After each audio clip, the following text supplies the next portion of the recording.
dompet baru nggak pakai lama, dompet andalan gamers banyak damage-nya.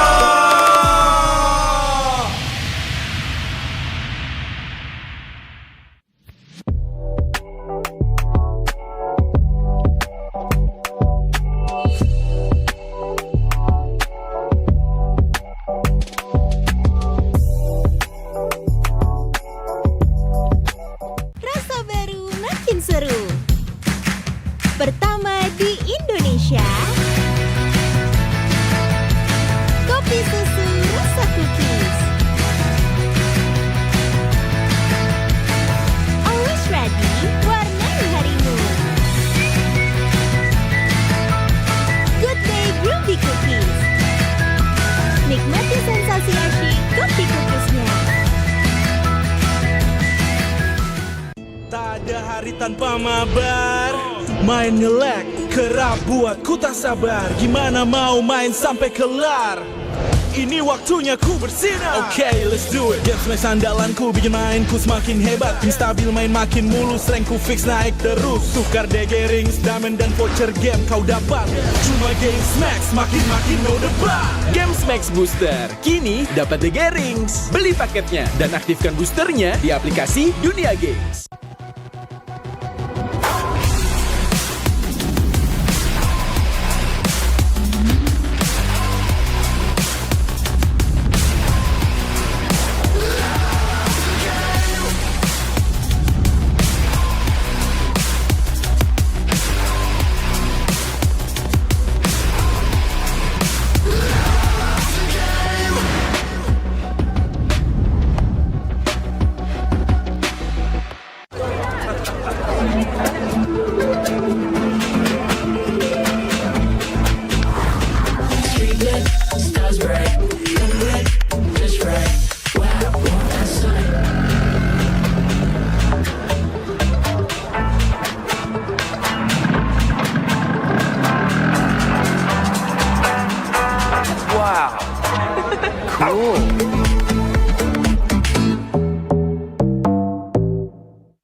In an age long forgotten, the wills of gods and demons shape the fate of the world. Prosperity and war surged, caught in the eternal clash of divine glory and infernal wrath. Mortals rose in defiance, and after a long war and countless sacrifices, the world finally knew peace. In the new era, wars on the chessboard replaced the clash of swords. Here, legends and epics are reborn in a form the world has never known. Magic Chess Go-Go. Make your move.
相変わらずやかましい奴らだ。今度は背中合わせで行くわよ。よっしゃ、第7班ここに復活だってばよ。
Ini bakal langka. Ini dari One Play. Ada tanda tangan gua. Kalian harus dapat semua.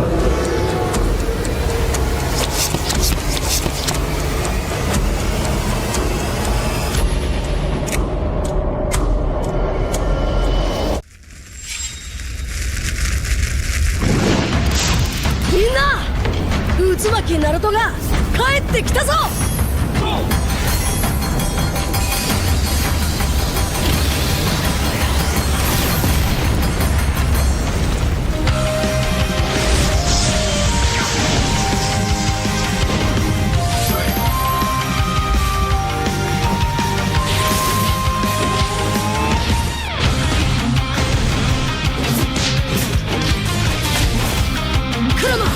力を貸してくれ。よ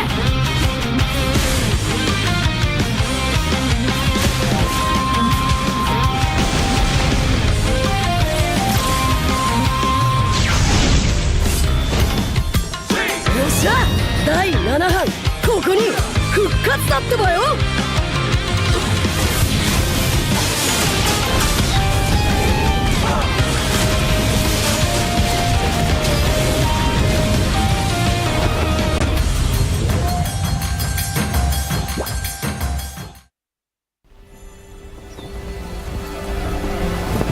In time immemorial, the endless war destroyed the balance between yin and yang, plunging the Cadia Riverlands into chaos. As catastrophe loomed, a woman of destiny stepped forth, casting aside divinity for the plight of mortals.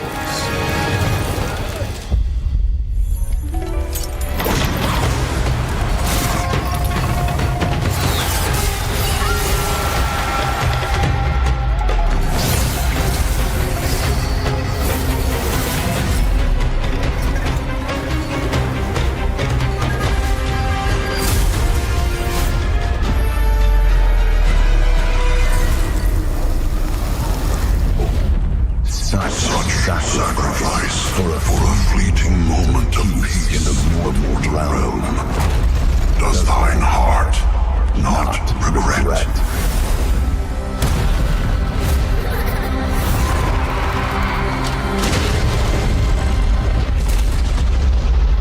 To protect the realm. What is there to regret?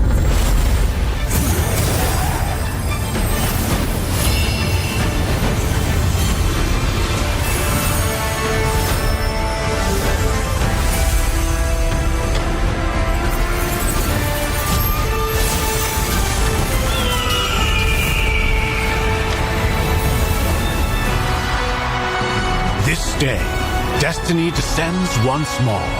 Zutian the Ordained, of untold merit and unbound benevolence, preserver of peace and prosperity, unfaded by time.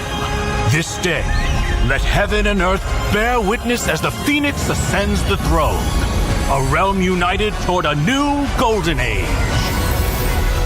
From time forgotten to the new dawn, as long as I breathe, Shandu shall never fade!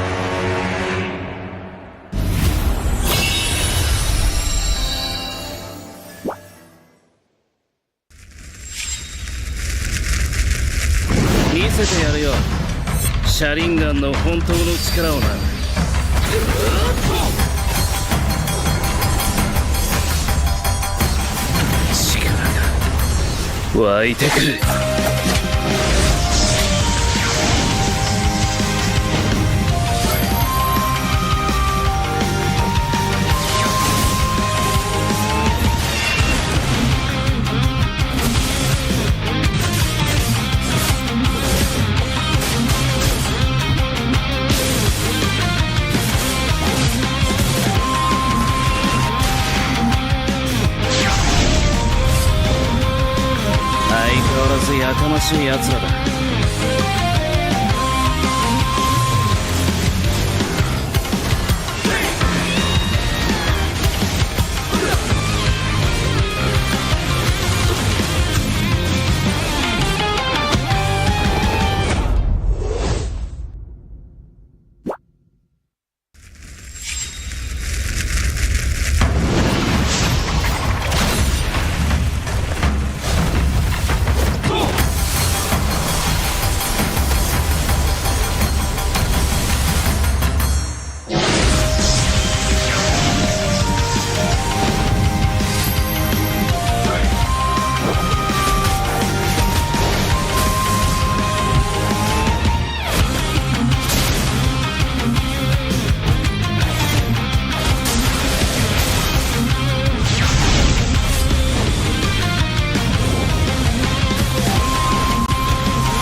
They said there's a limit in the women's league.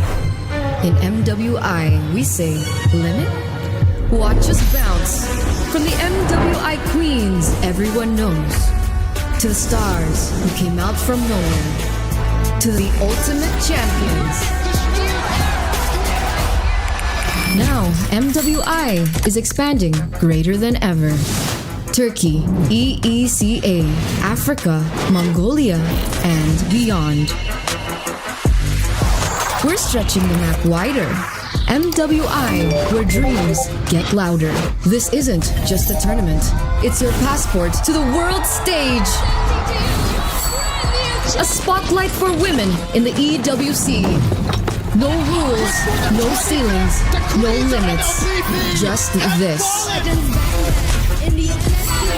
We're vibrant. We're ready. We're limitless.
私はもっと強くなる。やっじゃあなら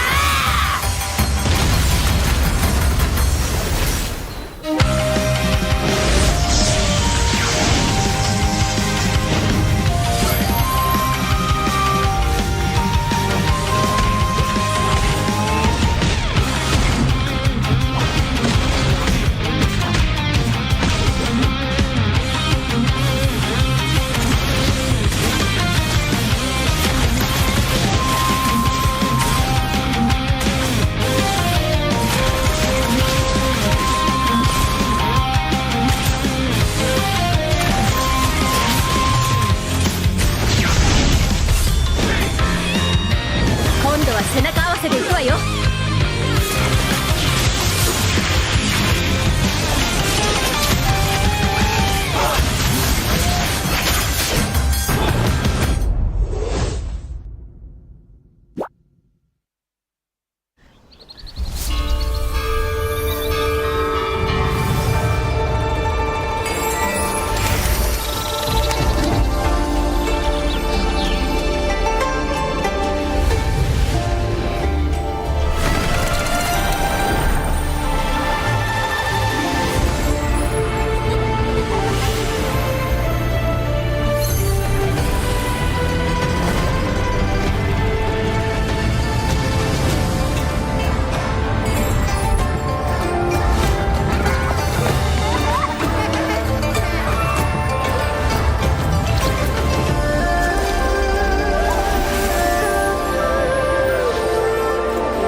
Ya, aku bareng. Ulang dong. Gak perlu.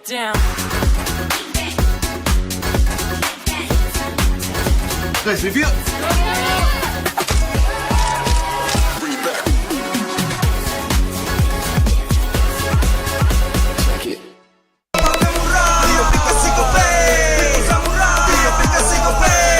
Walau yang lain terus berubah, Gope konsisten, kasihnya pasti murah. Tagihan murah di aplikasi Gope, transfer 100 kali per bulan. Download aplikasi Gope baru, nggak pakai lama. Dompet andalan gamers banyak damage-nya.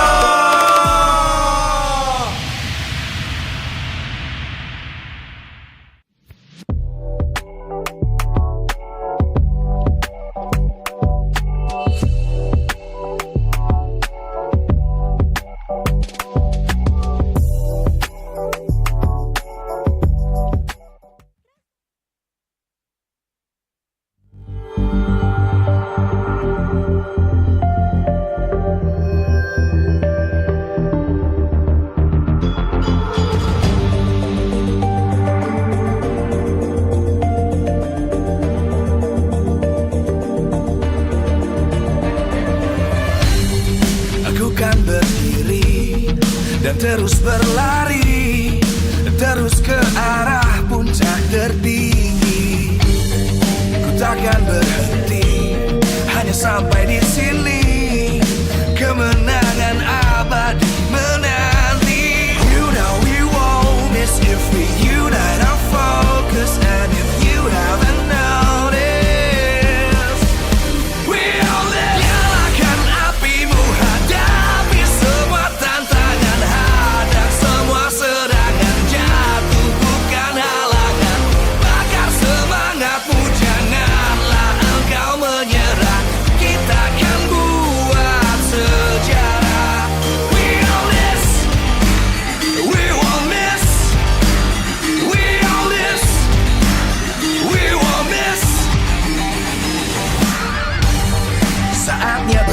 prestasi, jalani ambisi, aku kan menyawakan hari ini. You know we won't miss a thing. You know I'm focused, and if you haven't noticed, we all live. Nyalakan apimu, hadapi semua tantangan, hadang semua serangan, jatuh bukan halangan. Bakar semangatmu, janganlah engkau menyerah. Kita akan buat sejarah. We all this, we won't miss. We all this, we won't miss. We all this.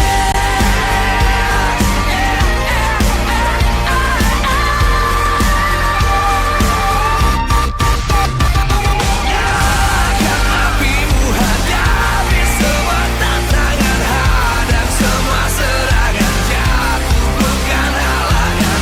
Bakar semangatmu, janganlah engkau menyerah. Kita akan buat sejarah. We all this.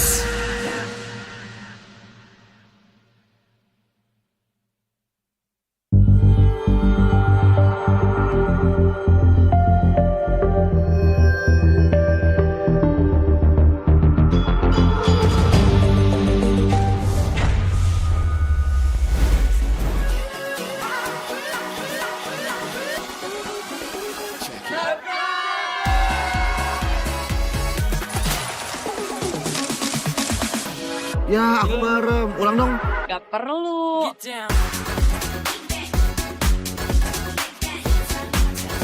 Guys, review.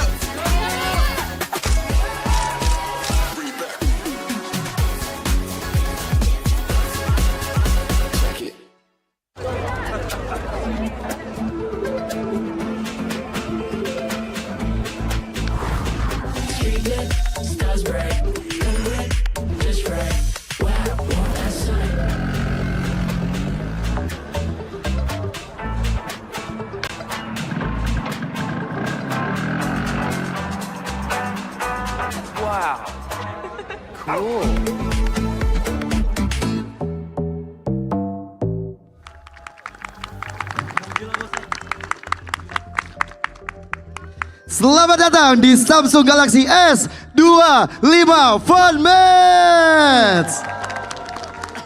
Acara ini dipersembahkan oleh Samsung Galaxy S25 pastinya. Dan hari ini kita bakal seru-seruan bareng Samsung Galaxy S25 series dengan tim Galaxy kita, yang dimana ada Fonzi dan juga ada tim Cavalry.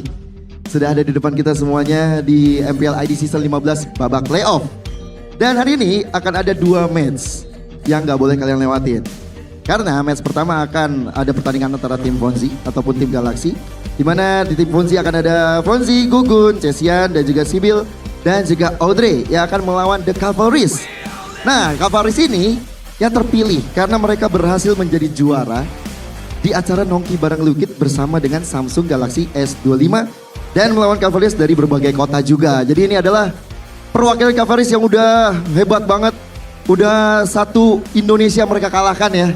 Dan mereka akhirnya hadir di sini juga. Dan di match kedua, buat teman-teman, kita akan mencari 5 orang dari audiens yang hadir yang ada di MPL ID Season 15 babak playoff ini untuk bertanding dengan tim Galaxy juga. Jadi akan ada 2 match. Dan masing-masing match akan ada hadiah juga nih buat teman-teman. Jadi teman-teman boleh juga untuk join di fun match ini buat ngerasain langsung main Mobile Legends bang-bang menggunakan handphone yang dipakai para pro player di MPL.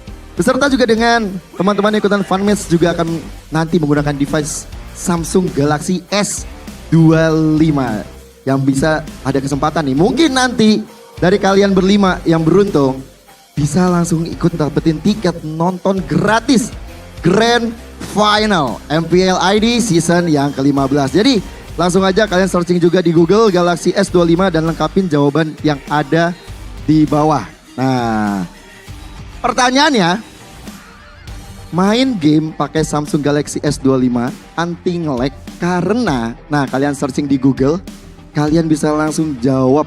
Dan jangan lupa pakai hashtag Galaxy S25X MPL ID Season yang ke-15.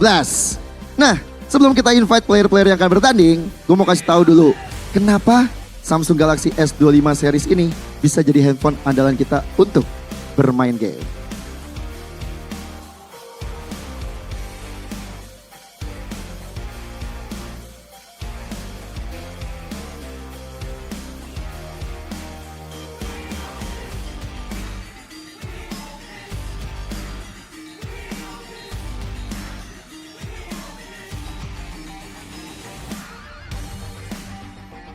Oke, kalau begitu kita nggak usah pakai lama-lama lagi ya.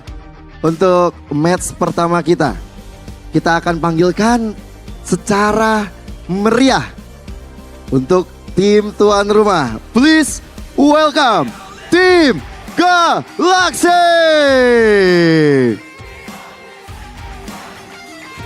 Ada Fonzi, ada Gugun, ada Chesian, Sibyl, dan juga Audrey. Beri tepuk tangan sekali lagi untuk tim Galaxy kita.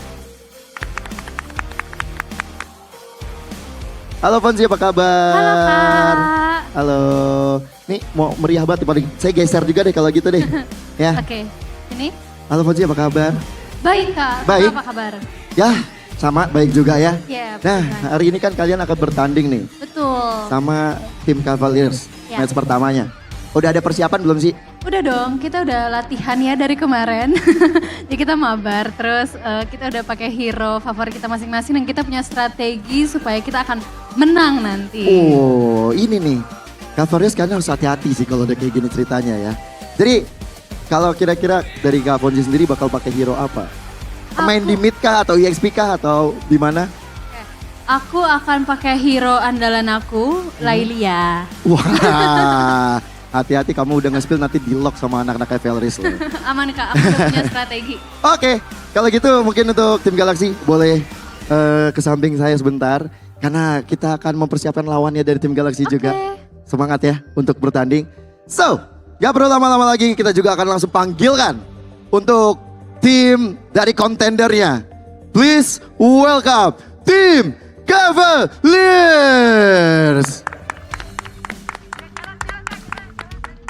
Ini dia para punggawa yang sudah berada jauh-jauh mengalahkan Cavaliers lain yang ada di Indonesia.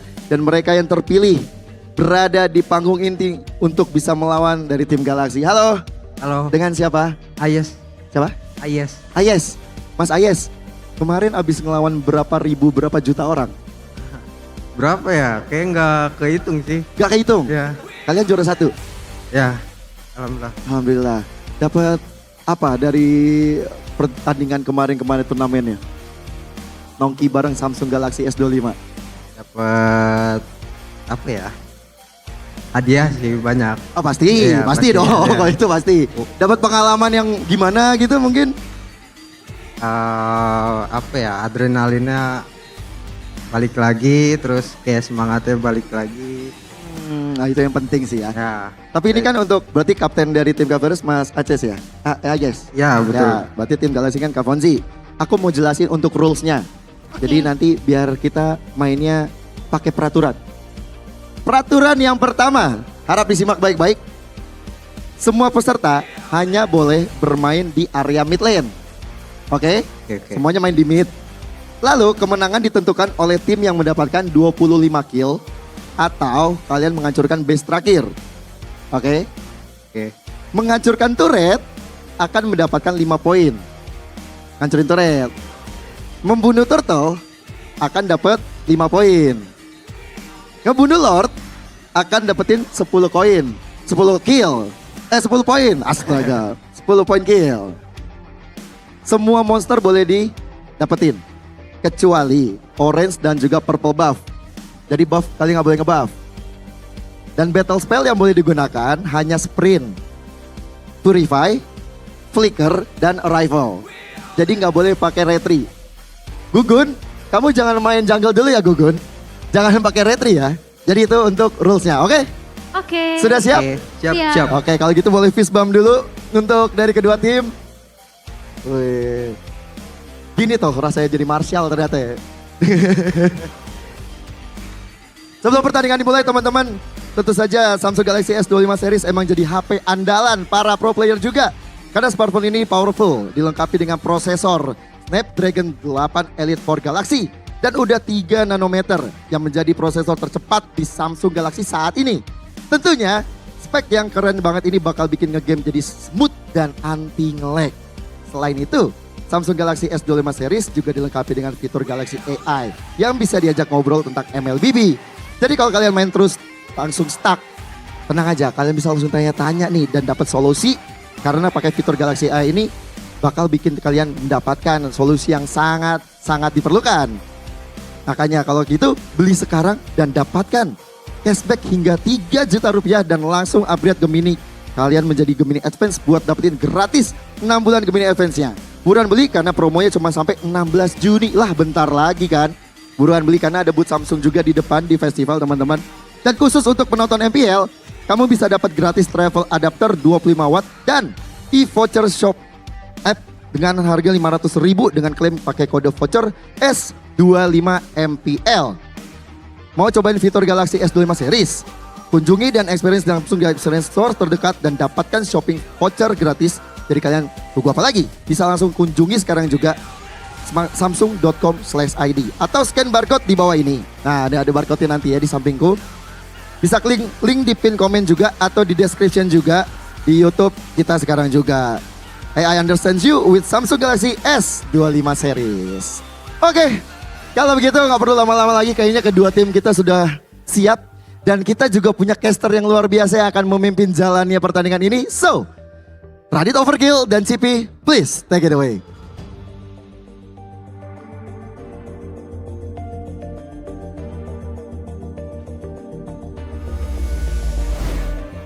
Yes, terima kasih banyak pastinya untuk Gio yang baru saja menyebutkan banyak banget nih ya fitur-fitur yang luar biasa dari Samsung Galaxy S25 series. Dan perkenalkan teman-teman semuanya, aku Radit Overkill dan juga Cipi yang akan memandu jalannya Samsung Galaxy S25 Fun Match hari ini, Cipi. Betul, tadi kita lihat ya para player-player kita yang udah dipanggil langsung ke stage. Terlihat mereka udah pada ready banget ya untuk memantau jalannya pertandingan untuk di fun match. Yang dimana rules-nya tadi sih itu menarik banat untuk hari ini. Ya seru banget sih ya, pastinya nanti kedua tim mereka hanya bisa bermain di mid doang. Jadi nggak bisa main di area top lane atau di bottom lane.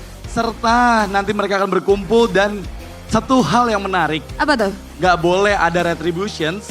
Dan juga nggak boleh ada purple buff dan orange buff yang diambil. Ini kayaknya bakal jadi match yang sulit buat Gugun kayaknya nih. Iya, sang jungler andalan yang udah lama ya. Harusnya terakhir kita lihat Gugun itu di stage ini juga. Di International Velodrome ya pada saat itu. Dan akhirnya nih Gugun nginjek lagi.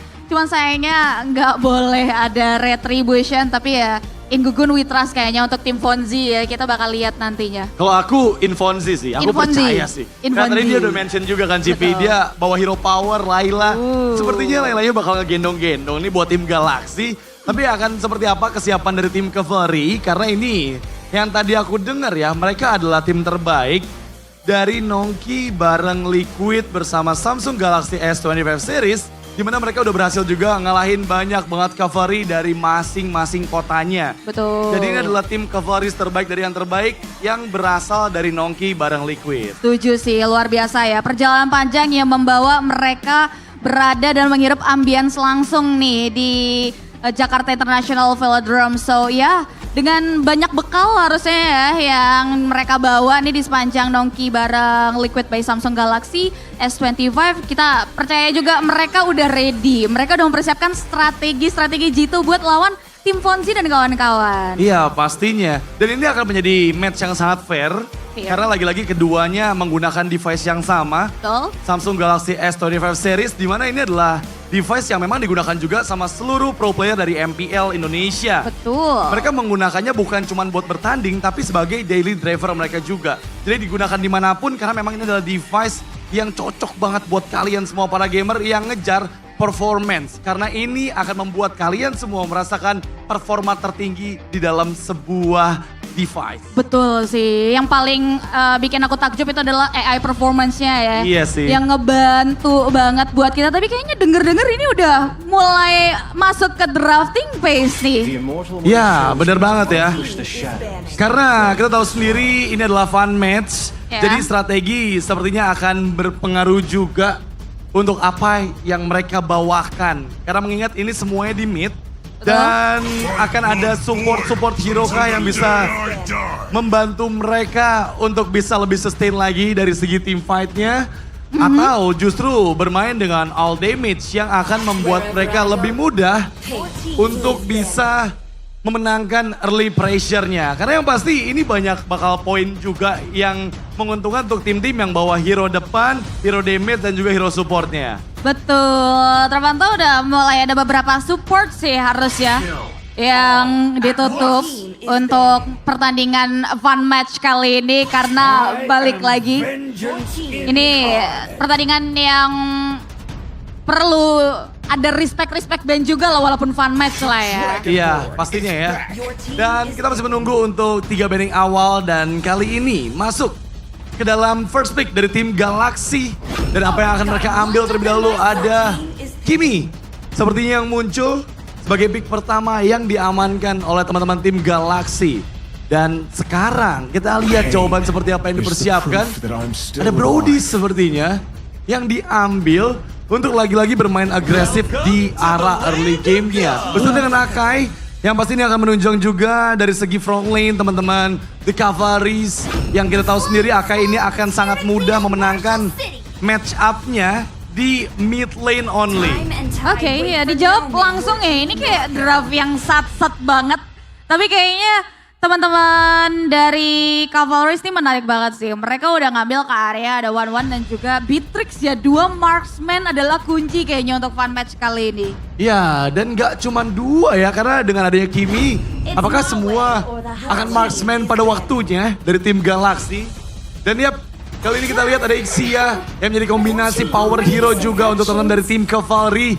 Mengingat Baxia juga nanti akan sulit ya kalau mau coba diambil sama teman-teman dari tim Galaxy. Dengan adanya Ixia dan juga Akai, setidaknya power dari area mid lane mereka bakal kuat banget. Nggak mudah untuk para marksman dari tim Galaxy untuk bisa nge-reach lini belakang dari Ixia itu sendiri. Yes, apalagi ada too powerful dan pilihan banding terakhir. Mengarah ke area laut nampaknya dari para Cavalry. So we'll see untuk next picknya. Ini bakal mengarah ke area mana nih dari tim Galaxy? Dari banding ya? Oke. Nah, oke kita lihat ternyata last band karena Zilong dan juga Ling. Ini akan mempermudah juga sehingga power hero dari Gugun beberapanya juga mulai diantisipasi. Tapi tim Cavalry yang kali ini masuk ke fase pick kedua mereka Cipi. Apa yang akan mereka ambil? Apakah lagi-lagi hero depan atau hero damage atau justru hero support nih yang sejauh ini belum terlihat tapi kembali dengan frontlaner yang mereka amankan ada Gatot Kaca di sana. Wah, terpantau mereka super duper cheerful banget ya dalam merancang stratnya. Tadi gue pikir mereka mau ngambil Florin gitu buat kayak global heal. Tapi objektif adalah kunci dari tim Galaxy juga langsung ngejawab dengan adanya Kalea dan juga Freya, preman Godlin yang kita tahu nih. Wow, Freya untuk Chesian. Menarik nih ya.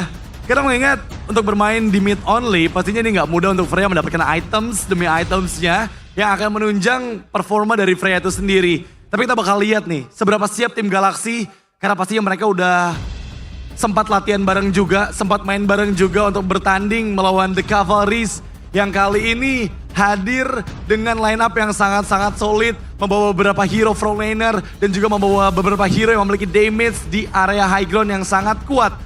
Target di fun match ini adalah 25 poin, 1 poin kill berarti 1 poin, untuk turret berarti 5 poin, turtle 5 poin, dan lord akan menambah 10 poin. Kita akan lihat siapa tim terbaik dari yang terbaik untuk memaksimalkan performa luar biasa dari device yang mereka gunakan, Samsung Galaxy S15. Yes, itu semua akan terjawab sebentar lagi di area Land of Dawn yang pastinya bakal super fun karena ambience-nya juga benar-benar fun banget dari para player, begitupun juga di stage. So without any further ado, let's get jump to the Land of Dawn. Let's go, kita bakal lihat gimana pressure yang langsung terlihat di awal-awal game menunjukkan bahwa The Cavalries, mereka nggak tinggal diam. Mereka benar-benar bisa untuk memaksimalkan potensi, membawa banyaknya hero-hero frontlaner. Tapi kali ini terlihat ada first blood yang diambil untuk tim Galaxy. Mencoba mencari pertukaran, tapi lihat Gatot Kaca yang mengejar karena Fonzi terlalu mematikan bahkan memberikan double kill di menit pertama ini Cipi. Waduh, ini Kakak Fonzi galak banget. Double kill for sure berhasil diambil di area early. Meanwhile, nampaknya Cavalry skill-nya agak sedikit kesulitan. Masih mau lebih keisian. Flicker for defensive dan Fonzi. Again and again, 1 point kill berhasil dia secure. Yang tadi aku bilang Fonzi, bukan Gugun Cipi. Yang bakal jadi playmaker untuk teman-teman tim Galaxy. Di mana mereka berhasil mengumpulkan 3 poin lebih awal dibandingkan dengan tim Cavalry. Tapi Saibil, somehow dia nggak bisa escape lagi dari jangkauan Ixia. Yang sekarang membuat poin pertama dipegang untuk tim Cavalry. Mencoba untuk memaksimalkan pressure-nya. Kembali mendapatkan poin kill kedua karena Audrey. Tapi semua player tim Galaxy dipaksa untuk menjauh dari jangkauan gold sheet turret di bagian mid lane. Galak banget ya ini. Cavalry juga nggak mau kalah ya. Serangan baliknya mematikan. Terpantau Fonzi berada di hold bar yang nggak begitu baik. Begitupun juga dengan Cizian dan juga Gugun yang harus hati-hati. Tapi ini damage per second-nya Gugun ngebantu banget sih. Buat at least nahan dan satu pemain dari Cavalry hampir tumbang. Ya harus berhati-hati Gugun terlalu depan dikejar dengan 5 member dari The Cavalry. Tapi kali ini backupan pun datang dan berhasil melakukan outplay-nya. Fonzi still survive tapi nggak terlalu lama. Karena kali ini point kill demi point kill terus mulai dikantongi oleh tim Cavalry yang sekarang menyamakan keadaan dengan sama-sama 4 poin nih Cipi. Betul, galak banget ya. Cavalry masih dengan intensitas yang tinggi banget. Dia mau coba untuk maju ke area depan, plating tipis-tipis. Tapi ada flicker ya, gak boleh terlalu buru-buru ke damage Gugun. Oh, harus berhati-hati. Lagi-lagi low HP dari beberapa member tim Cavalry. Mega kill dikantongi oleh Ixia.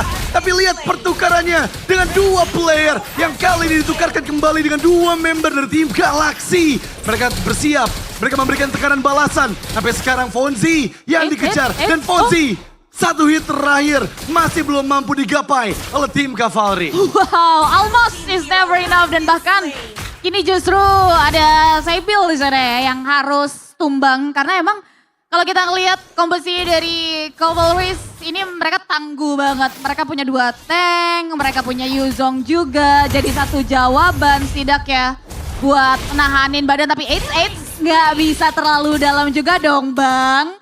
Sabar. 1 pemain tumbang akhirnya. Iya. Tapi jujur aku ngelihat Cassian di sini darahnya masih full terus. Dimana dia masih menunggu level 4-nya. Tapi terlihat ada Audrey yang gak selamat kali ini. Dengan Brody yang selesai dengan Malefic Gun-nya kali ini. Daya basic attack-nya semakin jauh lagi untuk bisa nge-reach member-member dari tim Galaxy. Sementara tim Cavalry, mereka berhasil untuk 2 poin lebih unggul dibandingkan dengan tim Galaxy. Dan gak hanya itu Cipi. Apa tuh? Ini mereka punya kesempatan buat ngambil turtle yang pertama dan akan menambahkan poin lagi untuk tim Cavalry. 5 poin nih harusnya yang bisa diamankan dengan ini ya Turtle. Tapi Cavalry kali ini terlalu dalam. Yang membuat akhirnya ada 1 pemain yang ditumbangkan. Dan itu dia 5 poin dengan ini ya Turtle untuk Cavalry. Oke, jadi sejauh ini 8 poin untuk Galaxy dan 14 poin untuk tim Cavalry. Ini akan menjadi penentu juga karena mengingat tim Galaxy mereka harus bisa mengejar ketertinggalan poin yang cukup jauh ini. Level 4 sudah dikantongi oleh beberapa player dari tim Galaxy. Tapi Audrey ditekan habis-habisan. Lihat gimana Gugun mencari celah sedikit demi sedikit. Banyaknya hero front lane dari tim Cavalry menyulitkan sekali Gugun untuk bisa menembus benteng kuat dari tim Cavalry. Dan ini memberikan pressure tambahan karena mengingat dari segi gold platingan itu tadi hanya tersisa setengah aja dari tim Galaxy. Iya, ini tinggal dapatin kesempatan banyak banget sih buat langsung poke ke arah turretnya ya. Pertahanan harus berhasil dipecahkan, tapi nampaknya perlawanan sudah mulai dibuka. Dan bahkan adanya balasan yang dilakukan berhasil mengantisipasi banyaknya pick off method dan berhasil dibawa oleh tim Cavalry. Tapi kali ini menyisakan Gugun seorang diri. Pertukaran 2 untuk 4. Serta turret yang pertama membuat poin dari tim Cavalry ada di angka 23. Ini udah mulai semakin tertinggal lagi dari tim Galaxy. Dan mereka hanya membutuhkan 2 poin lagi untuk bisa mendapatkan kemenangan di fun match pertama kita. Betul, setipis itu ya, saking gak sabarnya tapi flicker karena di depan pun harus dibuka sama Gugun. Inhale, exhale dulu, masih banyak celah nih yang bisa dimaksimalkan oleh tim Galaxy, we'll see. Karena mereka juga udah mulai berani keluar dari comfort zone, nyari celahnya, tapi Cavalry 4, maju. Oke, masih ada pressure yang diberikan, tapi lihat Gatot Kaca yang gak bisa diselamatkan lagi oleh semua member dari tim Cavalry. Sekarang Gugun berada di bagian depan, Tegas berjam masih ditahan. Unstoppable untuk Brody, mega kill dibalaskan, tapi double kill untuk Brody. Dan Gugun pun down. Hanya menyisakan satu player terakhir dan dia berhasil melakukan outplay kah? 1v1 situation, last man standing. Tapi Brody berhasil mendapatkan maniaknya, bahkan menuju ke arah Savage, di mana Chesian harus melarikan diri. Tapi kali ini poin kemenangan sudah dipegang oleh tim Cavalry dengan total 27 poin yang mereka kantongi. Betul, run Chesian run ya, karena hampir Savage dan harusnya ini jadi match intense yang dimana persiapan dari anak-anak Cavalry ini membuahkan hasil ya. Bahkan mereka masih mau another point nih dengan adanya turtle lagi yang mereka coba untuk secure di game kali ini. Ya, ini poin udah ada di angka 27. Dan harusnya tim Cavalry sudah berhasil mendapatkan kemenangan. Tapi dengan turtle yang selanjutnya juga mereka kantongi membuat semakin jauh lagi leading point yang mereka miliki. Tim Galaxy memang mencoba untuk memberikan perlawanan. Fonzi terlalu depan dikejar dengan Gatot Kaca. Tapi Gugun terkena surprise dengan flicker agresif yang begitu mematikan, bahkan double kill kembali dikantongi oleh Brody. Dan sekarang hanya satu saja yang berhasil didapatkan oleh tim Galaxy ke arah Brody yang berhasil akhirnya tershutdown. Yes, at least ya. Fonzi berhasil defense, tapi bukan defense begitu lama. Fonzi versus everybody, Sibyl dalam perjalanan. Dan one last hit. Harus berhasil ditumbangkan dan another turret kini yang berhasil disecure oleh tim Cavalry. Ya, ini udah poin di angka 36 untuk tim Cavalry. Betul. Tapi ternyata kita masih menunggu untuk sampai 10 menit di Samsung Galaxy S25 Fun Match ini. Dan apakah ada keajaiban untuk tim Galaxy membalikkan keadaan? Karena mungkin mereka sekarang udah masuk di peak powernya ya.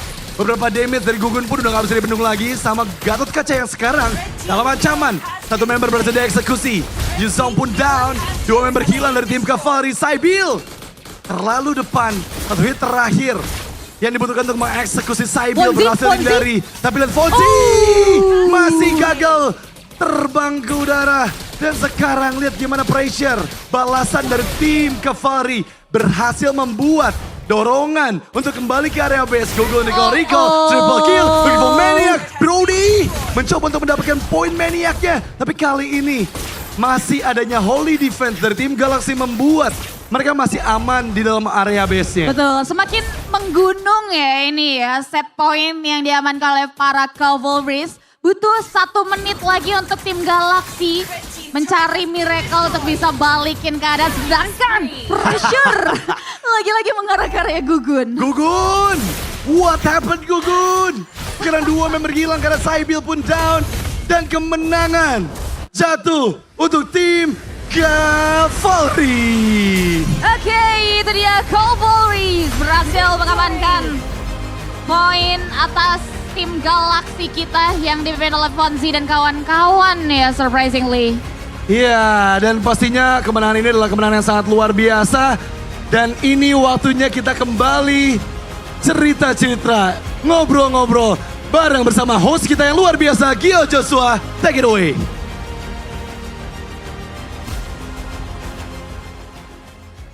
Wow, beri tepuk tangan yang meriah untuk tim Galaxy dan juga tim Cavalry. Luar biasa sekali kedua tim kita yang sudah bertanding. Boleh maju ke depan temenin aku 10-10-nya ya sini yuk ngobrol-ngobrol. Wah ini sampai 25 kill. Ternyata gak sampai base hancur. Halo Kak Fonzi. Halo. Apa yang terjadi? Ternyata tim lawan punya strategi yang keren. Jadi kita terkecoh dan tergocek tadi. Oh gitu. Aku lihat-lihat kamu pakai one tadi ya? Iya. Belajar dari siapa kamu main one? Aku belajar sendiri. Belajar sendiri? Iya. Respect. Mas, ya. Mas Ayes. Ya. Jago banget tiba-tiba. Enggak, digendong aja. Digendong siapa kalau boleh tahu? Digendong Nauri. Siapa namanya? Nauri. Nauri, gimana rasanya pengalaman kamu bermain dengan Samsung S25 series itu gimana rasanya? Tadi mainnya sih enak banget ya HP-nya. Karena kan udah pakai chipset yang terbaru sama paling canggih. Ya. Jadi udah pasti nggak bakal ngeframe, soalnya lancar banget. Kamu main apa tadi kalau boleh tahu? Main Brody. Main Brody? Ya. Oke, mekaniknya mesti tinggi tuh emang ya. Ngeri. Kalau menurut Kak Bonzi ngelihat grafik tadi pakai S25 series gimana Kak? Wah, aku seneng banget sih main pakai S25 series karena anti nge-lag, nggak nge-frame, gambarnya juga jernih dan bagus banget. Jadi main tuh makin seru gitu. Makin seru ya? Iya. Kelihatan sih kalian kayak tadi kayak nggak mau udahan gitu mainnya, masih pengen main ya. Padahal tadi aku udah mau nge-lock Brody-nya karena dia ngebunuh aku terus. Oh, persona. Siapa tadi namanya? Nauri. Nauri, kamu udah dipantengin loh sama Kak Fonzi loh kamu loh. Aduh mohon maaf jadi... Iya maaf kalau buat kesel. Oh gitu ya? Oh gitu. Sombong deh Kak. Iya, nggak apa-apa. Ngomong-ngomong, ini kan kita semuanya pakai Samsung S25 series kan. Kalau ngomongin dari performa udah pasti nomor 1. Betul. Ngomongin grafik juga nomor 1. Benar. Baterainya kayak gimana sih kalau boleh tahu nih? Baterainya sih aku paling suka karena aku kan juga pengguna Samsung S25 series. Jadi aku sering banget main Mobile Legends, main game-game lain yang berat-berat tuh baterainya beneran tahan banget seharian, lama banget. Jadi aku jarang ngecas. Dan yang enak tuh nggak panas. Kalau misalnya handphone yang nggak panas, jadi baterainya kan nggak cepet boros gitu ya. Itu aku suka banget sih baterainya. Wah ini sih wajib punya ya. Betul. Apalagi yang sering nonton MPL, yang mengidolai tim-tim favoritnya. Karena semuanya nanti pakai S25 series juga kan. Iya. Oke, aku mungkin mau ngobrol-ngobrol sama Gugun kali ya. Ini jungler dari tim Liquid. Gun, boleh mampir ke samping gua nggak Gun kira-kira Gun? Apa kabar Gun? Sehat bang. Sehat. Boleh pinjem mic-nya nggak ke Fonzi? Terima kasih. Gun, gue mau tahu dong caranya Gun. Ini kan kita pakai S25 series nih Gun. Oke. Gue pengen nanya Gun, gimana cara rotasi yang baik dan benar? Coba lo ngomong sama Gemini Live kita Gun. Oke boleh. Gimana caranya kita bisa rotasi dengan baik dan benar? Gimana caranya kita bisa rotasi yang baik dan benar di MLBB? Rotasi yang baik dan benar di Mobile Legends MLBB adalah kunci untuk mendominasi pertandingan. Ini bukan hanya tentang berpindah lane secara acak, tapi tentang mengambil keputusan strategis berdasarkan situasi permainan dan peran hero kamu. Berikut adalah panduan lengkap untuk rotasi yang baik dan benar di MLBB. 1. Pahami peran hero kamu. Role, setiap role memiliki tugas rotasi yang berbeda. Jungler, fokus utama, mengambil buff biru merah, membersihkan jungle, mengamankan objektif Turtle Lord. Rotasi, ganking ke lane yang membutuhkan bantuan, biasanya di awal permainan, ikut team fight di objektif, invasi jungle musuh jika memungkinkan. Penting, jangan sampai pergerakan mudah ditebak lawan. Selalu perhatikan minimap. Midliner, fokus utama. Oke. Terjawab sudah sama Galaxy Live yang luar biasa. Tepuk tangan dulu untuk Samsung S25 series kita dong. Bener gak Gun? Jawabannya Gun? Bener sih, rata-rata bener semua sih. Oh iya? Iya. Nah kita tuh juga punya fitur yang canggih juga Gun. Apa tuh? Lu kan main jungler kan? Oke. Iya kan? Oke. Kita tuh ada yang namanya fitur Circle to Search with Google di Samsung S25 series. Oke. Nah itu gue juga pengen nanya. Cara counter hero pakai hero Baxia tuh apa? Kalau mau cari tahu nih, cara counter Baxia bisa tinggal lingkarin aja pakai CTS. Oh iya? Iya. CTS tuh Circle to Search berarti ya? Iya, Circle to Search. Berarti kita bisa nanya apapun di situ tuh? Bisa dong. Wah kalau menurut Gugun sendiri kalau kita udah circle nih, kita udah lingkarin kan di handphone, gambar Baxia. Keluar tuh semua tuh cara counternya gimana tuh ya? Keluar, cara-cara ngebunuh Baxia keluar semuanya. Kira-kira kalau menurut Gugun sendiri cara counter Baxia kan sekarang lagi happening banget di MPL Edition 15 nih. Kira-kira apa nih? Paling kalau Baxia tuh kan tebel banget ya hero-nya. Paling nggak bisa dialin, paling dipok doang sih. Oh dicicil? Iya dicicil. Waduh, nggak bisa langsung tumbang tuh? Nggak bisa. Nggak bisa? Tebal banget tuh hero. Bener sih. Iya. Mana 3 roll lagi kan? Iya 3 roll. Oke. Gugun makasih banyak. Siap. Ini kamu udah siap lagi belum tanding nih buat match berikutnya? Siap banget dong. Siap banget? Siap banget. Wah ini yang dibutuhkan. Karena untuk tim Cavaliers, kalian berjuang dengan sangat luar biasa. Bahkan menang juga. Mau hadiah gak? Mau hadiah gak? Mau. Kenapa ragu-ragu dikasih hadiah ragu-ragu? Mau hadiah gak? Mau. Wah gitu dong, yang yakin gitu. Karena dari tim Cavaliers akan mendapatkan hadiah yang luar biasa. Selain kamu dapat kesempatan nonton MPL. Apalagi tuh? Ada satu lagi yang buat kamu dapetin. Ada 5 unit Samsung Series. Nah ini dia hadiahnya buat kamu. 1 buat kamu, 4 buat saya. Oh ketawa nih. Tanda. Dioper-oper ya. Dioper-oper buat teman-teman semua. Main dapat handphone. Udah gitu juara lagi kan kemarin di Nongki. Selamat ya. Terima kasih sudah berpartisipasi. Congratulations. Boleh silakan kembali ke tempatnya. Tepuk tangan sekali lagi untuk Cavaliers. Dan ini kan masih ada tim Galaxy nih. Ya kan? Kalian masih mau main lagi nggak kira-kira? Masih dong. Masih semangat gak main lagi? Semangat banget. Boleh kalau gitu aku mau cari lawan kalian dulu boleh Oke, ya? boleh. Biar afdol kalian harus ngelawan 5 orang lagi. Oke. Rulesnya juga masih sama. Oke. Mau nongkrong di sini apa mau duduk dulu menantikan mereka? Di belakang kali ya? Lihat di belakang. Di belakang. Oke, aku mau jalan-jalan dulu ya. Oke, boleh. Monggo silakan. Oke. Sah. Kita cari nih.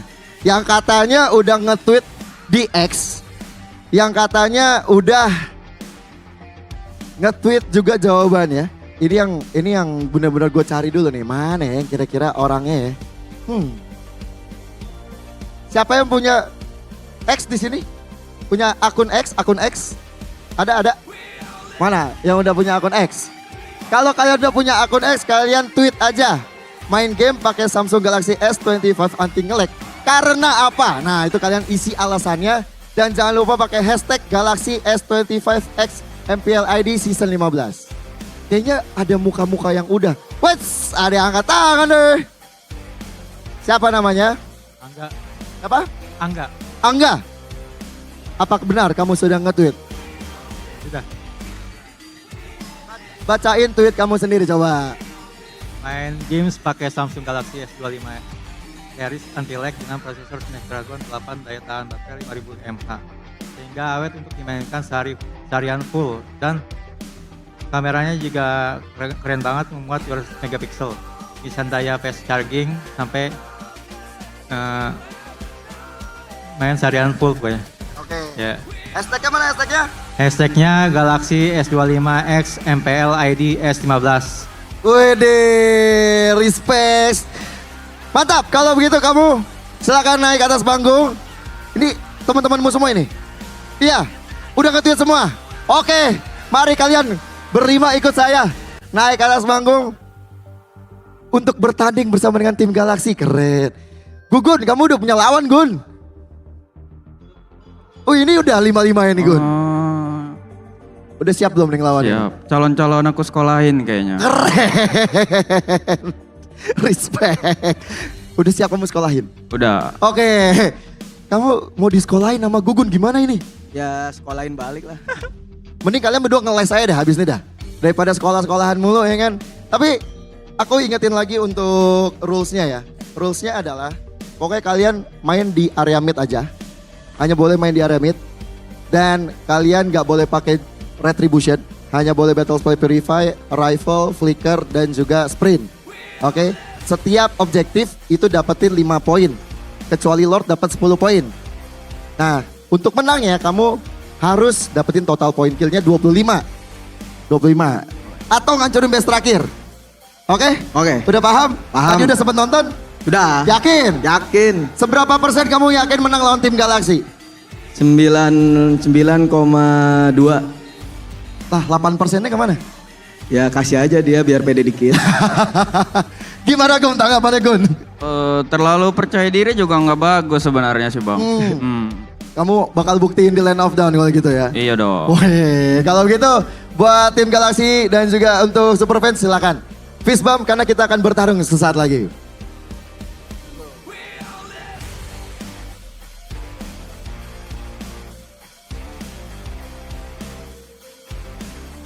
Dan teman-teman yang hadir di dalam, nanti kita akan bagi-bagi skin juga buat kalian. Jadi tetap pantengin terus ada di sini. Karena sebentar lagi kita akan memulai juga untuk pertandingan. Mereka akan mempersiapkan dulu nih dengan device terbaik abad ini. Samsung S25 series 5G. Yang memang jadi HP andalan semua para gamers dari pro player sampai publik juga semuanya menggunakan Samsung S25 series buat ngegame. Karena smartphone ini powerful banget. Dilengkapi dengan prosesor Snapdragon 8 Elite for Galaxy dan udah 3 nanometer yang menjadi prosesor tercepat di Samsung Galaxy saat ini. Tentunya spek yang sekeren ini bakal bikin ngegame kamu jadi smooth banget yang tadi udah dirasakan oleh para penggawa-penggawa kita yang sedang bermain. Dan pastinya anti nge-lag. Selain itu, Samsung Galaxy S25 series juga dilengkapi dengan fitur Galaxy AI yang bisa diajak ngobrol tentang apapun, mau MLBB, percintaan kalian, pokoknya semuanya ada solusinya dengan AI ini. Dan juga kalian bisa dapetin sekarang dan dapatkan cashback sebesar 3 juta rupiah dan langsung upgrade Gemini kalian menjadi Gemini Advance buat dapetin gratis 6 bulan Gemini Advance-nya. Buruan beli karena promonya cuma sampai 16 Juni, sebentar lagi. Habis grand final besoknya habis tuh promo ya. Dan untuk penonton MPL jangan sedih. Kamu bisa dapat gratis travel adapter 25 watt dan e-voucher Shopee app 500.000 dengan klaim pakai kode voucher S25 MPL. Mau cobain fitur Galaxy S25 series?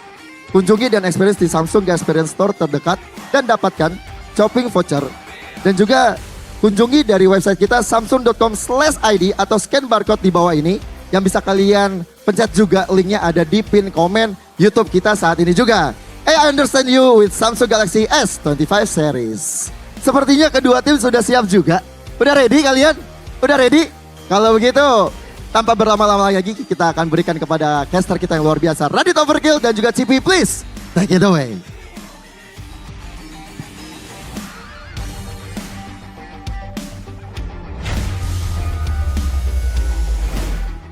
Yes, terima kasih banyak Mas Yagio Joshua dan juga tadi kita udah menemukan lagi untuk part kedua dari Samsung Galaxy S25 Fun Match kali ini. Dimana kali ini langsung kita pilih bukan dari Nongki bareng Liquid tapi semua kavari-kavari yang udah datang ke MPL Festival nih Cibi. Betul, shifting ya. Sama kayak teman-teman Cavalry tadi yang shifting dapetin kesempatan lain juga sama teman-teman yang udah upload di X. Kita bakalan lihat kalau tadi interview bareng Gio, aku suka kepercayaannya sih. 99,2%. Walaupun tadi dijawab sama Gugun terlalu percaya diri itu gak baik, tapi ya kita gak tahu ya persiapannya seperti apa juga karena balik lagi ini match yang seru banget tentunya untuk fun match ini. Bener banget sih, kita udah lihat gimana keseruan dari Samsung Galaxy S25 Fun Match yang pertama tadi lawan para Cavalries yang ternyata bisa memenangkan matchnya nih ya. Jujur aku penasaran sih sama Gugun sih. Gugun, kamu kenapa gak bisa ngegendong teman-teman tim Galaxy yang lain Gugun? Aku mempertanyakan profesional itu kamu Gugun nih. Abis tadi di ini enggak apa namanya biasa kan eval kan, player eval. Eval. Dipimpin sama Fonzi, jawabnya omelin kayak kira-kira. Yang ngomelin Fonzi ya? Iya, siapa tahu kan. Yang ngomelin Fonzi. Soalnya tadi digendong-gendong. Iya, jujur di luar ekspektasi kita berdua.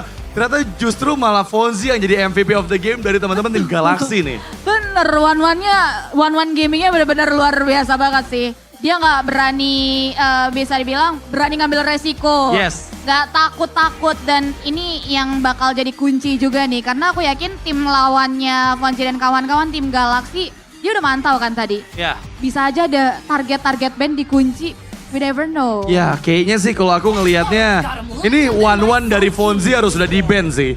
Karena tadi terlalu powerful banget. Untuk gimana kita ngelihat di fun match yang pertama, one-one dari Fonzi benar-benar bisa untuk ngasih pressure terus-menerus ke arah tim Cavalry.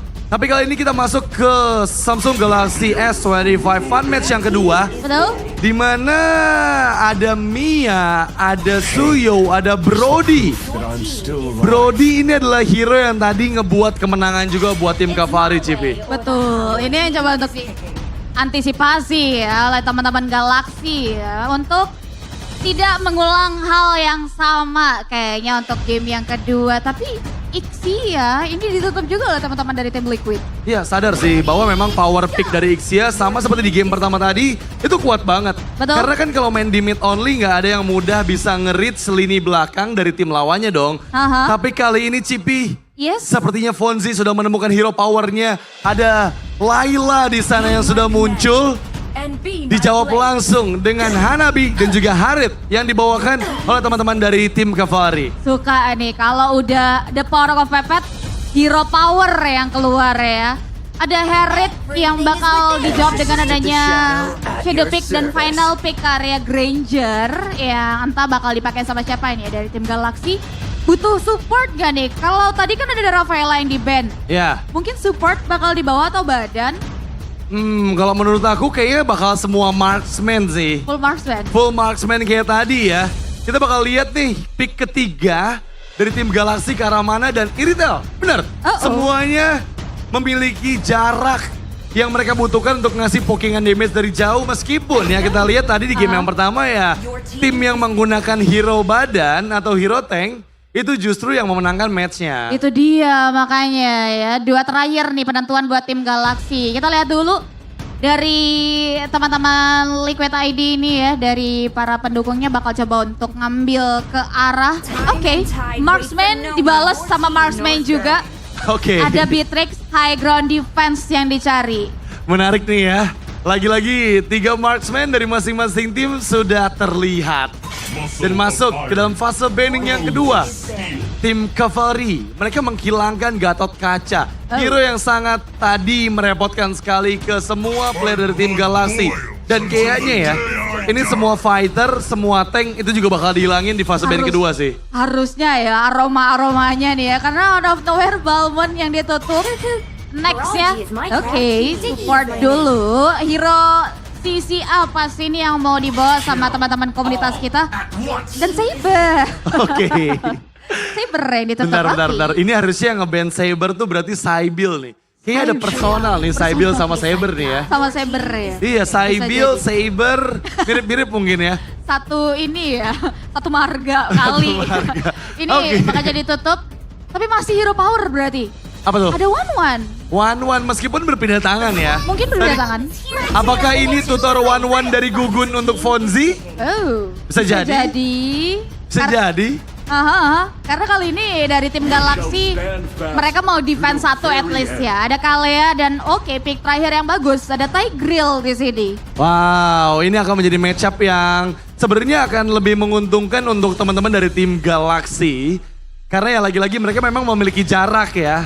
Kalau berada di area mid, udah pasti yang memiliki jarak akan sangat jauh lebih menguntungkan dibandingkan dengan hero-hero yang mungkin melee attack. Tapi untuk tim Cavalry kita udah lihat nih, mereka komposisinya pas, jarak punya, hero depan punya. Jadi apakah kembali mereka akan mendapatkan kemenangan untuk di super fun match kali ini? Betul, super fun match. Tim Fonzi dan kawan-kawan butuh poin. So we'll see apakah akan ada redemption di fun match barang Samsung Galaxy S25 kali ini, atau ternyata teman-teman komunitas kita lebih galak, lebih well prepared, mereka yang berhasil ngamanin kemenangan di game kali ini. So tanpa berlama-lama kita akan segera menyaksikan untuk Samsung Galaxy S25 Series Fun Match yang kedua antara tim Galaxy versus tim Cavalry. Dan tadi kita udah ngebahas ya gimana adanya hero frontliner ini akan menunjang pastinya dengan beberapa skill source yang mereka miliki. Contohnya kayak Tigreal dan juga Carmilla yang pasti ini akan bersinergi Cipi. Betul. Yang pertama menggunakan Curse of Blood-nya. Carmilla bisa mengunci semua player di area sempit di bagian mid lane. Kedua, Sacred Hammer dan juga Implosions dari Tigreal. Ini yang bakal nanti mengunci semua pergerakan player dari teman-teman tim Galaxy. Itu yang harus mereka waspadain banget. Jangan sampai di level keempat nanti tim Cavalry akan lebih diuntungkan pastinya. Dan positioning ini yang menjadi hal penting untuk teman-teman dari tim Galaxy. Dan yang pasti kita lihat untuk di menit pertama berbeda dengan game sebelumnya. Belum ada first blood yang tercipta di menit pertama ini. Betul, dan masalahnya di sini nggak ada Purify Gaming nih. Satu battle spell yang sebetulnya masih bisa ya, masih boleh untuk dipakai. Ini Flicker Gaming dari teman-teman Galaxy kita yang bakal jadi ancaman adalah nanti gimana mereka bisa menanggulani seorang Angga. So far so good, masih safe banget, belum ada first blood yang tercipta, belum ada poin yang berhasil diamankan. Dan masih taunting-taunting aja ini, masih peregangan dulu lah ya dari tim Galaxy dan juga tim Liquid ID dari komunitasnya. Sebenarnya ini juga sekaligus ngetes performa dari Samsung Galaxy S25 series sih. Betul. Karena ya mereka mau recall terus dengan animasi yang ultra. Ini semua nggak nge-lag di device yang luar biasa ini. Anti nge-lag dan smooth banget.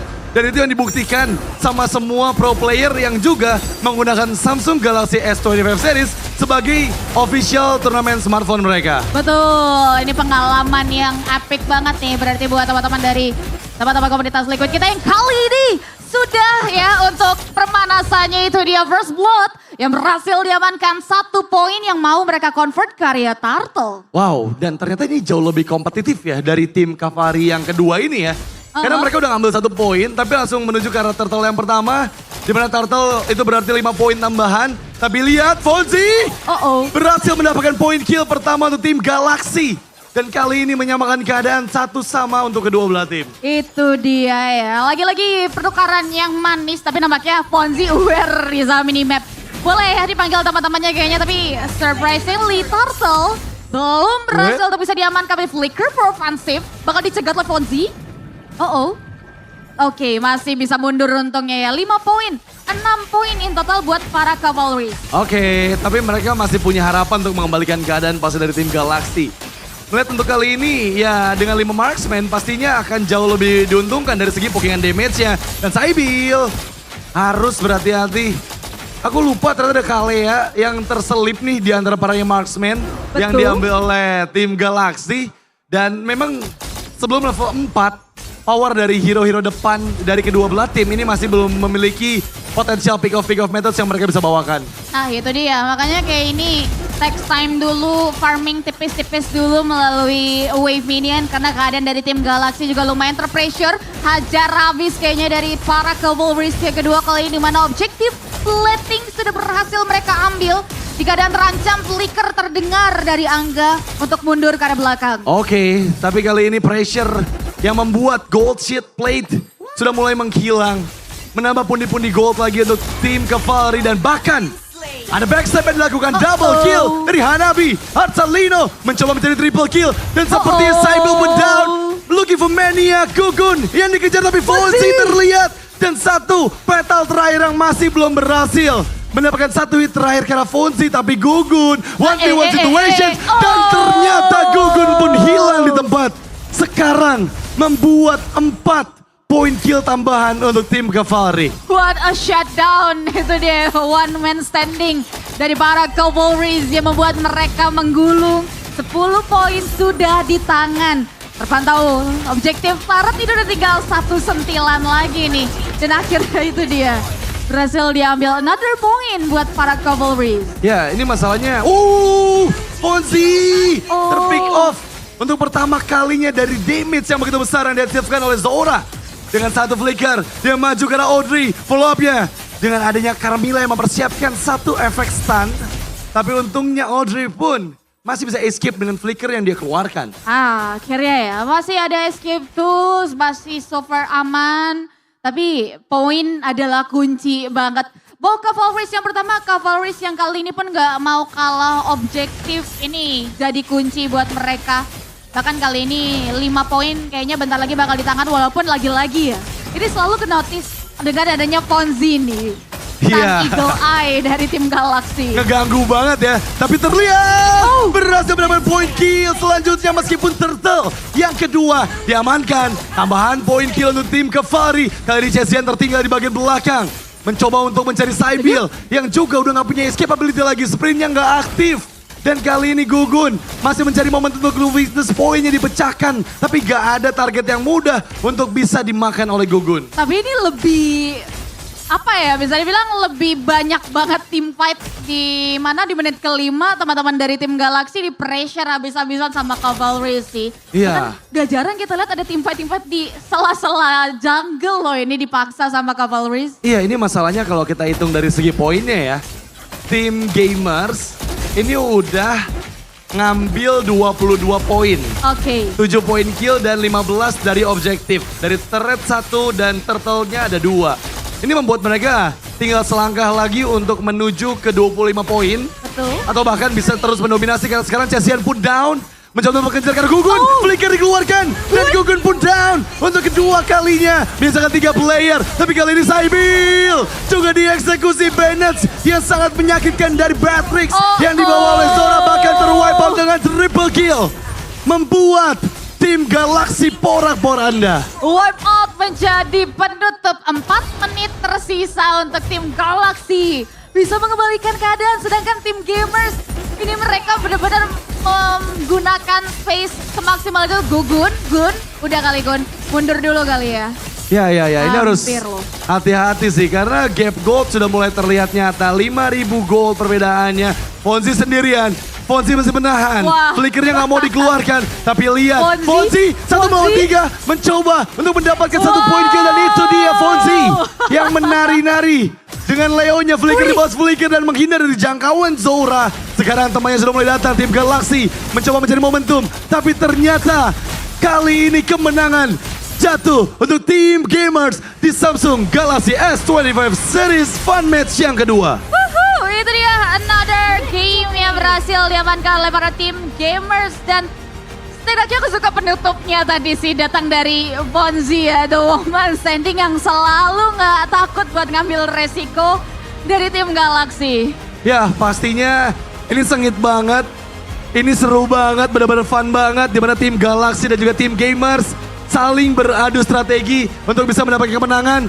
Dan sekali lagi, congratulations untuk tim Gamers yang berhasil memenangkan Samsung Galaxy S25 Series Fun Match yang kedua. Dan ini waktunya kita untuk menyerahkan kembali kepada host kita yang bertugas.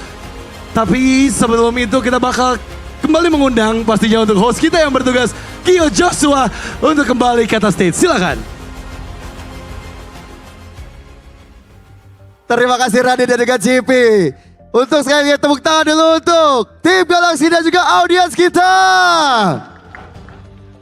Keren banget, boleh bergabung sama saya sini ke depan. Sini. Betah banget duduk terus. Kemari. Wah, ini kalah 2 kali loh. Kak Moji, kenapa ini? Kita sebenarnya ngalah aja sih Kak. Ngalah. Ya. Oke. Kalau menurut Kak Chesian gimana nih Kak Chesian?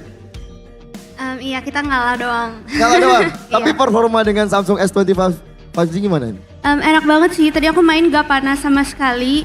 Terus udah gitu baterainya juga awet dan kayak grafiknya tuh bagus banget. Asik ya buat main terus ya? Enak banget. Kasih Bill satu suara gak sih Kasih Bill kalau boleh tahu?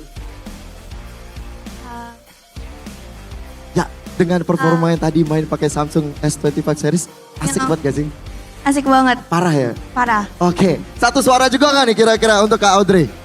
Satu suara dong. Satu suara? Satu suara. Oke, tinggal gimana nanti mainnya berikutnya kali di rumah ya. Kalian latihan lagi kali ya. Iya. Gun, sehat? Sehat Bang. Tadi kayaknya kena solo kill gitu tuh. Hoki. Tadinya solo kill Gugun siapa di bawah? Siapa namanya tadi? Nama in-game Altarino siapa? Kamu? Siapa namanya tadi? Artalino. Kamu kayaknya paling perform tadi kayak main lawan tim Galaxy. Kenapa tuh? Motivasinya apa kalau boleh tahu? Dapat hero yang pas aja sih. Tadi kamu pakai Hanabi ya? Semua base keteknya mantul-mantul jadi mereka semua kena. Oke, kalau begitu karena kalian juga udah menang, tentu kita mengapresiasi dengan ada merchandise untuk kalian semua. Mana merchandise-nya? Ini dia. Selamat ya. Boleh dibagi-bagi ke sampingnya. Monggo. Udah 5 belum? Satu lagi. Tadi yang MVP. Menurut kalian siapa? Tahu nggak siapa MVP-nya? Nggak tahu. Kalau menurut kita semua ya, satu suara Artalino jadi MVP. Oke? Dan tanpa kamu sadari, karena kamu menjadi MVP, kamu akan mendapatkan Samsung S25 Series. Tepuk tangan dulu untuk Artalino dan ini dia hadiah untuk kamu dan untuk kalian semua. Selamat ya, kalian besok nonton Grand Final. Nonton di sini nih. Ada pesan-pesan nggak buat Samsung karena kamu dapetin tiket Grand Final? Terima kasih buat Samsung jadi bisa ngerasain Grand Final. Apalagi kan matchnya ada Onyx juga, jadi seru sih bisa merasakan dua tim yang akan mewakili Indonesia di MSC nanti. Amin, terima kasih banyak. Dan untuk tim Galaxy juga terima kasih banyak. Alfonsi, Gugun, Kakak Cesian, Sibil dan juga Audrey, terima kasih banyak. Bisa kembali ke tempatnya masing-masing. Thank you kalian juga. Terima kasih banyak. Dan teman-teman yang ada di sini, boleh berikan tepuk tangan sekali lagi yang paling meriah untuk tim Galaxy dan juga audiens kita. Sesuai janji Gio, kita bakal bagi-bagi hadiah nih buat teman-teman. Ada redeem code yang bisa kalian scan. Hadiahnya apa? Ya cek sendiri ya teman-teman ya. Ada redeem code yang ada di atas. Nah, itu redeem code-nya. Bisa kalian masukin ke dalam Mobile Legends, masuk ke dalam in-game-nya. Kalian gas aja itu. Banyak banget. Bisa item, bisa diamond siapa tahu. Meriah banget ya, ada satu. Wah banyak deh. Itu bisa kalian scan ataupun kalian copy, kalian foto deh kalau enggak di foto. Habis itu kalian bisa masuk ke dalam in-game untuk nge-redeem. Oke. Bagi teman-teman yang tadi udah nonton, ngelihat bagaimana serunya permainan tim Galaxy dan Cavaliers juga. Tim Galaxy berhadapan dengan audiens juga. Kalian bisa langsung beli sekarang untuk Samsung Galaxy S25 series. Karena ada cashback hingga 3 juta rupiah yang bisa bikin kalian upgrade Gemini menjadi Gemini Advance. Dan dapetin gratis 6 bulan Gemini Advance-nya. Buruan beli karena promo cuma sampai 16 Juni. Tunggu apa lagi? Beli dan kunjungi samsung.com/id atau scan barcode di bawah ini. Atau bisa klik link di pin komen atau description YouTube kita juga. Karena AI understand you with Samsung Galaxy S25 series. Dan setelah berakhirnya pertandingan 2 match kita pada hari ini, berakhir juga pertemuan kita.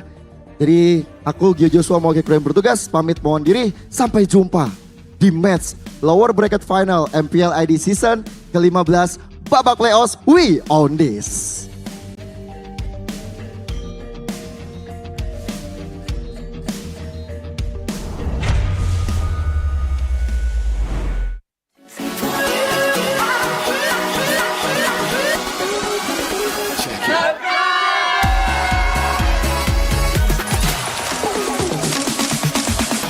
Ya aku bareng, ulang dong. Gak perlu.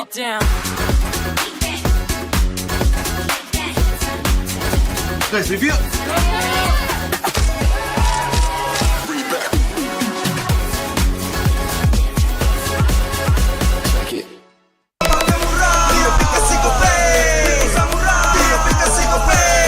Walau yang lain terus berubah, Gope konsisten, kasih yang pasti murah.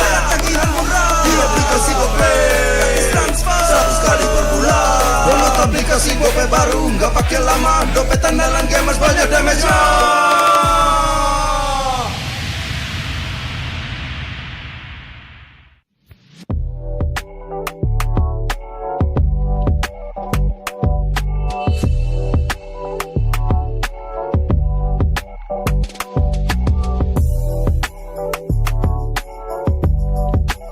Rasa baru makin seru.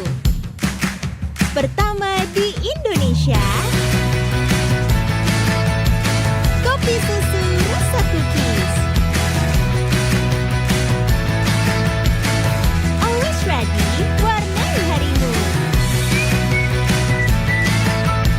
Good Day Groovy Cookies. Nikmati sensasi asyik kopi cookiesnya. Tak ada hari tanpa mabar. Main ngelek, kerap buat ku tak sabar. Gimana mau main sampai kelar? Ini waktunya ku bersinar. Okay, let's do it. Games match andalanku bikin mainku semakin hebat. Tim stabil main makin mulus, rankku fix naik terus. Tukar DG rings, diamond dan voucher game kau dapat. Cuma Games Max makin no debat. Games Max Booster, kini dapat DG rings. Beli paketnya dan aktifkan boosternya di aplikasi Dunia Games.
forgotten. The wills of gods and demons shaped the fate of the world. Prosperity and war surged, caught in the eternal clash of divine glory and infernal wrath. Mortals rose in defiance, and after a long war and countless sacrifices, the world finally knew peace. In the new era, wars on the chessboard replaced the clash of swords. Here, legends and epics are reborn in a form the world has never known. Magic Chess Go-Go. Make your move.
相変わらずやかましい奴らだ。今度は背中合わせで行くわよ。よっしゃ第7班ここに復活だってばよ。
Ini bakal langka. Ini dari One Blade. Ada tanda tangan gua. Kalian harus dapat semua.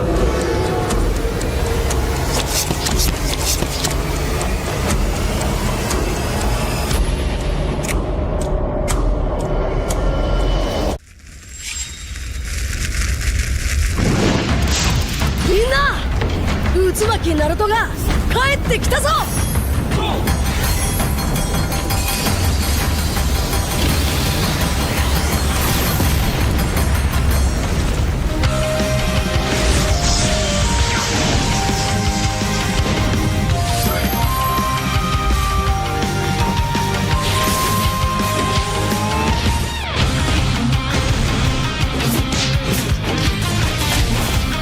Kurama!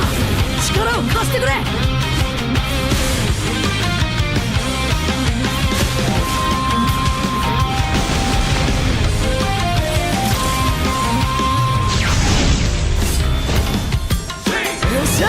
第7班ここに復活だってばよ。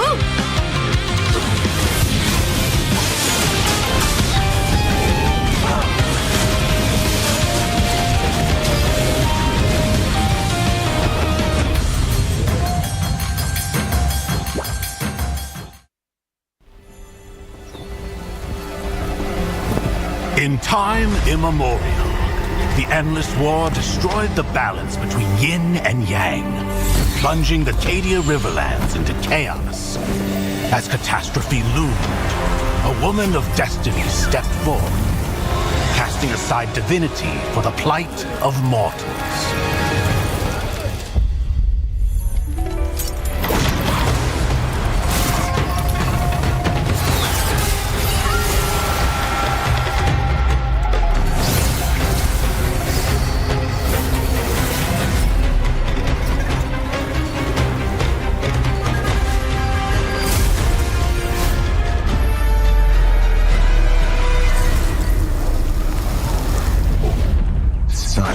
Sacrifice for a fleeting moment of peace in the mortal realm. Does thine heart not regret?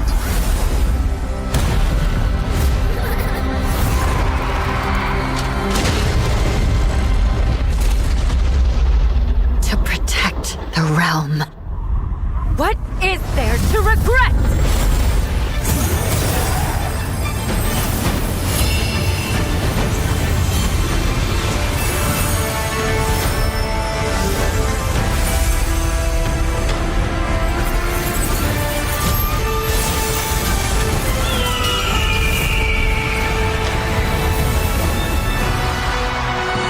This day, destiny descends once more.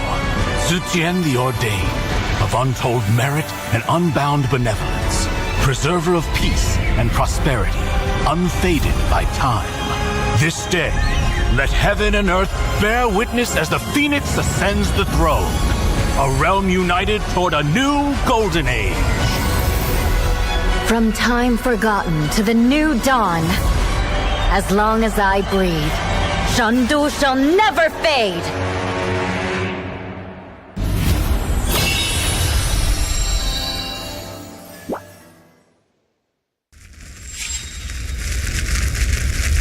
Mise te yaru yo.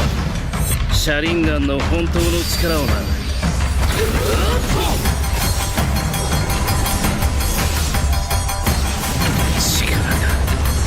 湧いてくる。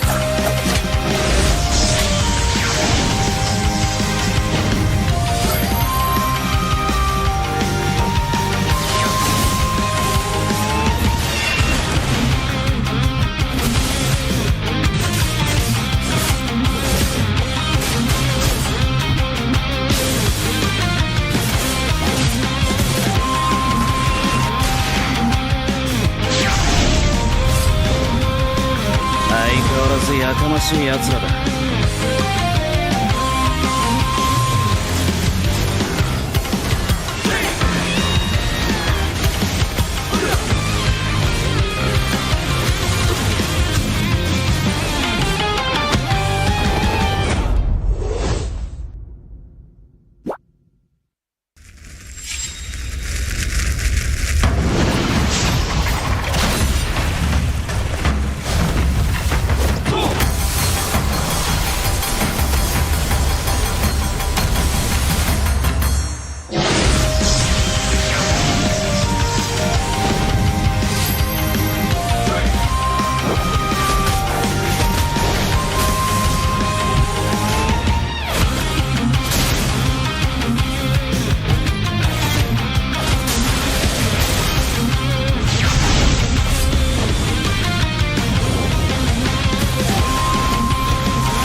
There's a limit in the Women's League.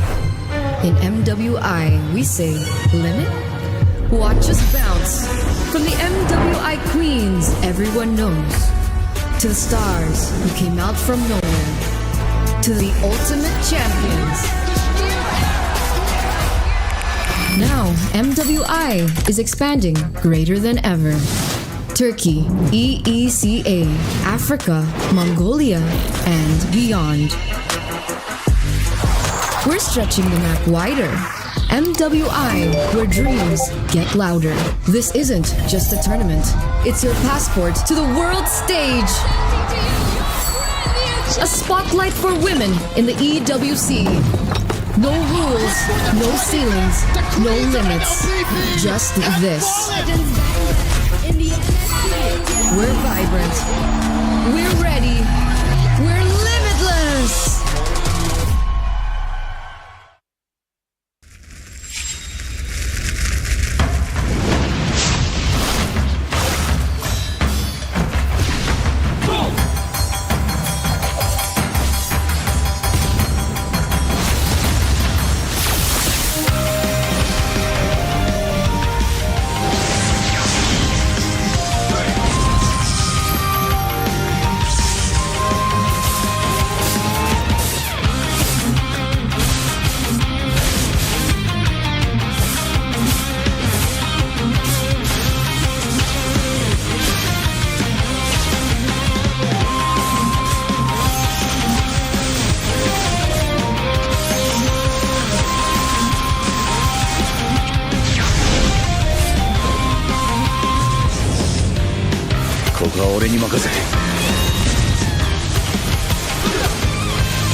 私はもっと強くなる。やっさよなら。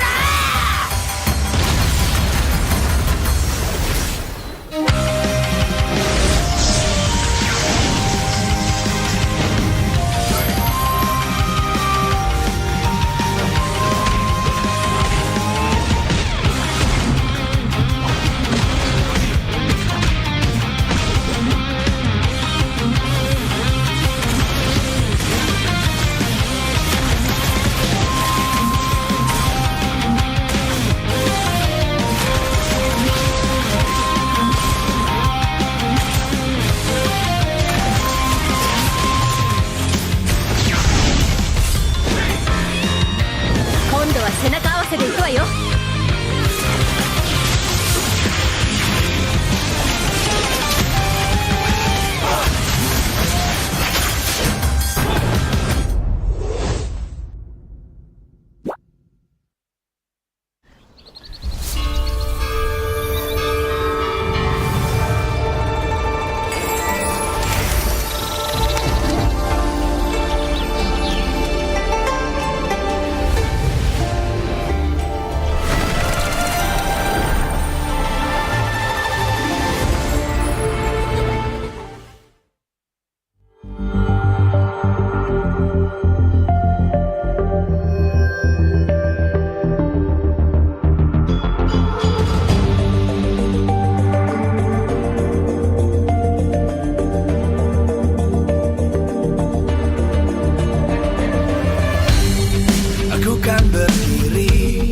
Dan terus berlari, terus ke arah puncak tertinggi. Ku takkan berhenti, hanya sampai di sini. Kemenangan abadi menanti. You know we won't miss if we unite our focus. And if you haven't noticed, we'll nyalakan apimu, hadapi semua tantangan, hadang semua serangan, jatuh bukan halangan, bakar semangatmu, janganlah engkau menyerah, kita akan buat sejarah. We'll miss, we won't miss, we'll miss, we won't miss. Saatnya beraksi, jalani ambisi, aku kan menyawakan hari ini. You know we won't miss if we unite our focus. And if you haven't noticed, we'll nyalakan apimu, hadapi semua tantangan, hadang semua serangan, jatuh bukan halangan, bakar semangatmu, janganlah engkau menyerah, kita akan buat sejarah. We'll miss, we won't miss, we'll miss, we won't miss, we'll miss.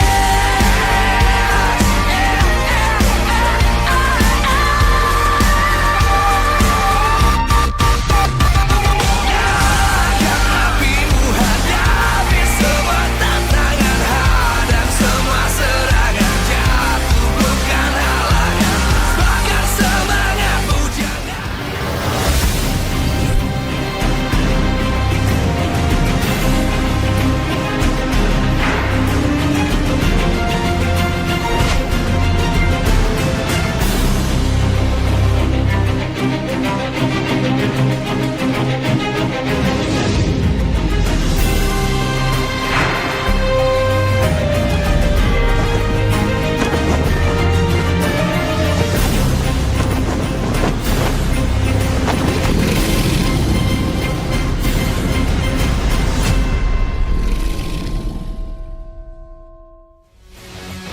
Live from Jakarta International Velodrome, MPL Indonesia Season 15 is powered by Moonton.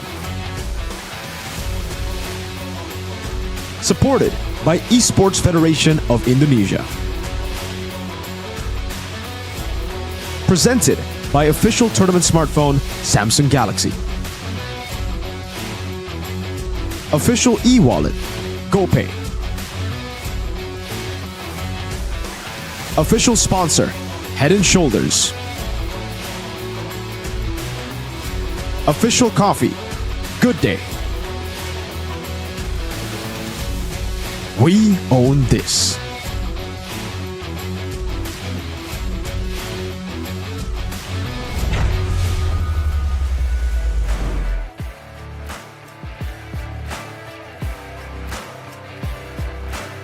Superfans, selamat datang kembali di babak playoff MPL Indonesia Season 15.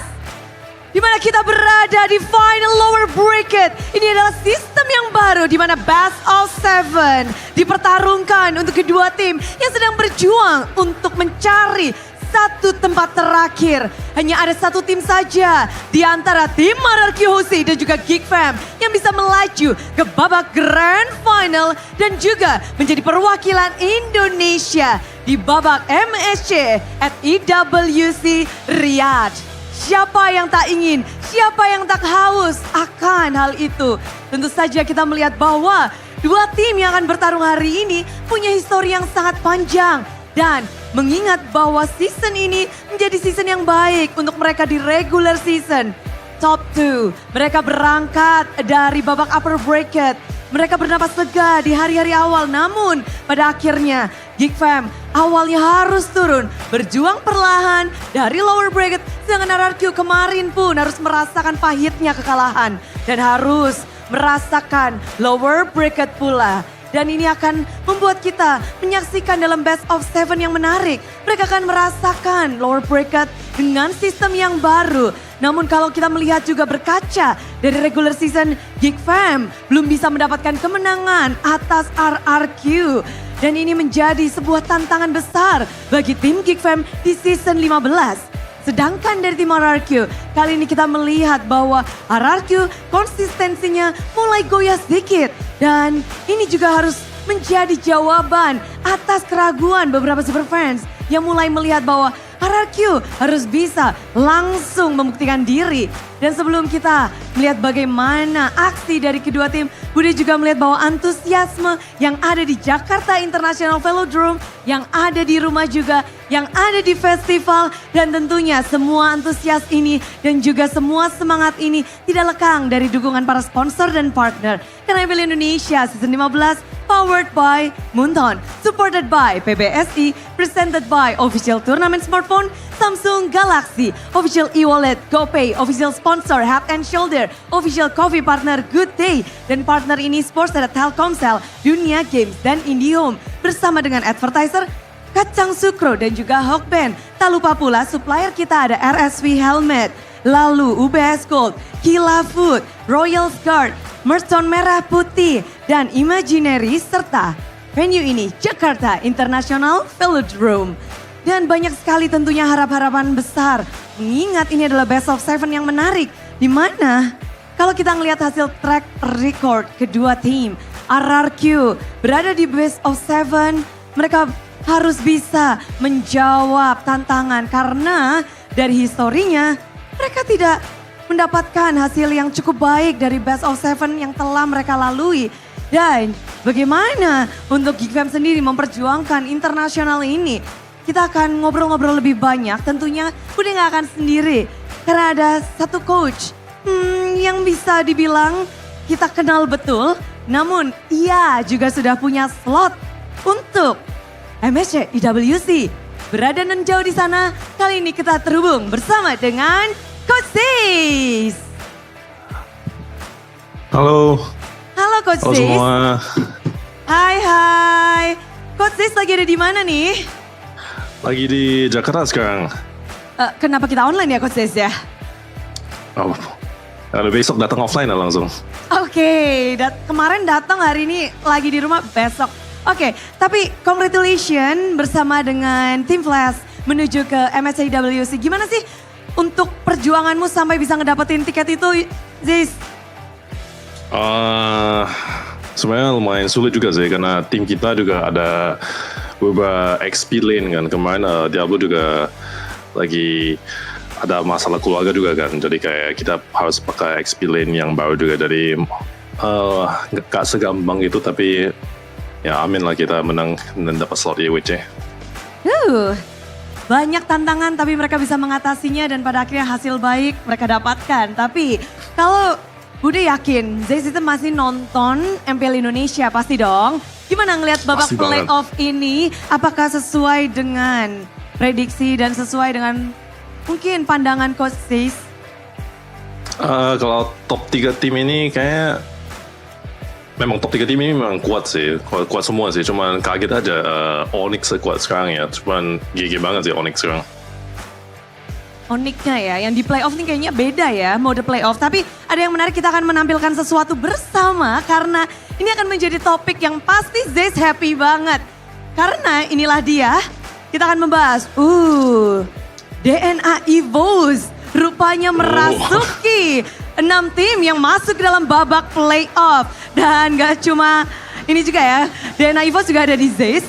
Gimana Coach Zeiss melihat adanya ex-EVOS players yang bertebaran di tim-tim babak playoff ini dan mereka sepertinya bersinar? Menurut gua kan dari dulu kan kalau kita scouting pemain dan ke EVOS itu udah pasti gak gagal sih sama sekali. Dan saya benar bangga banget sama pemain-pemain yang ini udah pernah masuk ke EVOS dan sekarang sukses semua sih. Kayak pemain-pemain ini kayak dari Susujin, Anavel, Makers, Dreams, Hijume, Widi sama Kai itu memang menurut gua pemain yang top tier banget. Dan mereka di tim manapun juga pasti sukses terus. Oke, tapi ngelihat ini mungkin banyak yang kaget ya. Ada Kairi, ini waktu itu di Filipina ya. Iya. Iya, dan ternyata banyak banget nih nama-nama yang mungkin kita nggak duga ternyata ada DNA EVOS-nya. Dan kalau Coach Jay sendiri melihat, ada 2 jungler yang akan bertarung sesaat lagi. Jungler ex-EVOS, ada Suzujin dan juga Make It yang akan berhadapan satu sama lain. Ini gimana sih ngelihat kedua player ini di dalam timnya? Impact apa yang mereka berikan? Jadi ini yang beda sih. Kalau Susujin itu mungkin sekarang karena dia lebih awal kan dibanding sama Make-It-nya. Jadi pasti pengalamannya lebih jauh lah Susujinnya. Tapi kalau Susujinnya menurut gue dia lebih ke pemain yang suka main kayak charter gitu. Kayak lebih calculate ya. Tapi kalau Make-It itu lebih ke mekaniknya pasti di atas Susujin. Yang bedanya. Jadi memang ada spesifikasi tersendiri ya, ada perbedaan yang jelas banget berarti di kacamata Zeiss. Ya jelas banget. Mereka ada specialty masing-masing lah yang beda-bedanya. Oke, ini specialty yang membuat timnya juga playstyle-nya berarti berbeda juga ya dari kedua tim ini ya? Lumayan beda sih sebenarnya, lumayan beda sih. Tapi kalau saya lihat di Geek Fam itu kuncinya benar-benar di Baloi sih, karena walaupun ada pemain baru yang masuk ke Geek Fam, pemain itu juga tetap bisa bersinar banget karena diarahin sama Baloi. Baloi Effect kalau di Baloi Effect. Benar, kalau kita bahas lagi tadi udah sebut Baloi, berarti bisa dibilang ini trio mid di MPL juga jadi salah satu mungkin hot topic kita. Kita akan ngebahas juga bareng Zeiss lebih dalam lagi karena trio mid yang ada di MPL, khususnya yang akan bertarung pula, ini akan spesial banget, 3 besar. Kalau ngeliat trio mid yang ada di MPL, gimana sih ngeliat trio mid dari 3 tim ini? Wah, trio mid ini, tiga tim semua kuat banget sih sebenarnya. Cuma kalau harus pilih satu ya, kayaknya tetap paling konsisten trio mid itu paling serem itu kayaknya tetap punya Onyx lah. Wah, kenapa tuh? Itu Suns-nya sekarang lagi benar-benar on fire banget. Apalagi sekarang meta Kimi kan. Kimi udah balik ke meta mid dan itu juga hero yang dipegang sama Suns dari zaman dulu, dari season berapa ya? Season MDL season 1 udah pegang Kimi banget. Oke, jadi ini tergantung dari hero-nya. Ketika ada hero yang memang condong ke sebuah tim itu yang akan lebih bersinar. Atau ada hal lain, misal chemistry atau gameplaynya atau apanya gitu? Chemistry pasti naruh banget sih. Tapi kalau saya lihatnya kayak Onyx itu kan mereka udah pernah menang banyak kan, dan mereka juga trio mid itu gak pernah ganti dari season berapa ya? Season 10 ya, season 9 ya? Ya udah lama banget. Gak pernah ganti sama sekali, udah lama banget. Jadi chemistry-nya pasti clock banget dan mereka pernah down kan season kemarin, dan sekarang kayaknya mereka bener panas banget nih buat mau buktikan mereka masih trio media yang paling terkuat di Indonesia atau mungkin di dunia sih kayaknya. Wow, di dunia, di Indonesia dan bahkan dunia untuk tim Onyx. Berarti nomor 2-nya yang mana nih? Bisa dikasih tahu nggak? Nomor 2-nya kayaknya mungkin di Indo atau di dunia nih? Di Indo dulu nih, untuk di Indo yang dulu ya? dari 3 tim ini. Kayak masih punya RQ dah. Oke, apakah ada alasan tersendiri menempatkan RQ di posisi nomor 2 dan Geek Fam di nomor 3? Karena Geek Fam itu masih baru kan, mereka masih baru clock sama Make It 1 season doang. Dan RQ itu udah berapa season ya, dan Rin sama Edok juga dari MDL dulu kan, jadi chemistry mereka udah clock banget, cuma masukin switching 2 season, jadi harusnya dari pengalaman dan dari outgame-nya juga pasti lebih kuat sih. Oke, memang dari perjalanan, dari historinya, berarti Zeus melihat dari banyak aspek dan menempatkan 3 tim itu sebagai posisinya gini. Tapi kalau ngebahas, tadi kan Indonesia, kalau kita sekarang ngebahas lebih ke skala global Zeus, Indonesia dengan performanya sampai di playoff ini, bagaimana nih dari pandangan Zeus untuk perjalanan tim Indonesia di MSC at IWC Riyadh? Kayak Indo bisa, udah pasti top 2 lah. Kalau menurut gue sebenarnya kalau Indo sekarang, mungkin kalau M6 kemarin ya, chance buat Indo menang lebih gede dibanding sama IWC ini. Tapi kalau menurut gue, paling bersinar buat menangin IWC ini sebenarnya Onyx sih. Mereka bener panas kan ya. Sekarang mereka bener main bagus banget. Oke, ini harapan besar tentunya ya. Kalau ngelihat dari Onyx udah sangat kuat, tapi tadi kan bilang bisa top 2. Ini top 2-nya kalau Zeus lihat, apakah pesaing terbesar masih Philippines atau ada Malaysia sebagai defender champion musim lalu atau mungkin Singapura?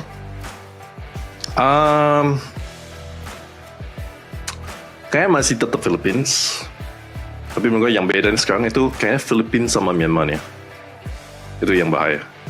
Myanmar? Memang yang bahaya. Oke, ini kontainer yang mungkin kita lihat masih underdog tapi sudah mulai disebut dari beberapa orang bahwa Myanmar bisa jadi satu region nih yang harus diwaspadai. Dan Zeus, kalau itu kan nanti kita akan bertemu juga, pasti Zeus sudah gak sabar ketemu tim Indonesia dong. Untuk di MSC nih kita akan bertemu. Satu tim Onyx sudah ngedapetin slot. Bagaimana dengan nih Geek Fam atau RRQ yang kira-kira akan menemani Onyx dan menjadi perwakilan Indonesia, Zeus? Oke. Dan kayaknya Zeus bakal jawab nanti ya. Katanya rahasia. Dia nggak mau kasih tahu, dia langsung kabur sebelum ngasih tahu itu. Zeus, kamu kabur ya, Bunda akan kejar jawabanmu.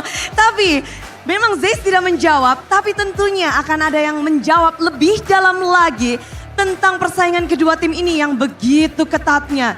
Kita tahu Geek Fam banyak sekali nama membawa nama Geek Fam. Banyak yang menyebut Geek Fam akan menjadi kontender kuat di season 15. Namun RRQ pun demikian. Banyak sekali mata memandang sebagai dream team, sebagai tim yang benar-benar membuktikan konsistensinya. Dua tim ini harus bisa melampaui batas. Mereka harus bisa memenangkan match ini supaya bisa mendapatkan tiket untuk MSC at IWC. Ditambah menjadi grand finalis di season yang ke-15. So, super fans, are you ready? Bendera sudah berkibar, sorak-sorai dari Superfans sudah berkumandang. Semuanya bersiaplah. Inilah dia, final lower bracket, best of 7 antara RRQ Hosi dan Geek Fam.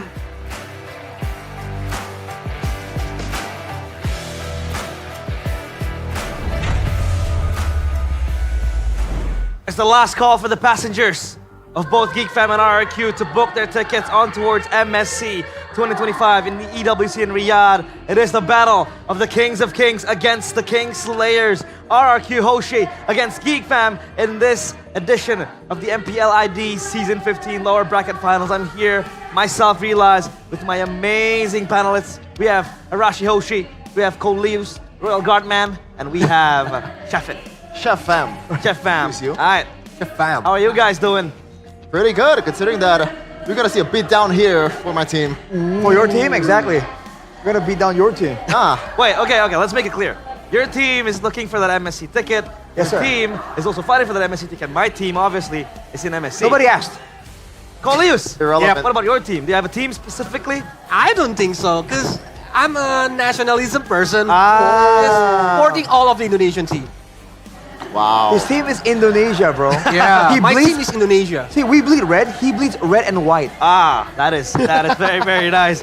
Very good, but obviously we have projections today because it'll be the first time since, I think, quite some time, even it was the first time ever in MPL ID that we will have a best of 7 as the lower bracket finals. Yes, sir. Talking to you, Coleus, obviously, what do you think will be the changes to the players mentally if we want to play a best of 7 in lower bracket finals?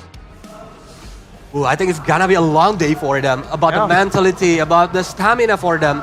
And we're gonna see later about the history of RRQ when they play on the best of 7 series. I don't like that. It doesn't sound pretty well. Yeah. But today's schedule, as scheduled, RRQ Hoshi against Geek Fam. We will be playing that best of 7.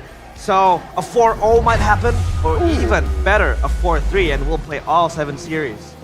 And this is a playoffs bracket we've seen from day number 1. Onyx beating Team Liquid ID. Altrigo with the reverse, with the underdog performance to take out Bigatron, sending Mirko into the Shadow Realm. And then afterwards, RRQ got it done. Going up against Onyx, who did beat Geek Fam. And yesterday, unfortunately, they were unable to do so. And then now, finally, today, RRQ against Geek. Best of 7, man. It's a whole different ballgame. Yeah, I think it's best of 7. The biggest part of this kind of series is how they're gonna adjust. And I think Cascute, they have a bit more airtime, I guess. In a best of 7, he was in the grand finals in season 14. And that brings me a bit of worry, I guess. Because this is gonna be a long, drawn-out battle, especially in the drafting phase. As we've seen, even in the best of 5, it's already hard. Imagine best of 7. And both of them are the strongest team. If you look at the regular season bracket, the RRQ and Geek Fam is the number 1 and 2nd, right? Yeah. Yes. So this is like them just killing each other. They were the first ones who were able to get the upper bracket in playoffs. But now we want to listen to Alyssa on the team arrival. So Alyssa, who will you be kidnapping today? Alyssa, hello. Alisa masih backstage karena Alisa sedang menunggu kehadiran dari Geek Fam. Karena kita akan melihat di hari yang keempat ini adalah final lower bracket di mana satu slot untuk mewakili Indonesia di MSC 2025 akan diperebutkan. Wow, sudah hadir. Kayak kita culik Make It sekali ya kali ini. Kita tanya-tanya dikit our rookie of the season. Di mana Make It? Oh, oke. Hai Make It. Apa kabar hari ini? Baik. Cukup deg-degan gak nih? Karena hari ini sebenarnya salah satu penentuan paling krusial. Enggak, biasa aja. Oh, biasa aja. Kenapa tuh? Menurut kamu memang best of 7 ini nggak membuat takut kah melawan RRQ? Main-main aja, ada Arthur soalnya. Oh, kenapa tuh kalau ada Arthur? Ya mainnya tenang aja, sama-sama tenang soalnya. Oke, mainnya sama-sama tenang ya. Dan menurut kamu sendiri kalau best of 7 ini yang lebih dibutuhkan tuh mental atau strategi sih sebenarnya? Dua-duanya, tapi paling pertama mental. Mental dulu ya. Kenapa tuh? Enggak apa-apa, mental aja. Pilih mental aja, oke. Make It, kalau kamu sendiri kan udah dinobatkan nih menjadi Rookie of the Season kemarin.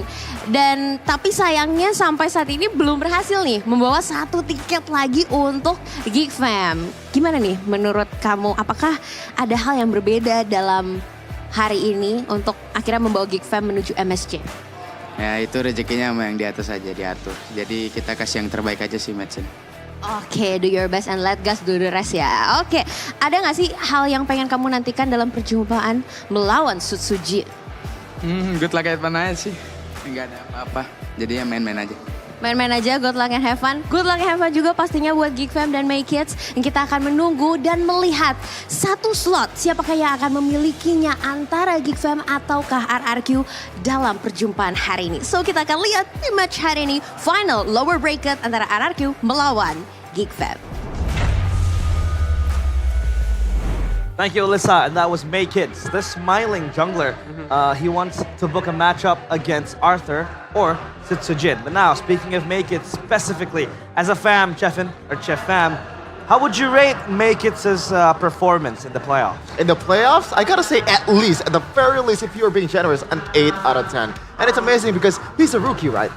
We expected him to be a bit more, maybe like under the weather, or maybe just not really, I guess like the pressure is gonna get to him, but for not just Make It, for the whole team of Geek Fam, especially for the rookies and the the players that's less experienced, they're amazing. Gobbs was, making moves on his own. Kenziski carrying Geek Fam, especially against Alter Ego. So I'm very confident with the way they're gonna play here against RQ. Yeah, and he didn't start at this point. If you look at the first half of regular season, he tried to find the chemistry between the Make It and Aboy and of course the Baloyski, the trio mid lane. But now he's gonna play on the lower bracket finals. That's gonna be an amazing feat. But now it's going to be Alyssa again welcoming the RRQ players. So Alyssa, take it away. Kembali lagi bersama Alisa Natali, masih di backstage MPL Indonesia season 15 di babak playoff. Karena Alisa lagi menunggu kehadiran dari raja dari segala raja RRQ yang hari ini akan mempertaruhkan satu slot terakhir menuju MSC melawan Geek Fam. Dan wow, sudah hadir bersama kita di sini. Kayak kita kalau tadi udah culik Make It, kita culik Sutsujin kali ya nih. Gimana ya, Ujin? Oke, hai Sutsujin. Apa kabar hari ini? Baik. Oke, Sutsujin, hari ini kita akan best of 7 dan ini satu kesempatan terakhir untuk memperlukan MSC. Seperti apa nih hari ini persiapannya? Ya dari persiapan kurang lebih diri sendiri sih. Jadi kita lebih disiplin aja nanti mainnya. Oke, kalau BO7 ini kamu lebih memperhatikan mentalkah atau strategi sih yang sebenarnya lebih penting?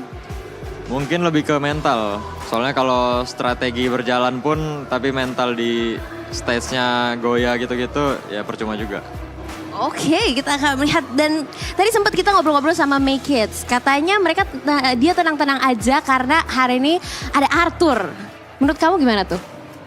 Ya lawan aja sih. Lawan aja ya, kita lihat apakah kamu bisa tenang ya melawan Sutsujin. Oke, tapi kalau selama kamu dan Cascute di RRQ ini, RRQ tuh sebenarnya belum pernah kalah dari Geek. Apakah kalian sebenarnya sudah tahu winning condition dari Geek? Winning condition mereka mungkin di Baloy sih sama My Kids. Di My Kids mungkin hero pool-nya yang banyak. Bisa tank, bisa assassin, bisa fighter juga. Jadi itu ya yang perlu kita lihat dan kita perhitungkan. Dan mungkin ada hal gak sih yang kamu nantikan dalam perjumpaan melawan Make It? Pengen adu assassin aja. Dan adu assassin kita akan lihat dan satu kata dong buat Geek Fam. Kasih yang seru. Kasih yang seru, oke. Good luck. And have fun juga buat RRQ dan kita akan melihat apakah di match kali ini satu slot terakhir akan jatuh ke tangan RRQ ataukah ke tangan Geek Fam. So see you di match hari ini. So that was Mr. Arturito. He's back on the entrance alongside Alyssa, and he says, "Yeah, let's fight it, Make It. Let's go and brawl." So Arashi, before I get to you, I want to ask a bit about the audience topic voting. Obviously, at home, you guys can also participate in throwing out your opinions. It may be good, it may be bad, but hey, an opinion is still an opinion, right? Audience topic voting: RRQ versus Geek. Who will secure the last ticket to MSC? This is a yes or no question, or like a two-choice question. Yeah, it's a prediction basically. RRQ will return to the MSC scene, or B, Geek, the new MSC contender. I'm just gonna throw it out in the air. What do you guys think? I feel like Geek Fam, right? The storyline will be so cool after such a long journey. Baloyski, we talked about this before, man. Overcoming the injuries, the carpal tunnels. Developing a team of rookies, right, up to standard, defeating all the other teams, second in the regular season. If they get it done here, it's a great storyline. But this is real life, my friend. This ain't a movie, Oh dude. my RRQ's God. gonna get it done. Get out of here. I was wondering, like, why is this guy giving a lot of props to Geek Fam? That Apparently, passion. it's gonna shut it down in the last second. That's pretty. I don't like that. Wait. We need a mediator, right? Polius. For me personally, because both of them are already see what they like. What can they play? Yeah. About the game, the yesterday gameplay for the RRQ and Geek Fam. But for me personally, I think Geek Fam have the advantage. Because RRQ is playing very hard during the last game. Right. But when Geek Fam against Alter Ego, do you see that game? That's what I'm saying. 3-1-0, man. Because, there are those judgments, obviously, but we'll put that to a hold because now we want to talk about the BO7 Jinx for the Kings of Kings. Yep. It's been a long road for them. And a best of 7 is not their best friend. Arashi Hoshi, what do you have to say about this? Will they be able to take over BO7s? Because remind you that if they will win the series, they will have another BO7 to play tomorrow against Onyx. So technically, they are facing a BO14. BO14! So it's not an issue at all, man. But I want to quote a very intelligent young caster from Indonesia when he says, I don't believe in patterns, right? That doesn't happen. That's Sheffin. So no, I think we've already broken the Kingslayer Geek Fam curse. We did that this season or somewhere between this season and last season, right? So I feel like this RRQ, we can break those curses, man. So I'm feeling pretty good. I don't believe in curse, actually, because it's a 50-50 match between both of them. Both of them are strong right now. Agreed. They have a lot of strategy to be shown to us today. That's true. Speaking of strategy, Casket said he's saving strat for the playoffs, and even the players also said that as well. But the thing is, when you see Sutsujin's new hero in the jungle, the Baxia, and I believe the Yi Sun-shin, guess the win rate, Arashi. Hey. Nada. You don't have to do It's an egg. Hey, it's 0%. Small sample size, bro. Oh, come Small on. sample size. I think me and Colius will leave now because we'll set up a boxing ring for you. Yeah. Go at it. Bring it. I'm not trained. But, Colius, what do you think about the Yi Sun-shin pick yesterday from Sutsuki? Hey, that was interesting.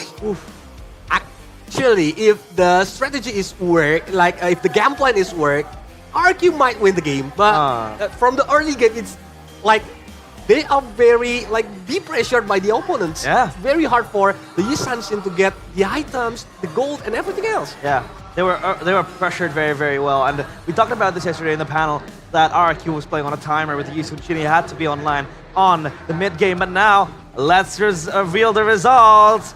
Drum roll. Filipinos. And whoa! Ooh. Geek Fam, the new MSC contender, Mr. Arashi.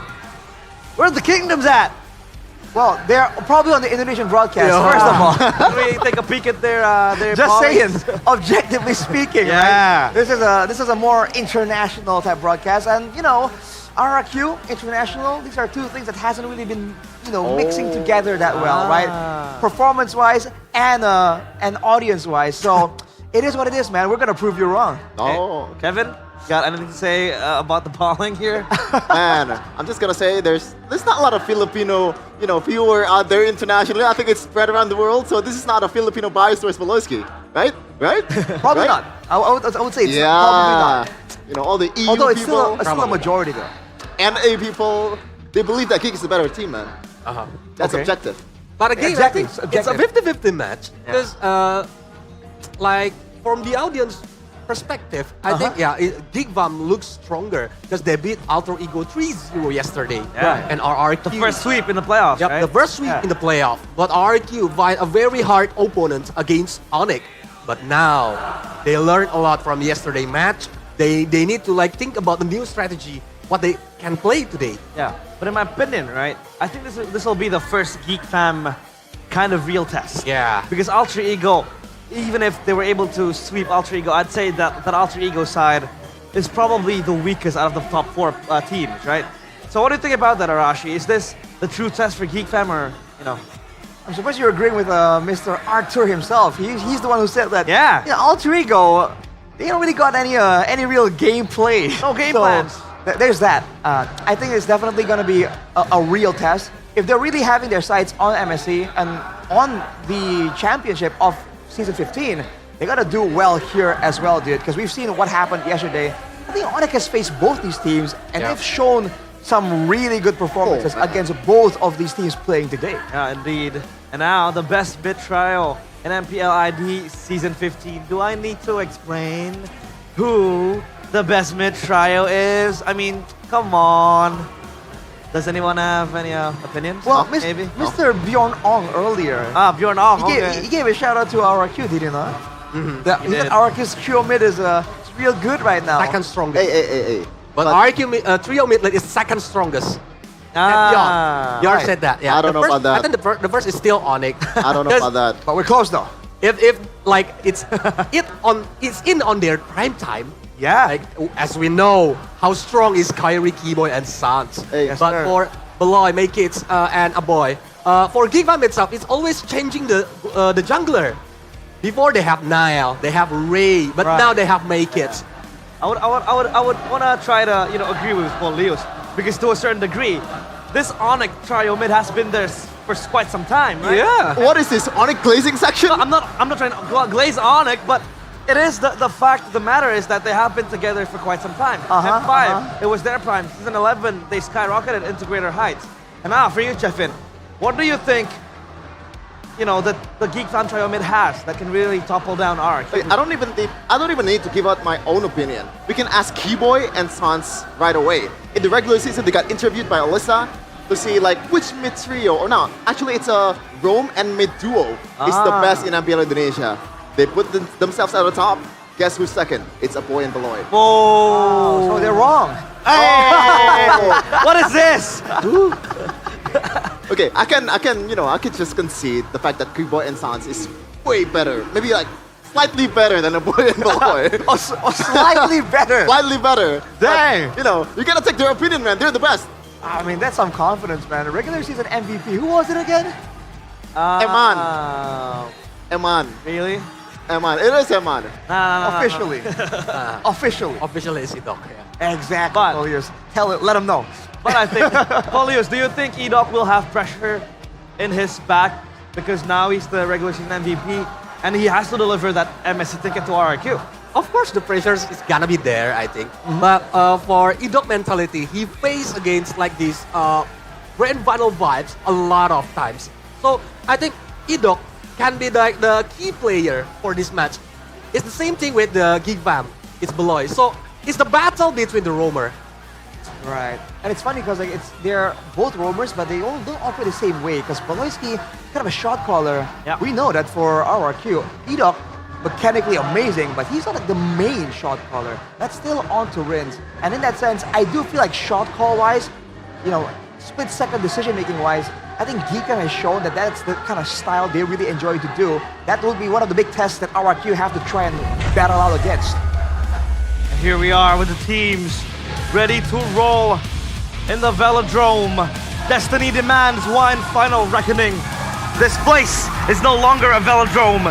This place is a crumbling castle. It will bear witness of a fallen king. Once the conqueror, now down with its crown shattered. In front of them stands the King Slayers, looking to strike the final blow. As they make their way onto the stage, we welcome the fallen kings, but now they are the Kings of Kings against the King Slayers. Give it up for Rex Regum, Kaon! And onto their left stands the mighty tall King Slayers. It is Geek Fam! Battling out for a chance at revenge against and also for their own personal vendetta. This is gonna be the highlight, the only match of today.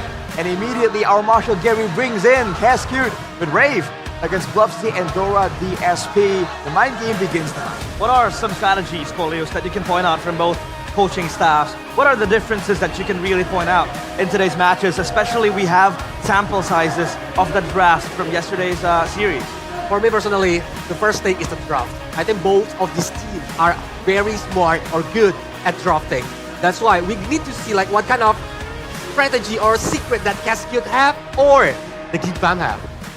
Yeah, and I think the hero pool, the overall hero pool will come into play in this game. And so far, RQ truthfully, has been picking more heroes than Geek Fam, despite Sutsujin only playing in a, very minimal hero pool. So I think that's gonna come into play because the more cards you have, the better your chances in a best of 7.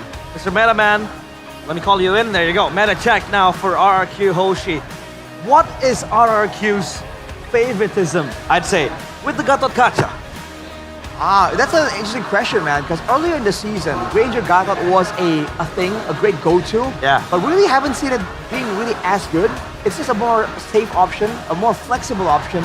But I feel like for RRQ right now, flexibility is the least of their worries. Yeah. They have to make sure that whether it's rigid or flexible, they make sure that execution stays clean, right? Messiness is the one thing that everyone has been criticizing about RRQ. And Julius, what do you think about this situation here, especially with the Fanny, right? Geek Fam can have a great Fanny, RRQ are going to be forced to respect it again and again. That's a big problem for a lot of teams. RRQ is no exception. I think we totally agree that both of the jungler, Maykits and Sutsujin, are a very great player for using the Vanny. Yeah. But for today, the lower bracket final match, I think Vanny will be banned all the time. Yeah, they prefer to play safe, just not let the opponents use the Vanny. Yep, and now, Chef Fam, it's your time to shine. Because Kenziski, I don't want to say this, Chefin, but he might just go the route of a one-trick Harith. I don't know about that, but if the Harith is available, then why not? The best at Harith. You can see the outplay against against Alter Ego. The best? Flicker. The best? Yeah. Okay. I don't know. There's no Salvador in this league. He's up there, yeah. Yeah, but back to I want to talk about Maykits, man. Yeah. He's probably the only guy.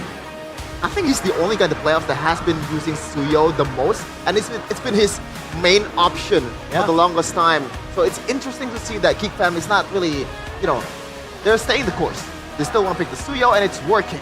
So I don't see a reason for them to just switch the gears, maybe just, try some new heroes just like Cascu did with Sutsujin. And Geek Fam, we know. Their game plan is stick to what works. Yeah, and I think it's fair to, it's also important to mention the fact that teams understand that Maykits is a great assassin player, so they draft and also ban to try and limit the options there, like the Fannies, like all these other assassins, like the Ling even, that Maykits can do well on. And when that happens, the Suyo is a bit of a best of both worlds. You can kind of be an assassin, but also be a fighter. You can also poke, but also secure kills. So I think that's why we're seeing the Suyo really rise up in popularity, specifically for Maykits. But it depends on for Baxia and Fredry matchup. I think for today, most of them are banning Baxia because we know that the Baxia potential when Alter Ego is using the Baxia, right? Yeah. Right. So that's why I think no more Baxia for this lower bracket final match. So they gonna play like what Arthur said before. It's the battle between assassins against assassins. Because I feel like the Baxia in the hands of RRQ isn't really the best option. I mean, you put Baxia on Edok, he's not gonna play Maker, right? Like the Thick Veil Implosion. You put him on Sutsujin, it's not really, the best Baxia. So you gotta wanna put Sutsujin on a winning matchup. And by the way, the rival showdown, the Smiling Jungler versus S-tier Jungler. What are, Chefin, the stark contrasts between Maykits and Sutsujin? The stark contrast is the other one has an MPL ID second team nod. What is this? Okay. Yeah, it's gonna be interesting, especially for Sutsujin. We mentioned about the Baxia Coelius, and you mentioned it too, Realize. They're not really the best at using Baxia, the thing that you said, but also, they're up against Onyx. We have to take that 0% win rate with a grain of salt. Yeah. And I think they're gonna be able to execute the Baxia much better in this match compared to before, because Onyx they know much better about how to counter that hero. Yeah, I mean, for the other side though, I think between those two, I think it's the difference in the team, right? Sutsujin actually is more well known for playing those utility junglers, because back then that was something that was his thing, but now we've seen Maykits also pick up some of the Fredrins, some of the fighters. So I really feel like at this point, after the 2-week break, after the first 3 days of the playoffs, I think it's not really fair to say that these two junglers are limited in that sense. But who is the better utility jungler? I think that still leaves a lot to be arguable. For Assassins, I feel like it's fair to say that for Sutsujin, to join the Hayabusa he can compete with, the Fanny is all for Maykits, man. It keeps the victory here by the Samsung Galaxy S15 series for RRQ. Don't a surprise, bring the pocket strats in, bring in all these creative strats, but make sure that you have the right execution as well. I think that's the most important thing that they have to kind of focus on after they really have this creative style coming in from Kescute. For GeekFam, minimize the playmaking potentials from Edok and Dairon. That's been a massive win condition for RRQ. And yeah, give a boy a carry mid hero, and Farsha is a solid option. I think, yeah, I agree with that. Of course, like Farsha is the key of everything. Like yesterday, we see all the matches. Farsha is because of the artillery about the high ground defensive. Farsha is the best heroes for now. And it's not even close. Not even close to other mages because it's the only mage that can burst on the backline. And it's a so highly sought commodity in this kind of meta. So I'm curious to see if GeekFam wants to just pick the Farsha first, or if they want to, kind of quote unquote, not really counter it, but they know that a boy really likes the Faramis, a boy can play the Zosk. So that kind of like reactive kind of playstyle suits them better. That was about to be my question, because yeah, the Farsha is available, it's a very strong pick. I mean, when push comes to shove, maybe you go for the Yi. If the Chusin's open, you go for the Chusin. But a boy seems to shy away from that Farsha pick, right? He is used to and accustomed to the Faramis pick and the Valentina pick. So is this a case of GeekFam's just gonna give the Farsha towards RRQ? That'll be dangerous, man, especially because like the heroes that Aboy prefers now is still also heroes that the Farsha can do well against. I mean, Goliath, Mirko has been very vocal saying the Faramis, useless. Sometimes it works, but when it works, it's not because it's good. It's because the opposing team doesn't play well against it. What do you think about that Faramis right now in Season 15? I think it's in my humble opinion, it depends on the pilot. If the pilot of Varamis, I think it's gonna be a game changer because the prolonged team fight, when he gonna like using the Nether Realm is a very important moment. That's why GeekFam is always leading when the team fights happen when a boy using the Varamis. Alright, and now we go to the drafting phase presented by the official Samsung Galaxy S15 series. The respect towards the Baxia, the Lucas, the Hayabusa as well. But for RRQ, they want to stop the Herod. Is this just gonna be a Fredrin answer to the Joy? I think like Kenziski using Harriet is really a disaster for the opponent. Yeah. Because how the positioning, how he utilized the ultimate itself, it's very important moment for the opponents, especially during the team fights. That's why yesterday when I do the restream, I always asking like, why nobody's like banning the Harriet from Kenziski? And now RRQ sees that, they banning the Harriet. Great move from RRQ, but hey, with the Joy taken away already, the Hayabusa also banned out. No real good options for Citizen just yet. If RRQ want to go for the Fragrant, they better go for it before the second banning phase. But with the Tsushin and Fulvius, they're already gearing up for a brawl type situation. GeekFam, do they want to oblige and go for and fight fire with fire? I gotta say, I think this is gonna be an easy mid lane pick for a boy. There's a lot of options that's good here. If you want to just a pure counter towards the Phobias and also the Jushin, Eve can work. The Farsha can still work, and it kind of limits the potential of the gold laner of RRQ. They want to pick a Granger, they want to pick a Aerithel or 1-1. It's still gonna, that's the, I guess, the trap that GeekFam is gonna set in this phase. The Bedang. A playmaker that's very important right now. A lot of teams have been contesting it. It's a good flex pick option as well, but they've revealed the jungle and the gold lane already. On early 1-1, I guess GeekFam are thinking they're gonna ban the Aerithel maybe and make sure that they take away all the dangerous laners. But man, that's a very bold pick. RRQ can go for it right now. Maybe that's what it is. GeekFam, pick Fredrin or Aerithel, pick your poison. So they're trying to put RRQ into a confusing situation. Could be. So then RRQ should try to make a priority scale, which is more dangerous, the Joy or the 1-1. They go for the Granger. Wow! Go for the Granger. Because for me, personally, I think 1-1 is a very wise pick because there is no Farsha. They are using Yuzuxin as the mid lane. And about the Povius is a frontliner. So 1-1 can easily open the weakness point. Yeah. True. Yeah. That's the point why GeekFam is picking the 1-1 on the second pick. And that's jumping on the backline, right, for the Phobius. Yeah. But the Granger pick, Arashi, they missed the chance to properly just counter the 1-1, either the Joy as well. I think there's some plans, they might want to have a bit more range because they know they have a mid lane that's very short range. Because man, that's a golden opportunity to go for the Irithel and counter it. Mirko is very vocal about this. The 1-1 cannot do well against the Irithel. But now there's questions here about Toy, right? He's always been put on his Granger again and again. Yeah. Is he getting a bit too one-dimensional here? Because he used to play the Irithel and the 1-1. He used to play a wide variety of gold laners. And right now, the other signature pick for RRQ has been taken away by GeekFam. That Tigreal that was able to kind of turn things around against Onyx themselves. Another signature pick that GeekFam might take away here is the lane, because they realize that the 1-1 is there and they want to limit that backline dive potential coming in from Tsutsujin. And we know RRQ in the last game against Onyx, they were very, Harry was very, very good on the lane. It's pretty much disabling Toy from winning the game for them. So that should be the course here for GeekFam. And that's a good ban also, limiting the potential of a boy, the Eve. That should be a Farsa, right, for Geek after, or at least in the second phase. With the Eve being banned now, what options do GeekFam has against this Chusin Arashi?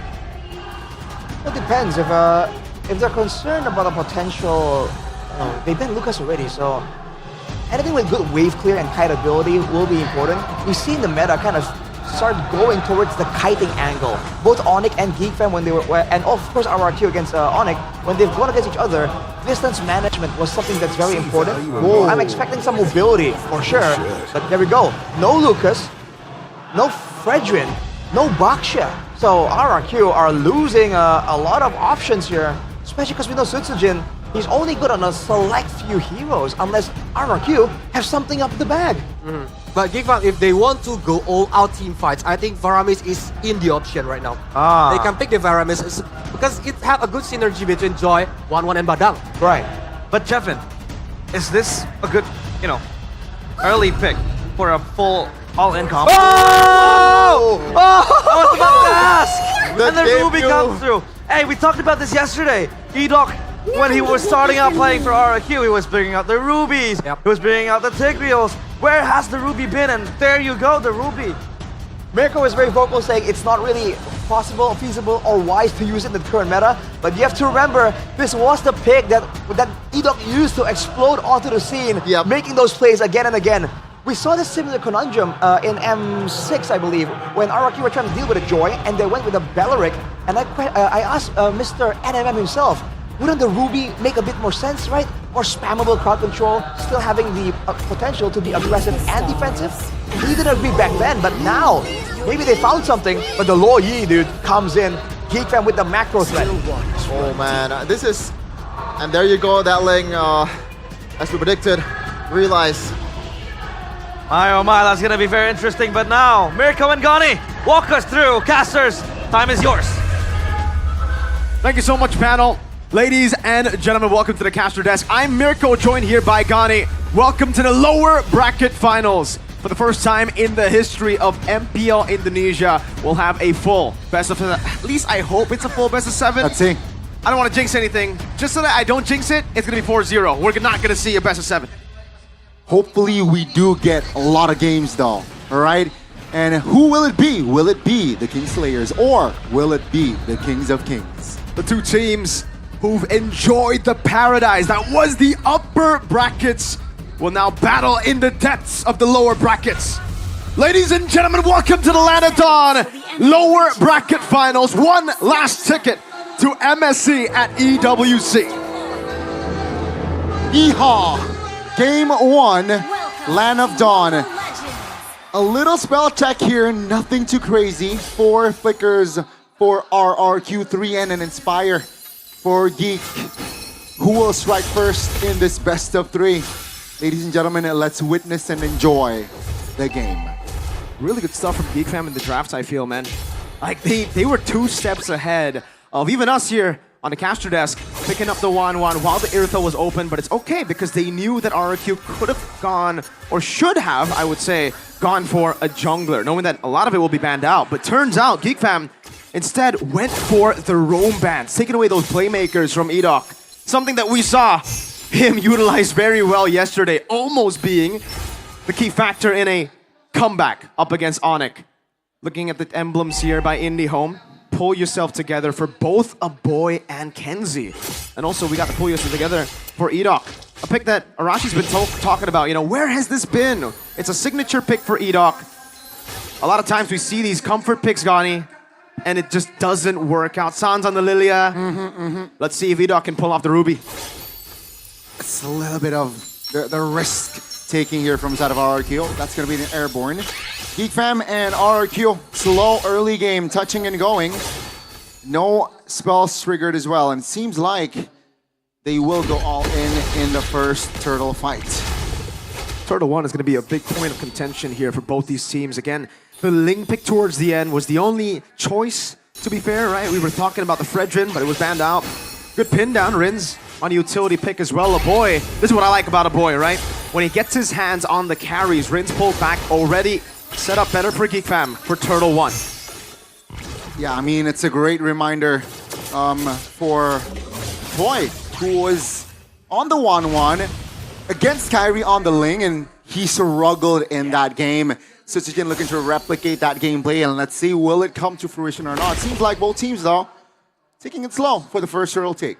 Both Assassins, there's no need, no rush to go for neutral objectives. They can just farm out, especially for RRQ, knowing that, again, Maykids was able to take it earlier, but Loisky getting chunked quite low. Turtle number 1, Maykids a level ahead already. Sojin still on the orange buff now. Good Lantern Flare, Rins backing away. Time with the flicker forward, getting the Dark Wave, and now Infernal Pursuit over to the back. A boy to be caught as well. Time continues, but Loisky got 3. Tempest the Blade will not be able to find a mark. That's gonna be Maykids. Almost getting it now in the mid lane. Riz, no Crimson Beacon. Edok mounted by the glue. Tyrant walking up, gets a basic attack onto the lethal. Wanderer Gob still with immobilization. Looking for the kill. Another grab a flicker missing. Edok getting away 1-1. But Geek Fam, Beloy and a boy are back on the Turtle. Dyron with the Dark Wave again. He collapsed on the Turtle. Dyron looking for an escape route. Boom, bang, chomped up by Gobs. A boy coming in as well. Immobilization, 3-man Dark Wave. Dyron pinned down again, a free Turtle, and a kill for Geek Fam. RRQ, they are struggling to find the connection in that Turtle take, and yeah, that was just clean discipline execution from side of Geek Fam. Now, can they translate it to the later stage? Prediction, we got colors. Wow. Talent prediction by our new application, GoPay. RRQ? 1-2. Okay, we're 3-3. All right, it's equal. Kolius, me, and Arashi, we've gone RRQ. We have a battle amongst ourselves. But remember, this could be a way for me to curse, you know what I mean? Okay. You're teasing us. Very convenient for me. 4 minutes in, just the 3 kills in total. And yeah, Toy and Kenzie, safe farm so far. Untouched. I don't think they have spent their spells just yet, so that's pretty okay. Toy though already rotating towards the mid. Yeah, trying to get the double lane. Something you can do against the 1-1 when you have the Granger is, again, utilize that double lane. Mainly on the Granger too, you just have a lot of kill pressure in lane, but Beloyski has been able to neutralize that really well in game 1. Constantly rotating to keep Kenzieski safe. And we really see a shift in styles for Kenzie. I think in the regular season early on, he always wanted to go for the 1v1s. They got soloed by Iman, and after that, he had to go through a whole redemption arc. Practicing in scrims, getting better, and now he decides, for the most part, not to engage in the lane.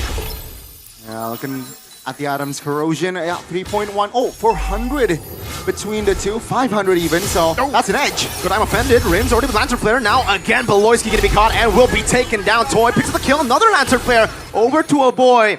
But the Brave Smite gets him back to safety. Also the regen. Unfortunately for Toy, just a tad bit late. Could have been a stack on the Sky Piercer. Out of position, Beloyski there. Punished and unlucky for Geek Fam. RRQ, they have Prio on the next Turtle. Geek Fam, can they recover? Another I'm offended over. A boy gonna be caught again. Lantern Flare not there. Kenzie. Dive on the back. Dark Wave. And they put a pursuit with the pin down with the pinch crack as well. A boy still gonna be caught as well. 1-for-1 though in the end. XP for mid. Maykids on the Turtle. What an initiation by Dyron. Oh, perhaps Beloyski looking for an initiation. Kenzie picked up half-second skill. That's an all-in onto the back again. Turtle can be taken. Edok pinned down to the wall. Gets over the wall. Sutsujin. Tempest ablaze. Beloyski waiting for the pin again. Oh, Sutsujin! Finds the connection and Kenzie falls. RRQ, they may lose out on the turtle take on the first one, but second round, it is all them. It's been so equal that at this point, I guess we gotta talk about scaling. GeekFam have secured the first 2 turtles in the game, but RRQ have found really good trades on the board. A turret up top, more kills. Do they have the scaling? They certainly do have damage when we get to late game with the Ling.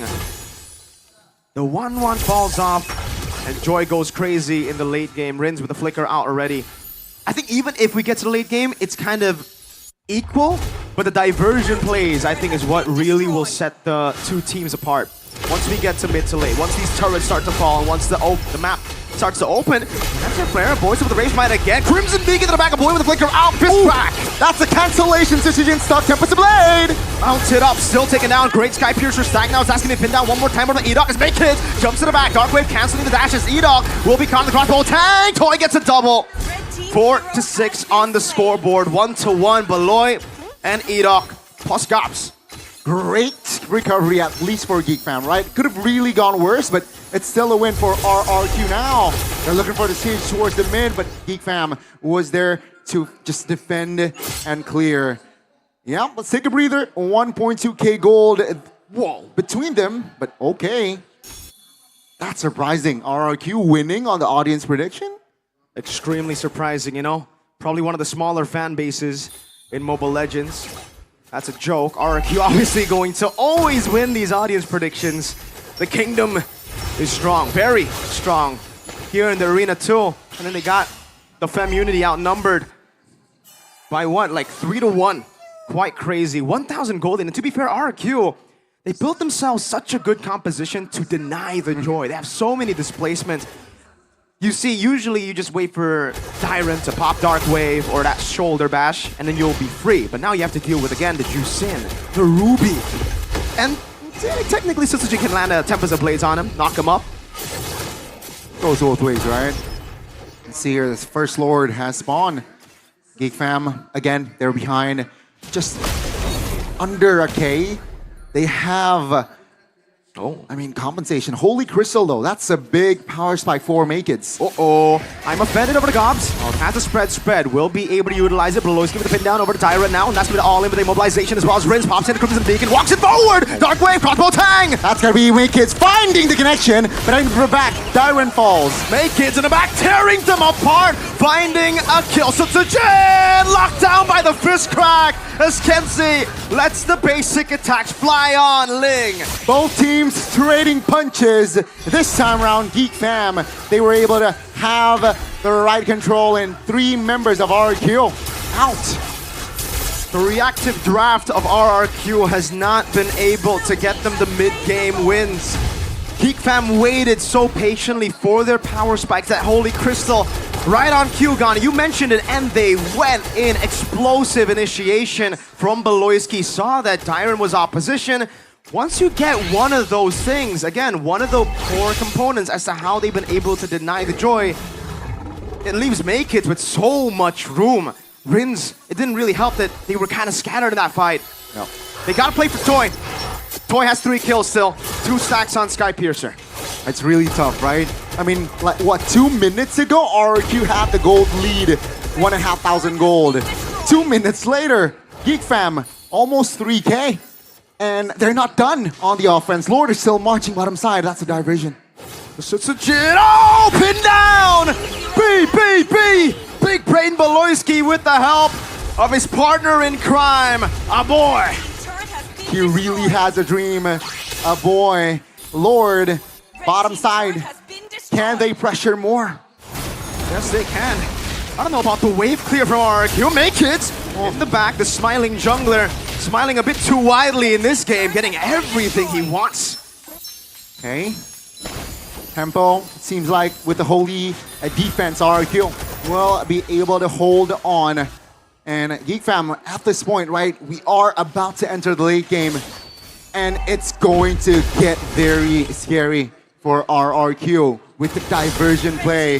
We saw what Sans did with the Luo Yi yesterday against RRQ. So will they have that PTSD against a boy? That's a good question. I don't know. It's tough. We were talking about if both teams scaled equally. Oh, Yin Yang reaction now. Over to Edok, mounted up as well. Edok has the flicker. He does not want to utilize it defensively, but he does make it! Finds it, Tempest Blade defensively. Geek Fam though, they will back away. So slow, yet so calculated for Geek Fam. They don't rush into these things. They just find the poke.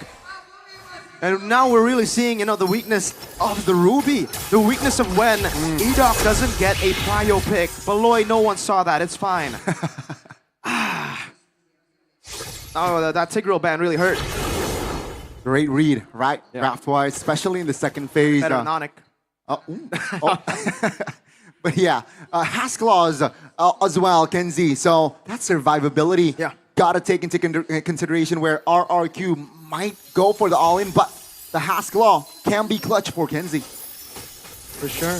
He's gone for the crit build, ladies and gentlemen. Diversion from a boy with a dream, a boy with a catch! Again, Sujin. That's Sujin though. Calm, collected. Okay, so at least he has secured the true damage item within that endless battle. So I guess he has chances, right? And now he is controlling the top side, and Geek Fam, they're gonna blitz this. BOD for Toy. Big item, electrifying beats over the Lord already. They want to blitz this as quick as they can. Sujin nowhere to be seen. Make it, secures it, Rinse. Ball, people with the crossbow tank gets popped in. Now again, Gobs in the back line, zoning them away. Siren isolates himself. Dark Wave. Crossbow a Tang. Healed it. And another diversion from a boy! Sujin dove in! Tempest of Blades will find a boy! But is it worth it for the cost of the mercenary's life?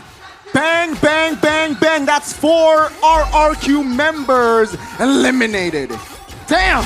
That's 2 times more bangs than you see in the title of the video game. RRQ. Now they're really on the back foot, and man, this reminds me of an old version of RRQ. An RRQ in their toughest times, only relying on their gold lane. Called them Skylar-centric back in the day. Currently, it's all Toy. During that time, gotta remember, they were a defensive team. They are so good at defending. Will that characteristics show in this game? They're behind almost 7K. Defending a Lord, can they pull the defense out? And that team was actually knocked out by Geek Fam, making it a 1v1 against the Mercenary. Once a part of his team back in the day. Now in the mid lane of Siege. Edok walking up. Gobs with the spread already as Makis walks up as Rins pops in the Crimson Beacon. Big resource. RRQ still holding on. They want to prioritize to take this Lord down. Geek Fam patiently waiting for a mistake. Oh, that's a mistake. Kenzie, way too aggressive. Luckily, you have a second chance when you're on the 1-1. RQ weren't ready for Edok to find a target like that. Base turret down in the far lane. This is of immense value for Geek Fam. All right, seems like RQ again. They are able to defend the Lord here. Second Lord, and by the way, Ruby became the second most picked hero. That's a pull. I'm offended. Now diversion into the back. A boy finds it, and he will be able to pop in. Kenzie's deep from the side again. So it's a Jin's Squatter, but let's stay and make it. That's going to be Dyron though. Trying to find counterplay. Toy finds it. No crossbow tang. Interesting. Okay. Kenzie would pop it in. Ends up being 1-for-1. Gobs for Dyron. I guess you could say the losing team usually benefits from a 1-for-1 trade, but I don't know about this. I think it really still benefits Geek Fam knowing that, again, without that front line, they can't open their own jungle. Geek Fam has full control of the Kingdom's jungle. Really hard for the RRQ composition to open the map, right? Edok, sure, you're a Ruby, but Ruby's not a hero that can really face check, especially when on a losing team. So let's see here how they handle it. Seems like RQ's play is just clump up Sends Susujin far lane, but this time a different approach. Susujin joins immediately. But while you look at that, with the nature already built up, Veloci actually taking a half. Make kids threatening the back.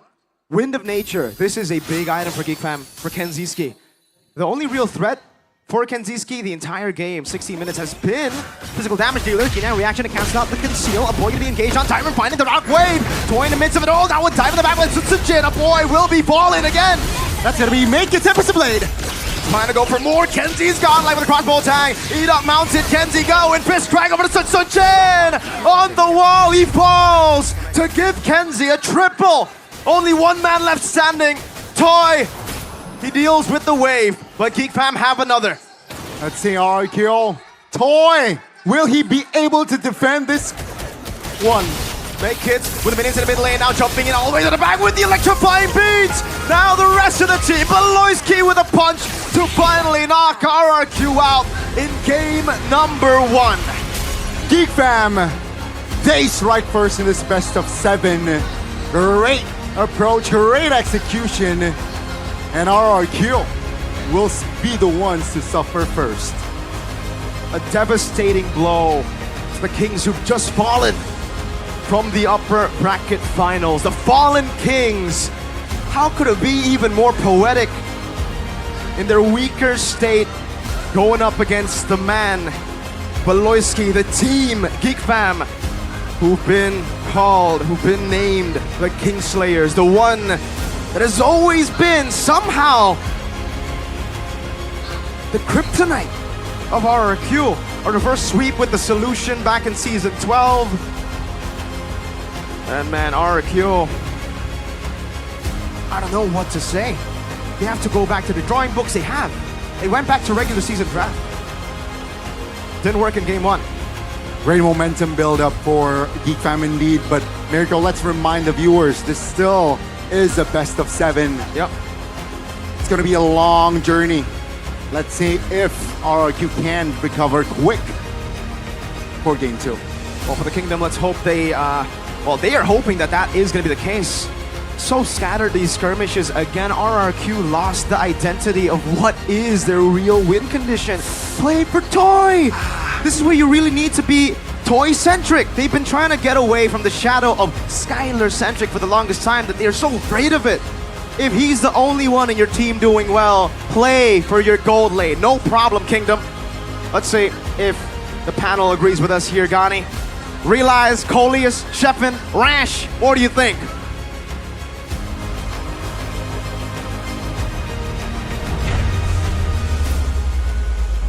Geek Fam, they throw their punches first on towards RRQ in what was an exciting match. It is 1-0 as of now. They still need 3 more wins to come, so Sheffin, calm down a bit. BO7. BO7. Arashi, first thoughts of that game?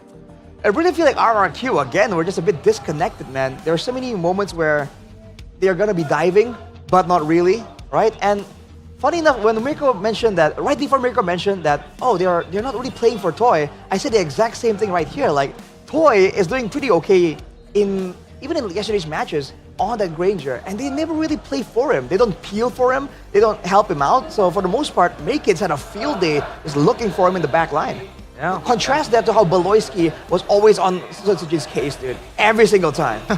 And my question is, do Ling and Ruby is a wise pick for this game? Because Ruby is not too sustainable to be on the front laner. But if we are talking about the Bobius cannot start the team fight as well as Ruby.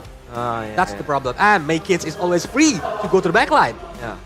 I guess like it starts with the draft. You mentioned about the Link pick, Coleus, but I feel like there's no really other good option there in the second phase. The second banning phase from Geek Fam is nothing sort of brilliant, man. That Tig ban and also the Fredrin ban, that just gives Maykits a lot of green light to just go crazy to the backline. And I feel like that's also the big factor why Maykits didn't even die a single time, despite them kind of drafting towards Maykits' counter in that Ruby in the second phase. I like odds that Geek Fam has now in their pockets. It's favoring towards them at the player of the game, presented by the official tournament smartphone, Samsung Galaxy S25 series. It is Maykids, and slowly but surely he's growing to become a man. The smiling jungler, man.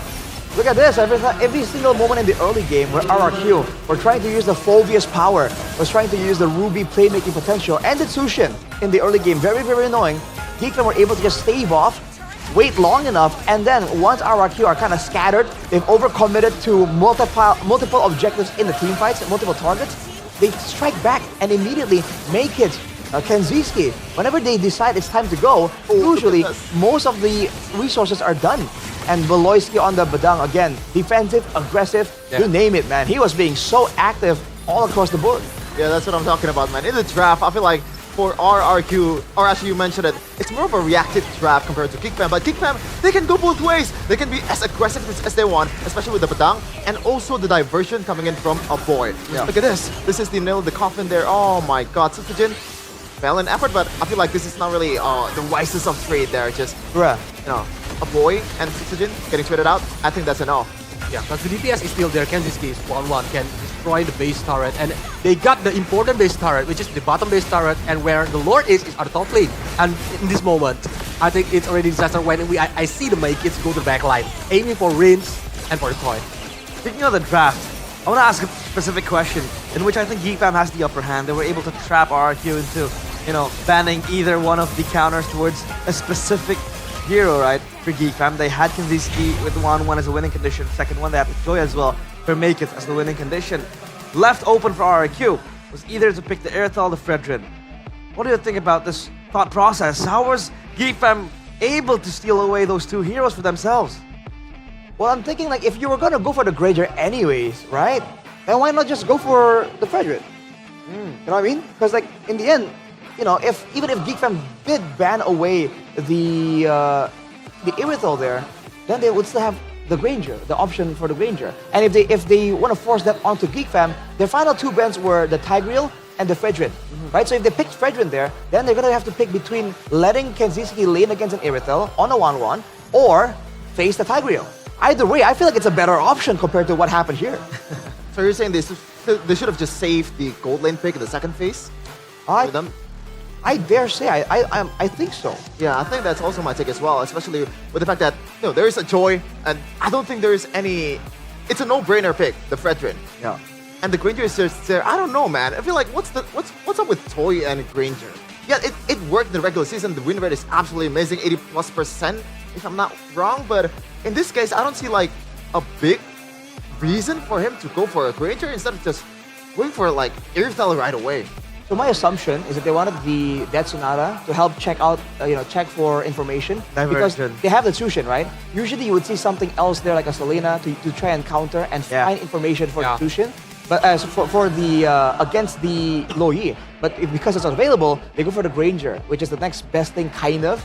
But again, it's just trying to pivot a bit too hard, a bit too creatively, and it might be also the fact that they want to leave Toy to kind of play for himself. But again, even if that's the idea, the Moscov's still open. I mean, realize you're like one of the best Moscovs in your opinion. Again, in his own opinion. So, what was that? The Moskov against the Joy, right? Against the Badangs, I feel like it's really not a bad pick either. So, but I think RQ have the game plan, want to conquer the early game, right? Because it's against Luo Yi. They don't want Geekfam have the map control. So Luo Yi can use the diversion freely. But the game plan execution is not well. That's why on the early game when Beloy can stop 3 person using the visual, it's a disaster for RQ, especially when Sujin already used his ult. He cannot contest for the first turtle, and then it keeps snowballing for the game. I think they were really tunneling on the Lo Yi as well, because if you see how they're playing in the early game, it's hunt the Lo Yi. That was the name of the game. Wherever a boy was, he was just getting hunted again and again. But you have to think about this, right? They've stopped the Lo Yi from being a big damage powerhouse, but they're allowing Kenziski to farm. They're allowing Maykits to just farm without being invaded as well. So I think it comes back again to what is the plan here for RRQ as far as their aggressive goals and also their defensive goals. Do they want to shut down a boy, or do they actually have to focus a bit more on Maykits or Kenziski? And by the same token, in the fights, are they relying on Sutsujin to carry the fight, or are they relying on Toy? And they have to kind of figure out which one works better and make a call there, because I think it's kind of sporadic all over the place. Yeah, it's all gonna go back to the drawing board at least for Cascute and NMM and Rave, that as of now, we are going to talk about our MSC Battle Plan Indonesia representative, MSC Legacy through the ages. Now, I have a quick question for you guys. Who do you think is the best squad or the best Indonesia MSC team ever for you, Arash? The best MSC team like from Indonesia. Yeah, for example, like your favorite iteration. Do you realize what he's trying to do? Yeah, I know, exactly. Nah, I'm just asking for your, Is opinion. there any other answer aside from the team that almost got the golden robe? Okay, so it's Onyx. Yeah. Okay, Coleus. Onikage. Oh, Kage. Kage. So, see, there's different answers. Shut up. Go on. For me, I think it's for the newest Onyx, the Prime Onyx, season 11-ish. Because I feel like the game is much more developed by now. By then. And PH is actually an actual powerhouse that you really have to beat for you to be able to win it out. So 3 votes for Onyx. And I think they have been able to get those results out of there. But hey, I think there are still strong teams, right? Throughout the, iterations of MSC. There have been, RRQ, EVOS, even Bigatron make Realize, you're casting tomorrow, aren't you? Yeah. So that's why you're trying to get out all the Onyx banter a day before while you're at the panel. Yeah. Nah, This is what's happening. Ladies and gentlemen, I speak facts. the agenda is very apparent. I speak facts. Shameless. I don't do if, buts, or maybes. I do absolutes. Look at this. These are the absolutes Yeah. representation of each region. So the only ones that hasn't been represented so far is ID and MY. Yep, I'll read it out to you guys. Journey to MSC 2025. Obviously, MPL ID. Onyx ID is there. Seoul Esports. Aurora Esports. Aurora Turkey is there. SRG OG. And we do have actually that matchup, right? I think it's DX against Homeboys coming up soon to really get that final slot. By the way, Arashi appeared in MPL MY earlier today. Yeah, I saw it. That's I saw pretty it. nice. Man. I have no idea, But man. me and Jeffin have been preaching about Ultra Legends, haven't we? Yeah. This is, by the way, Coleus, if you don't know Ultra Legends, this is a team that was formed just as a group of friends. They're friends, basically like that party on that party that you have in the War Cup, like It's a hangout party. yeah, they're like hangout party. They don't really have that professional background. I mean, some of the players do, like Rice-Turn, for example. But the jungler's name, by the way, is Throwboy. Throwboy? Yeah. To be fair, he was throwing a bit of Hey. times, Hey. But we gotta take this the result, man. But whoa. Wait a minute. We have a breaking news. We have breaking news. Is there any asset for this? Because if not, I think we're gonna break the news for you. It's not going to be DX. It's going to be Homeboys who will be the second MPL MY representatives in MSC. Congratulations for Homeboys. Mr. MPL MY man, what can you say about Homeboys? I mean, they're cool, man. They have this, they have this wild style that I think really makes for what the cool kids are calling absolute cinema these days. Well, you know me, since back then, I like seeing a lot of action in Lana Dawn. Yeah. Right? So I'm really happy that that's the result we have going on. Yeah. I like Soren as well. Soren has been not just in game, but outside of the game, he's one of the most entertaining players that we have, period. I don't care if you like Sword or not. What I like is my Samsung Galaxy. Okay. What is? Hey, Coleus, by the way, he came up to me and he was like, do we use the A35 5G today, or is it going to be the S25 series? And he pulls out casually his S25 because when it comes to gaming, the latest Samsung Galaxy S25 series is the real champion. This smartphone is incredibly powerful for gaming thanks to its specs. What are its specs, Arashi? Me? Yeah. You're gonna ask Coleus. Okay, Coleus, Just the ran spec. through it. Read out the specs, Coleus, please. It had the Snapdragon 8 Elite for the Galaxy processor, built in on 3nm technology, making it the fastest processor ever in a Samsung Galaxy device. Wow, by the way, with this cutting-edge performance, I think your gaming experience will be super smooth and totally lag-free. It is lag-free. Can we open MLBB? Yep, real of quick? course. By the way, I was taking notes on the Samsung Galaxy S25 series because I like taking notes digitally. You know, I like paper notes, but you know, they get kind of messy and all. And digitally, I just, kind of write myself. Let me write something to show you how beautiful writing with the S Pen is, right? It's called the S Pen. Because it's basically the Samsung pen. Can you play? Can you play with the pen? Cannot.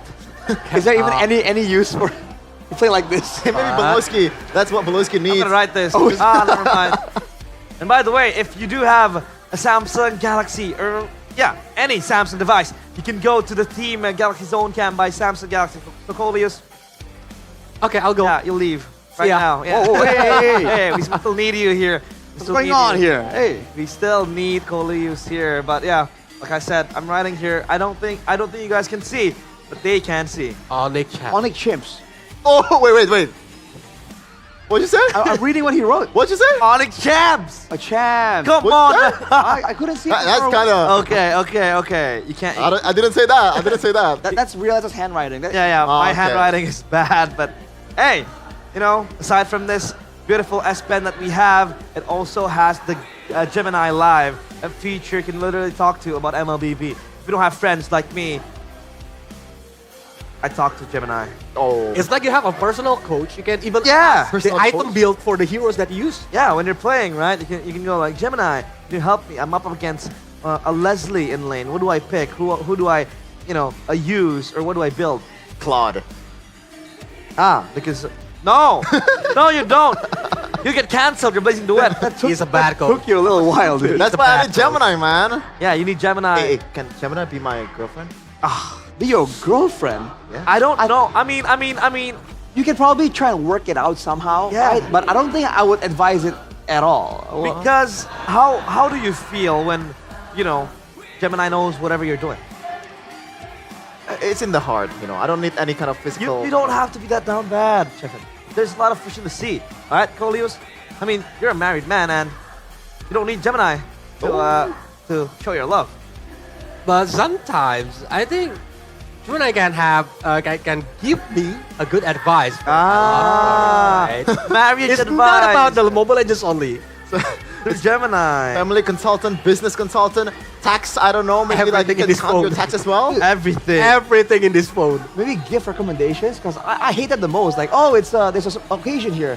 What do I buy? Date please? Oh man, Gemini, brother. I want to try out Gemini here, but the phone is set up into Indonesia, Indonesian language, so I can't really use it right now. Because you cannot speak Indonesian. I can't. I Yeah, was born and raised in the you're U.S. foreigner. At 6, I went to Europe, and at 8, I went to Hungary, and then Yeah. at 10, I went to the UK. 12, I had to go to China. I can see why you're from Hungary. Why? What do you mean? Whoa, this guy! What is going on? This guy, dude. Devin, why are you firing shots, man? He's been firing shots since day one, Colby. Do you want one? Oh my god. Do you want one? Make sure you don't complain when I fire back. Okay. Coleus is though. Coleus is my G. You know what he said? He said this. Gold gap right now is bigger than Eterna's forehead. Okay, we don't talk about that. Imagine! We don't talk about that. I wanna. Nah, I will. No, I will dig That was back rough. on your past crimes. I'm sorry. Captain. Okay. Coleus, the thing is, he said it when he was casting, and Eterna was on the panel, so she heard it, and she was like, "What?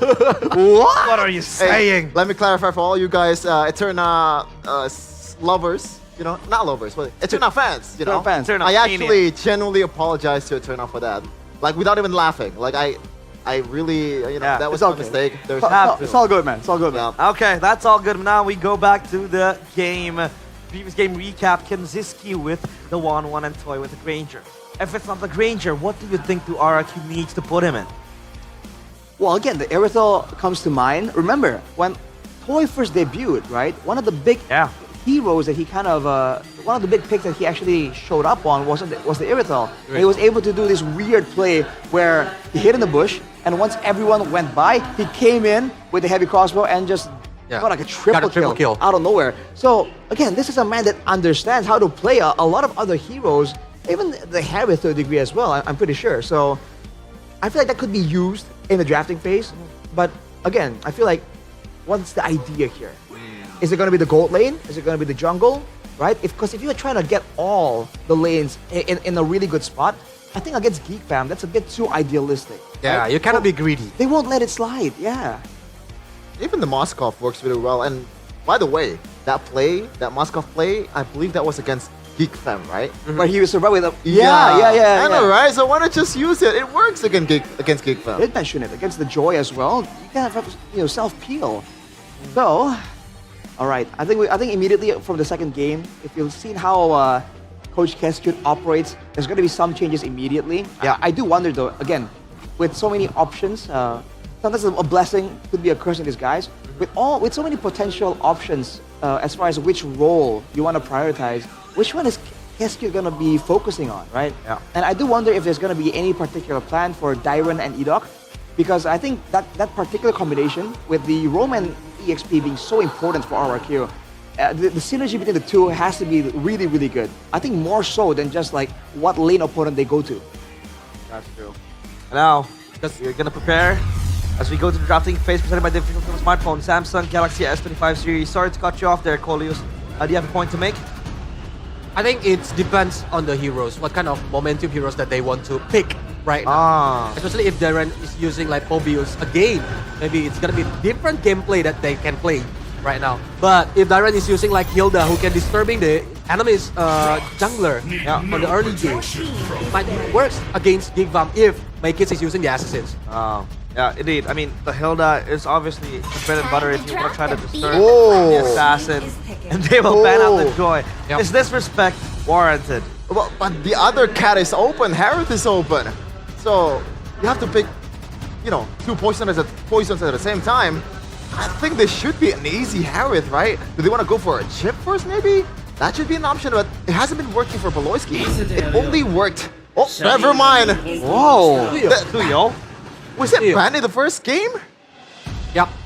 RK banned on the first game, so that's why Geek thinking about like picking the Suyo on the first pick, because if they not pick the Suyo, RK might pick the Suyo on their first pick. Oh boy. But right now against Suyo, Maykits, are they gonna use the chips? I don't know about that. I think chip is free. Loyi is free. They go chip Loyi? Is that a possibility? Onyx, Strat? Onyx can pull it off, but Onyx, in a way, are built kind of different, Colius. I think it's a tall order, but RRQ, they've been experimenting with some crazy picks, but no. They go back on the Tsushin. Oh, man. And the Gatot Kacha. So is this gonna be Geek Fam with the Loyi chip? I mean, Beloyski loves the chip. A boy plays a Loyi as well. In the previous game, he was playing that as well. I think it's still gonna be a Bedang again. And they're gonna still save the mid lane for the second phase, just the way they usually do, man. I don't know why. They always save a boy's pick for the last pick and left him with like crumbs, you know. But they can have a different approach here, I guess, because oh, never mind. It's still gonna be the Harith consistency. I mean, there's no reason for them to stray away from this almost guaranteed winning hero, you know, in the team fights. Now the question is, what kind of frontliner do you pick? Oh, shocker! It's gonna be a Bedang again. Oh, the 1-1 take up by RRQ though.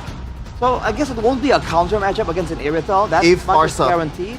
But yeah, the Farsa I think has to be respected immediately. And along with that, I don't know, heroes that can kind of like sustain from the crossbow of tag. Oh, Faramis? Oh, Faramis. Hey, Geek Fam have been bringing it out, you know. Despite Mirko's advice, Geek Fam have been kind of adamant on going for that Faramis. And by all means, it is a signature hero for a boy. And you mentioned it, Colius. Depends on the pilot. Because the pilot is a boy, right? Yeah. But now, I think it's gonna be a very aggressive gameplay during the early game from the Geek drop. Because they have Suyo, they have Badang. It's very powerful on the early game. And they can give space for Kenziski to farming. Yeah. And join the team fight later. The Harith is a late game monster, right? But the Suyo and the Badang, I think, really enables purely early game as well. I mean, with the Jawhead, it was so good. With the Badang, even better, because now you have a set. You have a sort of a way to just open up the map, and even the skirmishes is going to be very nice. But now, Geek Fam, what are they looking to ban? What are they looking to ban? First one is blue, so they want to secure an easy matchup for the EXP, but I'm still focusing my, you know, what's going to be the Apoy pick here, because I feel like when Geek Fam is playing against a 1-1, they always need to somehow either pick the Farsa, which has already been banned, or pick either Lu or Yi or the chip. So Lu or Yi is getting banned. There's still an Eve. That might be an answer too, because considering that, you know, the last match, RQ versus Onyx, that was the saving grace. That RWM, a single ultimate from Sans, was able to get Savero down to 50% HP in a flash. You have to remember that the combo, right? The Heave along with the Zaman Force from the Harith, it means that you're stuck inside the Zaman Force, allowing your gold laner to output a lot more damage as well. Aside from that, being a direct counter to the Tsushin as well, seems like a double value pick for GeekFam. I don't see why they wouldn't go for it as they ban away the Fredrin. So once again, no utility available for Sutsujin. Yeah, just targeting Sutsujin down to the core, right? Forcing him to play yet another unfavorable matchup. I mean, the lane is still available, but do you want to go the lane against the Harith, right? It's going to be very hard for Sutsujin. So what are some sensible options then for Sutsujin? Oh boy, at this point, for looking at the hero pool that Sutsujin has secured in the regular season, not much actually, you know. He only played 7 heroes this season, and the ones that's left that has been picked is Yi Sun-shin and Ling. If there's no Valentina, how about Lucas? Lucas already been banned. Yeah, it's banned. I didn't see. Oh yeah. Because it's Naruto, it's not Lucas, technically. Yeah. But this is the issue also for RRQ. We talked about how they are so dynamic with the engages, and how they're trying to try and hinge on that using the Ruby. But now with the Gatot and the CC, yeah, they have sustainability this time, but they don't have a lot of catch at all. And they need survivability, right? Gimme and Fulvius. Oh. Man, the front to back is crazy from GeekFam right now. At the same time, you're up against a 1-1 too. Yeah, but I mean, the crowd control, the sustainability, and damage output, man, GeekFam is overloaded if it's gonna be a front to back, and there are no assassins left around for Sutsujin to try and use. Assassin's Hero might be the option. Maybe another Ling, because he can aim for Kimi, or even the contest with Suyo on the early game for the Turtle. Yeah, I mean, there isn't many choices for Ling as well, right? Alpha. For rather for Sutsujin, but he will go the Alpha. Why the oh no? I don't like it. I don't like it, I gotta say. You're just walking into a lot of CCs, and Alpha is not good against CC unless you have Matilla to bail you out. No bail. Can't play the snowballing right now, I think, Yeah. Alpha very needed the kill points. Yeah, I think the winning condition for the Alpha is to snowball early on. Maybe get those items go on, and now it's up to the casters to bring out the game. So Mirko and Gani, stage is yours. Wow. The Alpha last pick for RRQ. We thought we were gonna be seeing like a weird pick for Sutsujin, perhaps something like a Yi Sun-shin again. They go for the Alpha, which is, I would say, just as weird. Like Shepard mentioned, so much CC on the other side. The Phobia's displacement as well. But ladies and gentlemen, welcome to the Land of Dawn. You can see the Garuda wings of MPL Indonesia to fly us into this world. Edith too, right there to welcome us. Let's see, will RRQ take game 2 to equalize, or will Geek double their lead? A boy mid with the Kimi. Let's see if this guy can make it happen again.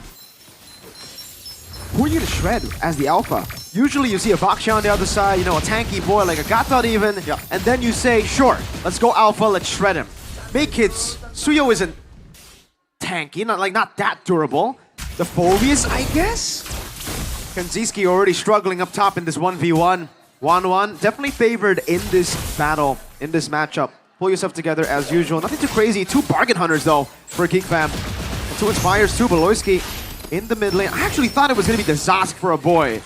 They went for a more meta pick. Yeah, it seems like they do not want to take that risk just yet. Kenzie though, great spot, right? Already popped his Purify, so that's just Kenzie. Got to play it very, very carefully in the lanes. A quick setup in the bottom side though, but Dyron for now is able to space out from that threat. I just really love the understanding of GeekFam as to like how the individual matchups play out. They know that they can't go up top in the gold lane to help Harith. Harith in this lane for the most part is just going to be there to farm up. So instead they rotate down below to get prio for Gobs, who's also in a losing matchup against a CC, giving Gobs some more space to breathe, and now he doesn't get punished as much as he should have in the early game while going up against the CC. Okay, and now, both teams just touching and going, trying to trigger spells before the first hurdles. Of course, it's going to be RRQ here, moving as a unit, 4-man rotating towards the mid to get that mid prio. Yeah, good prio. Rin's already zoning the back again. Gobs able to get level 4, but a boy isn't level 4 just yet. Tyrant, curtain call, a boy able to walk just in time together. 2 big ultimates already used out, no Crimson Beacon and no curtain call. Maker's level 5 to Sutsuji's 4. I think that's going to be Rins taken down first. Uh-oh.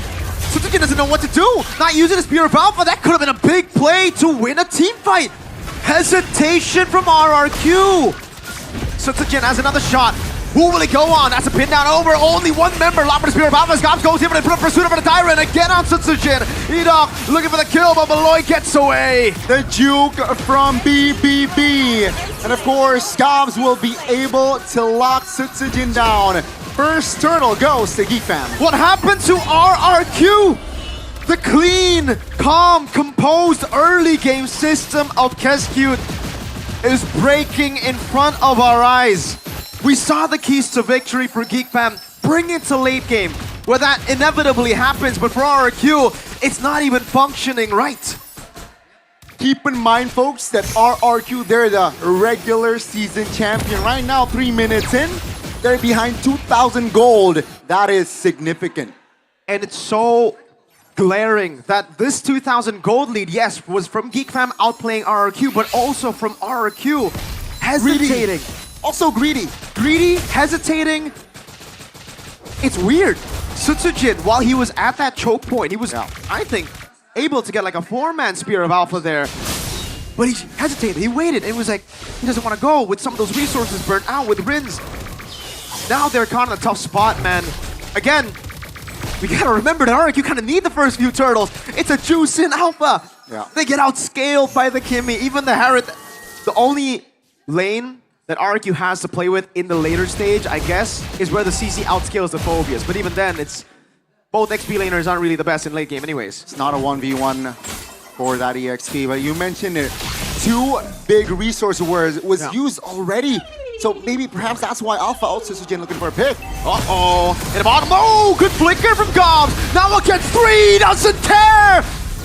Sutsujin gonna be taken very low. Gobs is going wild. 3 members. And now Maykins is in for the cleanup. Wants to jump in. Will be able to go for the Soul Sever. Taunted up by Edok. But he's gonna go for the Quella. That's going to do wrong. Finding the best crack. Maykins is unkillable. Tyrant can't get to him up top. Kenzie. A soloed. little too aggressive. No purifying. Yeah, Toy was able to find the solo. That's big for RRQ, considering Toy will be crucial entering the mid, entering the late game. So perhaps that's their only saving grace for now. Still though, 1,500 gold lead secured by Geek Fam. Second turtle is up.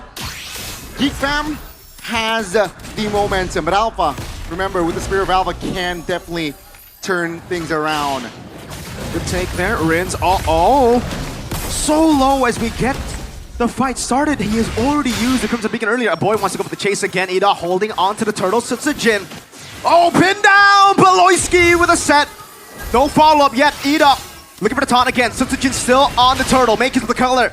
Toy won't be able to get in close. Beloyski with a pin. Spear of Alpha. That's beautiful. Still, Geek Fam though will suffer Beloyski. Uh-oh. Toy obliterated by the Synchro Fission. RRQ forced to run away again. This is looking like a stompy stomp. The Kingslayers are eating up the Kings of Kings. Oh, my lord, Rins. Hey, Geek Fam, they were able to find the right angles, pressing the right button in that second turtle take. And RRQ again being in the back foot. Oh, my lord. Suyo, 1,500 gold lead. That's not a good sign. No, it's not a good sign when you go Spear of Alpha and you get out-traded in the 2v1. Make it! He is Sasuke in this game, man. Unkillable, 3-0-3.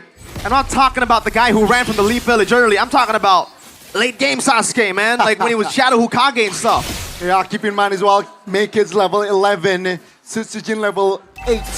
3-level difference. 6 minutes in, almost 7 though. Let's see RRQ, they are just playing for Toy. That's going to be the script for RRQ. Who's gonna get to a boy? I think, oh, Lancer player. Spear of Alpha flicker out to Jin. No Spear of Alpha! Gobs! Jumped into the back, making with the Jason. Jin gun down, up high. Gets a Sky Piercer. RRQ are in shambles. My, oh my, Geek Fam. Their execution on this game has been almost flawless. And Kenzie, sure, he was taken down earlier with the solo, but seems like farm-wise, not too shabby, not too behind if you compare it to Toy. So let's see, it's going to be Geek Fam now with the mid-prio. As the inner turret bottom side has been taken down. No, this is not going to be a win. A Purify out already, 2v1. Edok is once again in a position where he has nothing to say about the game. You put him on a Gato Kacha again. This goes against everything that we've been talking about. RRQ strengths, they basically said, nah, we don't need it in the playoffs. And they really do. Turtle, perfect for Geek Fam. Oh, this is going to be tougher as we get into the mid game. Jakarta International Velodrome is silent, ladies and gentlemen, knowing that, again, minute 8 RRQ behind 5,000. Let's see, 2 items for Toy.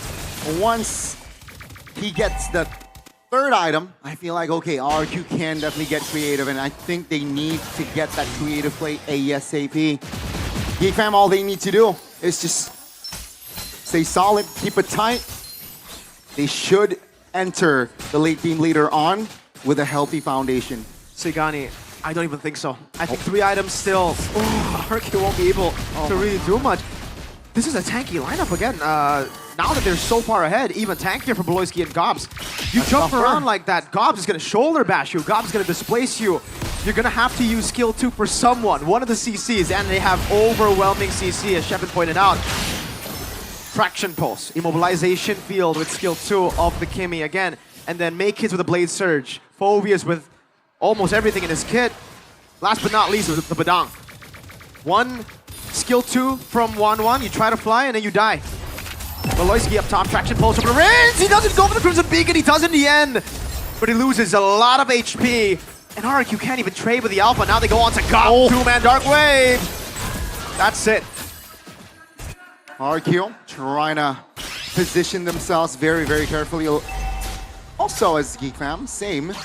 But the mid here, at least RRQ, they have cleared their wave. So as it stands, 9 minutes in, even though they're behind 6,000 gold, their mid turret still stands. 5,000 gold lead, Lord #1 spawning in the land of Dawn, ladies and gentlemen. The Fallen Kings might fall even deeper.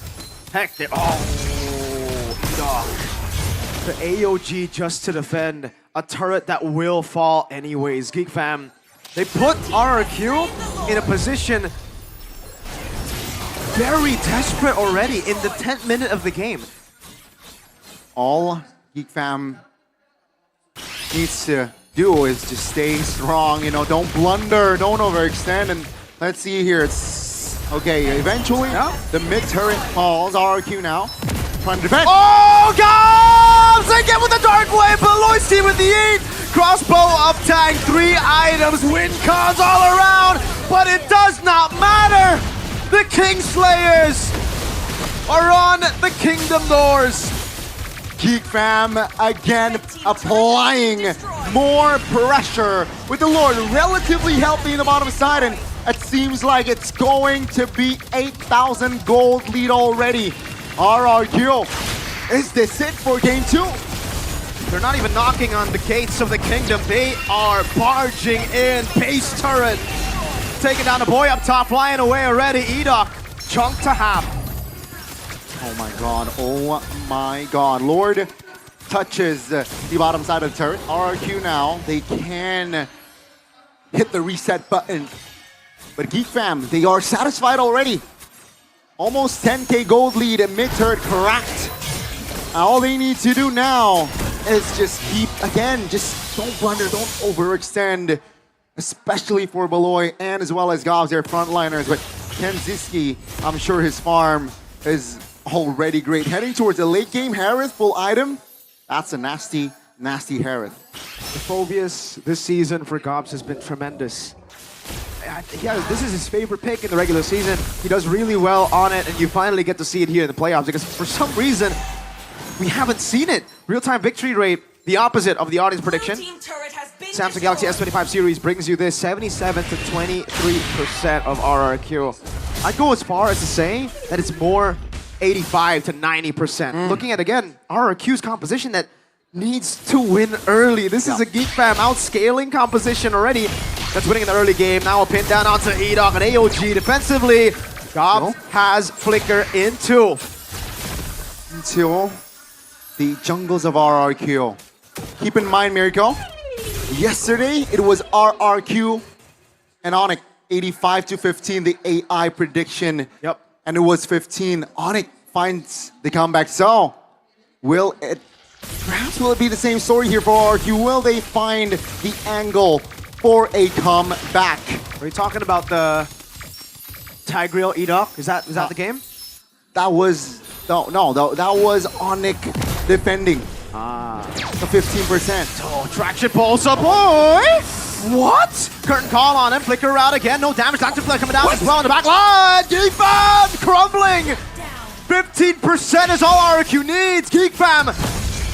What was that? Tyrant caught by the Dark Wave, now they go all in, taunt from Edok! That's going to be RRQ collapsing onto his Gobs. 3 members of Geek Fam down. Oh, no. Oh boy, and Kenziski with a massive blunder. RRQ are back alive. Their hopes grow by the second. That win rate probability is going down slowly but surely for Geek Fam and is rising toward the kingdom. Can we smell remontada in Game 2? They were behind, what, almost 10K? They have cut it down to half. Sure, Pariah, it's still Geek Fam, but that was a warning sign. Geek Fam cannot do the same. Rins! Oh no! Back to back, it was a boy, and it almost seemed like it was destined to happen to Rins. Hey, yesterday Rins did the same with the Selena against Onyx. Being in the mid, overextending, got punished. And it seems like that habit, right? That staying in the mid habit needs, again, it's just cutting all the momentum that RQ is trying to look for. And just like that, the chance of a comeback grows slimmer. It grew because of a boy, now it gets slimmer because of Rins. And it's the opposite teams, ladies and gentlemen. 5,000 goldies still for Geek Fam. And again, if we go back to the drawing board for Geek Fam, for RRQ, it's still RRQ at a disadvantage. They've lost the mid lane base turret. They're a composition, and again, plays more early to mid. They'll... Oh, traction pulse, Rins. Not again, right?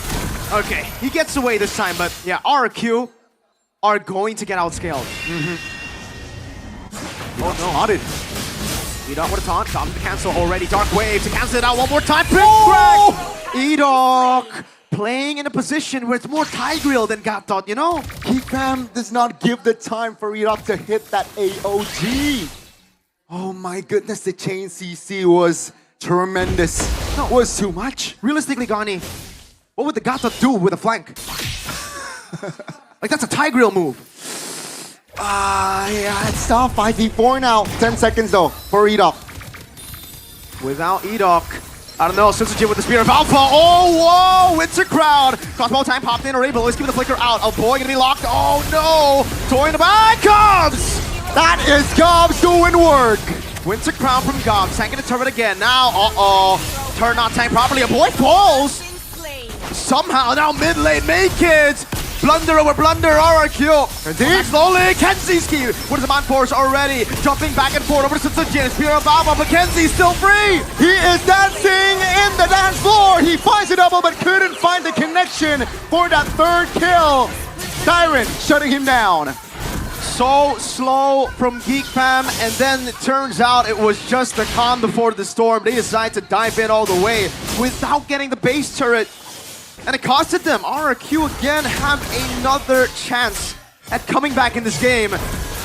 Geek Fam gotta be careful. They did this against Onyx. Kyrie got a Maniac and it was over. My goodness, my goodness. Now RRQ, they suddenly have Pariah. Is this A big gamble though. Traction pulse, immobilization, a dive into the back as the boy is able to reposition, but God's going to be engaged on crossbow tag. We'll be ready, make it! That's going to be Make It connecting on towards the Lord, but that's going to be Toy actually surviving Jin. Uh-oh, blunder AOG, Make It's locked down, you get the Lord, but Toy gets the shutdown. Jin able to survive, 3 members down, only Kenzie and Beloy left to deal with RRQ. The Lord is going to be irrelevant as RRQ. They have committed 4 bodies in the mid. And yeah, the push will not come to fruition. 10 seconds on Gobs. RRQ looking to get what they can. They can get the tier 2, I think, maximum? Maybe a base turn maximum actually now. Yeah. But Geek Fam have proper avenues to keep this game alive. Kenzie's got to be careful though. Base turret in the mid lane falling, a wave in the bottom lane for Geek Fam to play with. They played slow, but RRQ have dealt with everything. Now it's more of an even game. It's down to even. It's just an outscale. It's just, again, those little mistakes that can turn the game around one more time. Boys, gotta remind you guys, back at home, this is just game 2 and we are 18 minutes in. Luckily for RRQ, the Lord will spawn in the bottom side of the map because far lane, they still have a turret. Let's see, RRQ, can they complete the comeback from a 9,000 gold lead? You'd really be thinking that RRQ would be in the position where Geek Fam was, and then Geek Fam would be the ones to pull off a comeback. As you know, we got to 16, 15 minutes, but it's the opposite. It's Geek Fam with the early game, RRQ with the late game. Despite the very contradicting compositions.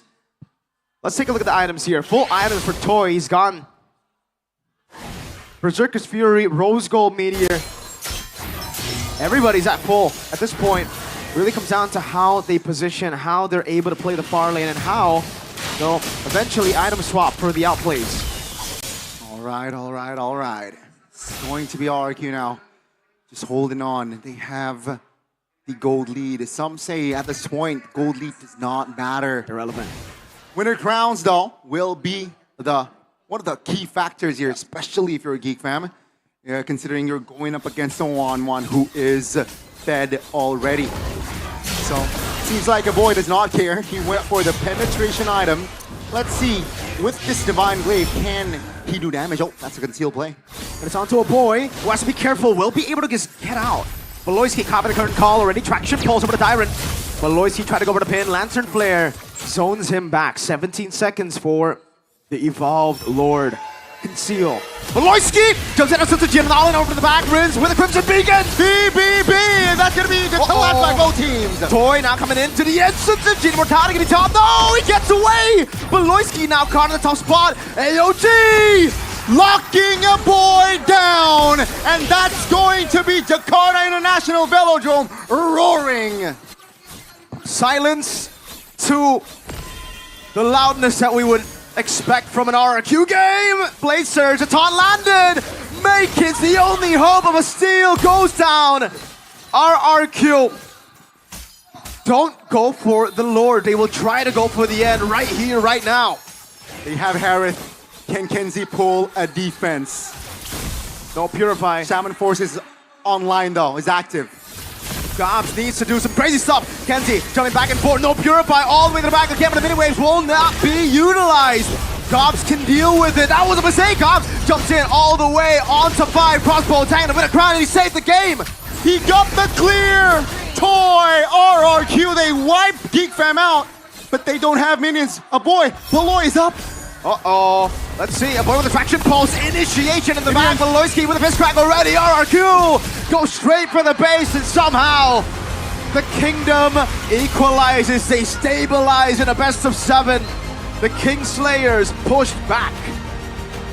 They were behind by a lot in this game. 9,000. 9,000 gold lead from the side of Geek Fam, but the Kings of Kings, they were able to find an angle to not just neutralize, but they have equalized in this best of 7. Alter Ego versus BTR, a generational throw. That was pretty astronomical, my friends. 9,000 gold lead. A boy decides to walk towards RRQ, flying past the wall, saying, hey, what's up, yo? He's caught in the wrong neighborhood, got popped instantly. Shepin, oh, I can already feel the aura of the billion face palms that he is currently expressing probably. I can see the smile on Arashi's face, laughing at Shepin. But yeah, I mean, what a showing from RRQ. They were unfazed, and this was perhaps the real turnaround, right? For RRQ, the real foundation built. It was 20 minutes in, folks. This catch on towards a boy. That was very, very expensive. There's no real reason for Geekfam to really be in that position there. Main Kids, I would say at this point he tried, right? He had to try to do something there. The main mistake was, why would you fight with a conceal there when you have the far lane? Well, not far lane, but you have so much more to play with. Wave down below was pushing in. Time was with them, but RRQ wasn't. They wanted to fight, and now we're gonna send it over to the panel to dissect that.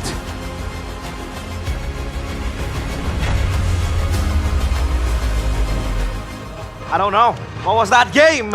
Because RRQ was still able to turn things around after Geekfam were stomping on their face. It's a 1-1 now equalizer. But I can't really process what was going on in that match, in that game. Yeah, I thought it was a 2-0, but when RRQ do the kiting game, when Toy is like always flying at the right place, at the right time, and like Idok, oh my god, the AOG, man. He got a lot of momentum using the AOG. Yeah. That's when RRQ got comeback. And Mirko was saying this again and again, like they have the early game composition, but they took it to the late game and won. Look, I'm all for RRQ winning, right? But to quote a certain caster from Indonesia, what the heck did we just watch? Yeah. What was that? You know what's that, Arashi? I'm sorry, no disrespect, that was a mid-off between a boy mid-off and also Mr. Rince. Yes, they're mid laner for the first part, but they were mid throughout the whole game. Rince was throwing in the early game, but a boy said, I could do better. So it's the battle of mid. The better. It's the battle of mid. Yeah. Look, there's a very wondrous look on Mirko's face as he passes by here. He was doing the same way we are. Man, it's just Geekfam, they didn't have to do a lot of those crazy plays. They had to play it calculated. And I understand they want to get a bit of an advantage, a bit of a guarantee, instead of risking it against RRQ. I think, But brother, every single time RRQ were 50-50 for a Lord, Yeah. the history is they don't do so well. So why was Geekfam concerned about that, going for a fight, and then getting counter-engaged by Adok? Polius, please shed some knowledge. But RRQ put a good bait for Geekfam. They always took the bait, and like even like Alpha from Sutsujin is not like starting the momentum. You just wait until Geekfam is coming, and use the speed of Alpha. Counter-engage, basically. But obviously, the follow-up behind that is Edok, the player of the game presented by the official tournament smartphone Samsung Galaxy S25 series. Edok with the Gatot Kacha. At this point, I'm inclined to tell and call him Edok Kacha or Gatot Edok because he has been consistently playing this hero to its best. Sometimes, you know, he has to stay off, but on this match, I think he landed 2 or 3 clutch AOG. I gotta give a shout out to Dairon though, because a lot of this damage that you're seeing, yes, it's Toy, but Dairon was doing a ton of damage, and that first shutdown onto a boy, followed by Kenziski, was started by Dairon showing up behind the Kimi somehow, some way, and then shredding her down. And that was the story of the game. In the late game, Mirko mentioned it. The only late game angle for RRQ is that the CC is going to be way more dangerous than the Phobius. Yeah. And right here, if you look at how these fights were going, when RRQ were able to spread the fights apart, there was less security and less safety for Kenziski and a boy to output the damage. And when it's like just 5 different 1v1s, man, that CC definitely brought in a ton of value, especially with the curtain call kind of getting the damage shared upon 2 people. But look at this. This is the final curtain call that kind of seals the game, right? Oh, boy, trying to get away, Kenzie. Bang! Unfortunately, he got tied down. That's just how it is, man. Yeah, this one. Why did he walk back? Maybe just to see. I don't even know, man. Even the end sequence here, man. The fact that the wave was cleared and they were waiting for it. We were looking at the death timers. Oh, it's only a boy. no burst damage, probably can clear that easily. With 5 members on the board, funny enough, with all these fighters, they can tank some aggro, they can do a lot of bursty amounts of damage. It kind of worked out towards the end sequence. Yeah, and I think it's still the same issue from Geek Fam when facing against Onyx. They almost win the game, they control the early game, but Onyx can get comeback because of the miscalculation. Yeah, miscalculations, misplays by Geek Fam, and I think, the way they were able to close the game out, was it Rashi? You realize 0 deaths on Yeah. Talon? My As a guy, CC. in a game like that, considering his positioning, diving in the backline and all that, that's what I'm telling you. Like, you gotta give a shout out to him. Look at the damage, dude. He did almost as much damage as the 1-1. Dude. 60K for the CC. I think Aboy was ahead of him, and also Kanjiski. I mean, that is what we expect from a late game Harith. But the CC, why was it able to work in a composition that has so much catch, so much dive? I mean, in the Phobias, in the Kimi, and also in the Badang. Yeah, as long as you're, putting the trap in the right place. If Geek Fam, gonna step into that, then it's an easy punish, man. There's not much punish instead of maybe just Genziski going into as a Man-Force full-on combo on towards Tyron.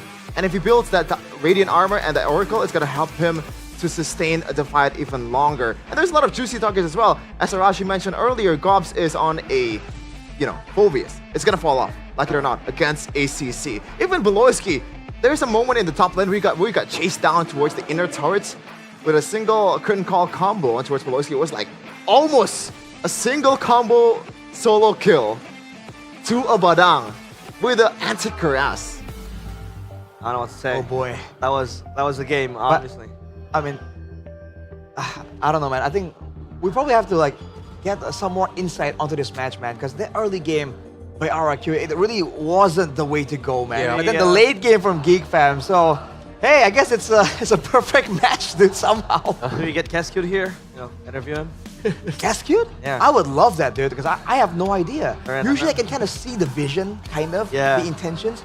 But right now, this match so far, I'm just drawing blanks.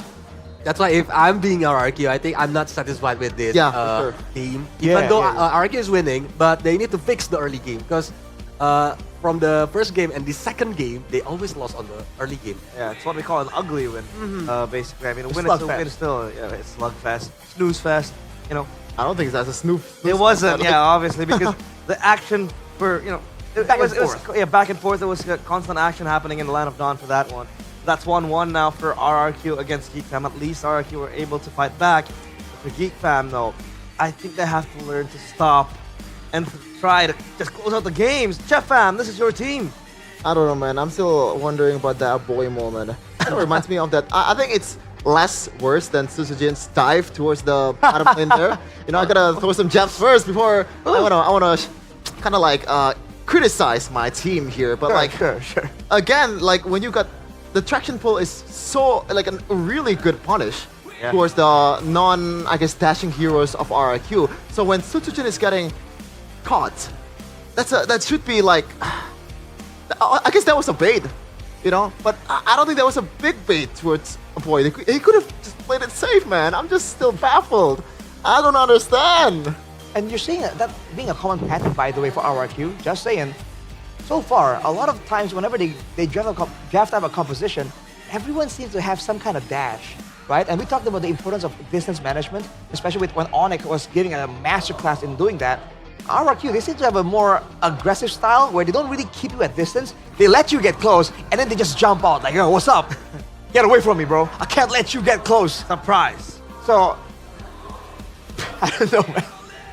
So in a way, that's not really a good plan either, right? It's like a reactive, immediate. Instead of I'm concerned about cold use. Instead of keeping my distance, I'm like, hey, and you're like, what just happened? You gotta be nonchalant. What's that about?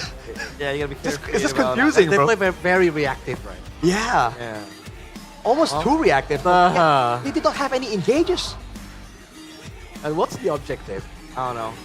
The objective Right? is to win. I guess. I guess they can figure it out later on. But as of now, we're gonna catch our breath because outdoor, there'll be Alyssa waiting for us. Alyssa, what's up?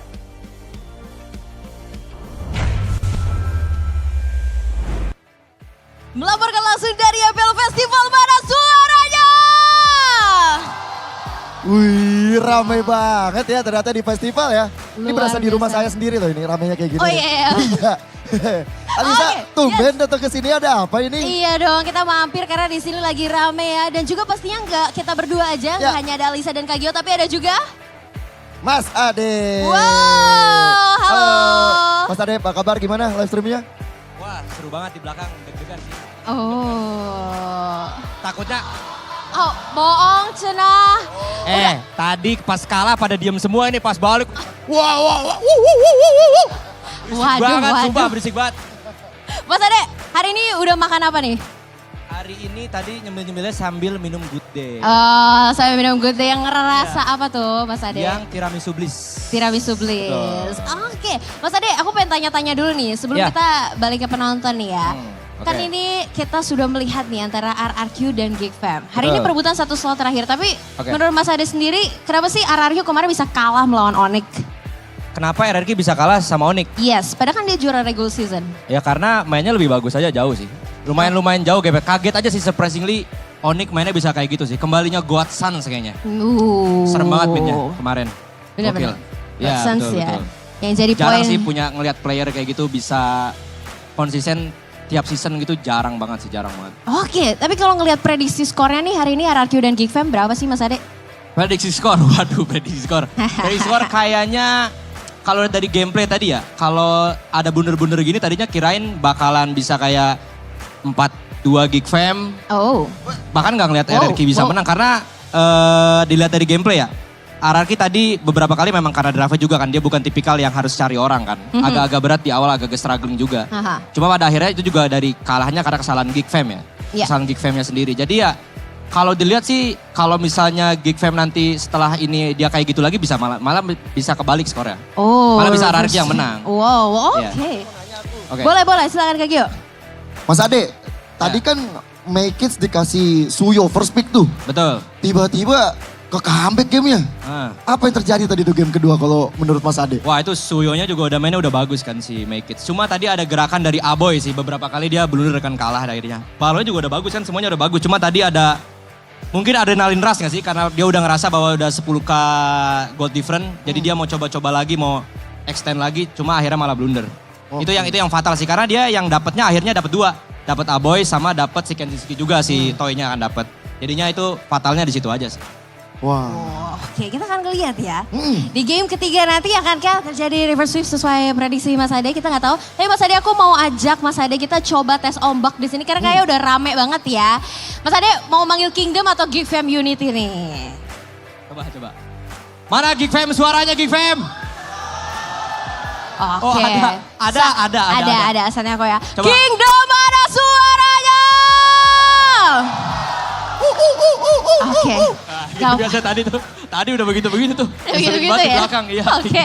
Dan kita yang menunggu-nunggu dan mereka semua semangat sekali melihat permainan ini karena ini satu slot terakhir. Thank you so much Mas Ade. Makasih, Silakan Mas. boleh dilanjutkan. Thank you so much. Itu live chatnya gak berhenti-berhenti ya? Betul. Jadi kita live-nya dua sisi ya. Dua sisi. Oke. Kak Gio, kalau kita sudah berdua di sini, kita mau juga bagi sesuatu yang seru nih untuk teman-teman yang ada di MPL Festival dan pasti yang nonton ya para superfans yang ada di dalam Jakarta International Velodrome juga. Jadi boleh kita agak mikir sedikit ya, karena kita di sini mau BBG bagi-bagi GoPay. Tapi kayaknya kalau misalnya kita mau BBG, kita kasih tahu mereka gak sih?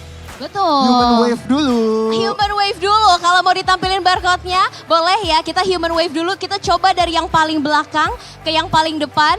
Dan nanti begitu pun sebaliknya. Oke, kita coba tes ombak dulu ya. Yang dari belakang sudah siap? Yang depan udah siap? Wih, kalau begitu. 1, 2, 3. Tangannya begini semua. Ini yang belakang mohon maaf kemana? Yang belakang dulu ayo. 1, 2, 3. Enggak kompak. Karena QR-nya udah ditampilin Kak Gio. Mereka nggak ada yang peduli. Langsung keluarin handphone semua. Betul. Ya udah nggak apa-apa. Langsung di scan dulu aja QR yang ada di depan. Boleh di scan dulu di aplikasi GoPay. Langsung aja didapetin hadiahnya karena ada berbagai macam nominal ya yang nantinya bisa didapatkan dari BBG bagi-bagi GoPay. Aku sih kemarin pernah dapat 20.000 ya. Oh ya? Lumayan buat jajan-jajan ya kan, ada sukro, ada banyak gudeg. ya. Ada Killa Food juga. Dari kemarin aku nggak berhenti makan seblaknya juga ya. Banyak banget kalian bisa cobain langsung di MPL Festival. Dan pastinya masih nonton di rumah, jangan cuma ngambil GoPay-nya aja. Langsung transaksi di MPL Festival. Karena MPL Festival gratis. Kalian bisa langsung datang aja terutama besok karena grand final ya Kak Gio. Besok sih hari penentu ya. Betul sekali, kita akan melihat siapa satu lagi perwakilan kita. Alright Kak Gio. Yap. Sudah cukup sepertinya, semua sudah dapat. Ada yang udah dapat, boleh dikasih tunjuk? Boleh dikasih tunjuk GoPay-nya udah dapat? Belum. Sudah ada? Belum? Belum beruntung. Belum beruntung. Oh ada Oh, ya di belakang tuh, ada yang udah dapat ya. Mantap, Oke. mantap. Mantap sekali. Kita tes terakhir gak sih sebelum mungkin Alisa mau pergi dari sini ya kan? Silakan. Viva! Viva! RRQ! Geek Fam! Buset. Ya boleh ya, kita ke tengah dulu kali Oke, Kak Gio. boleh. Karena kita sudah bagi-bagi GoPay, sudah seru-seruan bareng. Dan langsung saja kita akan melihat ya, kira-kira panelis akan membedah apa lagi untuk game yang ketiga. So panelis, take it over.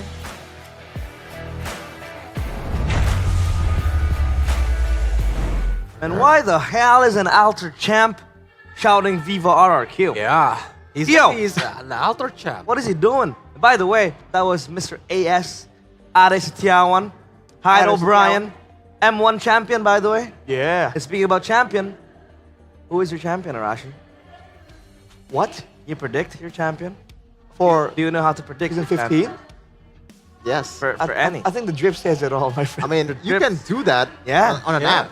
On an app. Yeah. Oh, really? You know what app? With GoPay, because from watching MPL, Mabar, or playing together, pushing rank, it's all Pasti GG on GoPay games. You can also join the MPL GG party by voting for your favorite champion in every MPL ID Season 15 playoff at gopay.co.id/games. You're also guaranteed to win prizes. For first-time voters, you'll definitely get free rewards of up to 59 diamonds and 1 token, and the tokens can be used to spin for prizes. And as of now, the prizes include 5 electric motorbikes, vroom vroom, yeah, 6 smartphones. It's not vroom vroom because it's electric. Oh, More like Yeah, it doesn't have sounds actually. yeah, Yeah. and it's very eco-friendly as well. Yeah, eco-friendly. Social Yes, sir. commentary.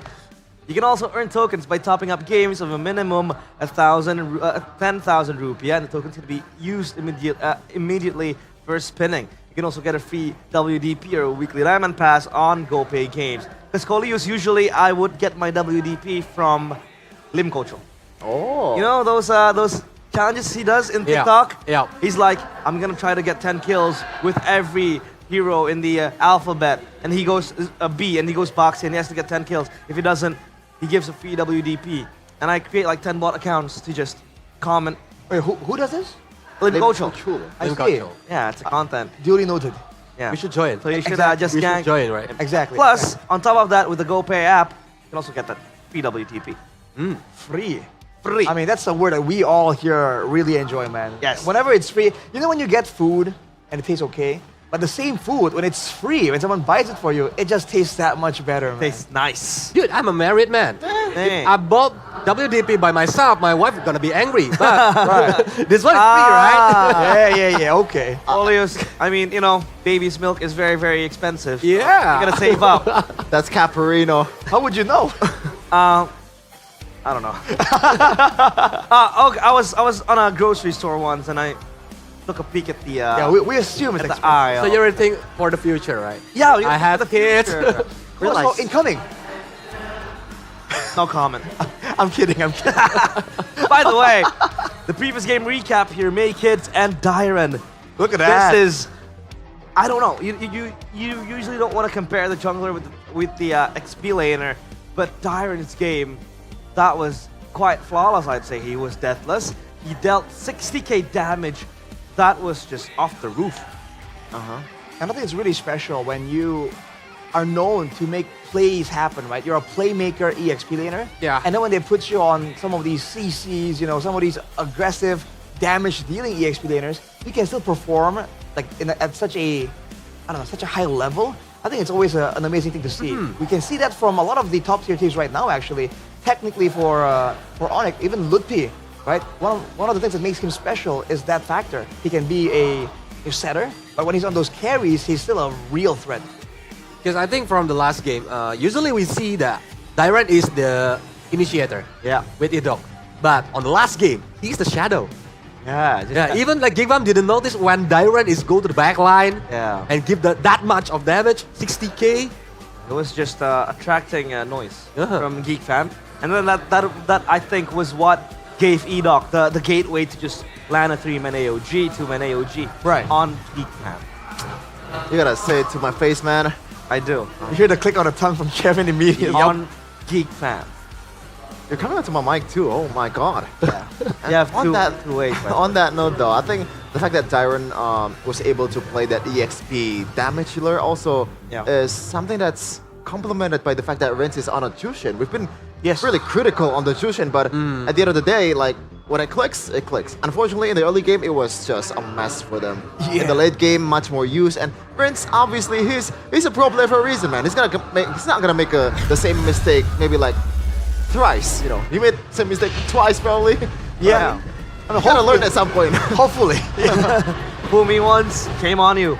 Fool me twice, shame on me. We get that saying wrong a lot on the English desk, by the way, just saying. Oh, okay. We get it mixed up. You're the one who started it. Shame on me. There's a shame all around for everybody. We hope the drafts aren't a shame because now we are in the draft. Oh my god. Presented by the official tournament smartphone. Oh! Samsung Galaxy S15 Alia series. is open now. What is this Faramis band from RQ? I'm telling you, man. I'm telling you. I'm the only Faramis believer out of all the talent desk, man. I think if we are gonna assume that RRQ are gonna do what they did in the previous game, instead of having a damage dealing mid lane and a tanky top EXP lane, having just someone that can do a lot of different things all together in every single role, I think the Faramis is a good option because an approach like that earlier can be easily dismantled by using a Faramis. It's almost like they were doing this weird 2-1-2 split that used to be meta. Holy! Oh hey! Now Chip is coming. And Fredpin. Like we said before, that if like the assassin jungler is not working, the fighter jungler is not working, why not using the tank jungler? And now Fredpin is free, they're using it with Chips. So it's gonna be a combo where Chip can like show everywhere he wants to on the early game and using the shortcut. Aside from being a counter to the Joy Arashi, what does the Fredrin provide to the team, basically? Why would you want to pick it first? Well, it provides everything that RRQ were able to abuse to get a victory in the second game. It gives you crowd control. Oh yes. Oh man, Masha as well. Oh boy, Masha Chip, man. Are they pulling an Onyx? This is a crazy combo. But yes, it gives you frontline, it gives you crowd control, and it gives you sustain. Everything that you will want from an EXP laner because you want that damage. Oh wow. Even the respect towards the X-Borg EXP, this is something that we haven't really seen very often. The X-Borg EXP, it was debuted, I believe, in MPL PH first, then Gops played it yesterday, and it's a kind of a, I wouldn't say a counter for the Masha, but it does well in the lane, especially when you're trying to fight. Now this is, oh man, this is kind of scary, because the Masha, not only it is good on its own, it can burst down all the backliners of Geek Fam, and pretty much does not care at all from the incoming front-to-back damage. This is also bad news for Beloyski, because that's one less target that you could go for on a Kalea. That CC immune, once the health bar is disappearing, she has 3. So, doesn't matter. But now, what about the Valentina? If Geek want to use Valentina, can copy the shortcut and other maybe useful ultimates? Yeah, that's a boy staple as well, right? Valentina. That could be in consideration if they want to ban it out, but as of now, I think RRQ need to close this one out with the Uranus. Oh my god. Wow. Behind this? They just want to play on Dyran. You want to build it on Dyran. Man, that's a bold move, man, because I think before the Uranus even comes into conversation, usually Esmeralda comes up first, and those are two very similar heroes. But I guess without a lot of shielding heroes, right, there isn't a lot of value to go for Esmeralda for Geek Fam, so they go for the Uranus instead, and they go for the Kimi, and that's probably why, right? Against the Kimi, you stack up so fast on the Uranus, now that won't be an issue. But will the Lolita come through, though? Oh, I don't think so. With an EXP Kalea? I really don't think It was picked so. up in MPLPH, right? Yes, sir. The playoffs, and I think as of now, a lot of people are preaching for the Kimmy, or rather for the Lolita pickup against the Kimmy. But again, Mirko mentioned it yesterday that MPL ID is very fast, it's brawly, it's high stakes and high tempo, and that Lolita, I don't think it can really match the pressure and the pace of the game. It's gonna be hard to fit Madame? for Lolita, but I like that better actually. So they want to be a bit more reactive here. They're, I guess, like taking a page of RQ's book, especially with the chip. This is gonna be a fully like all-in team fight kind of fight from Cascade and crew. So you want to just respond with these two heroes. I was thinking something like a Badang because they want to just respond with the stunts. But I think this works better, especially Pulowski is most likely going to go to Himalaya. That's what I want to say before. Kari might be the answer because when you're facing against like Suyo and Terizla, the speedy light whale from Kari is very good. Because they have the passive when it can be blown and can give the opponents true damage.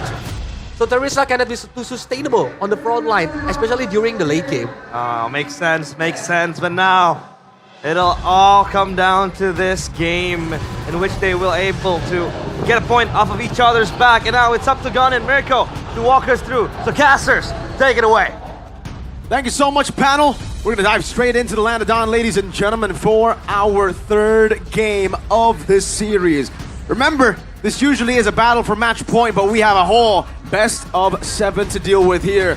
Ladies and gentlemen, welcome to the Land of Dawn for game number 3. 5 seconds. Let's see which team will it be, Geek Fam, or will it be RRQ that takes the advantage?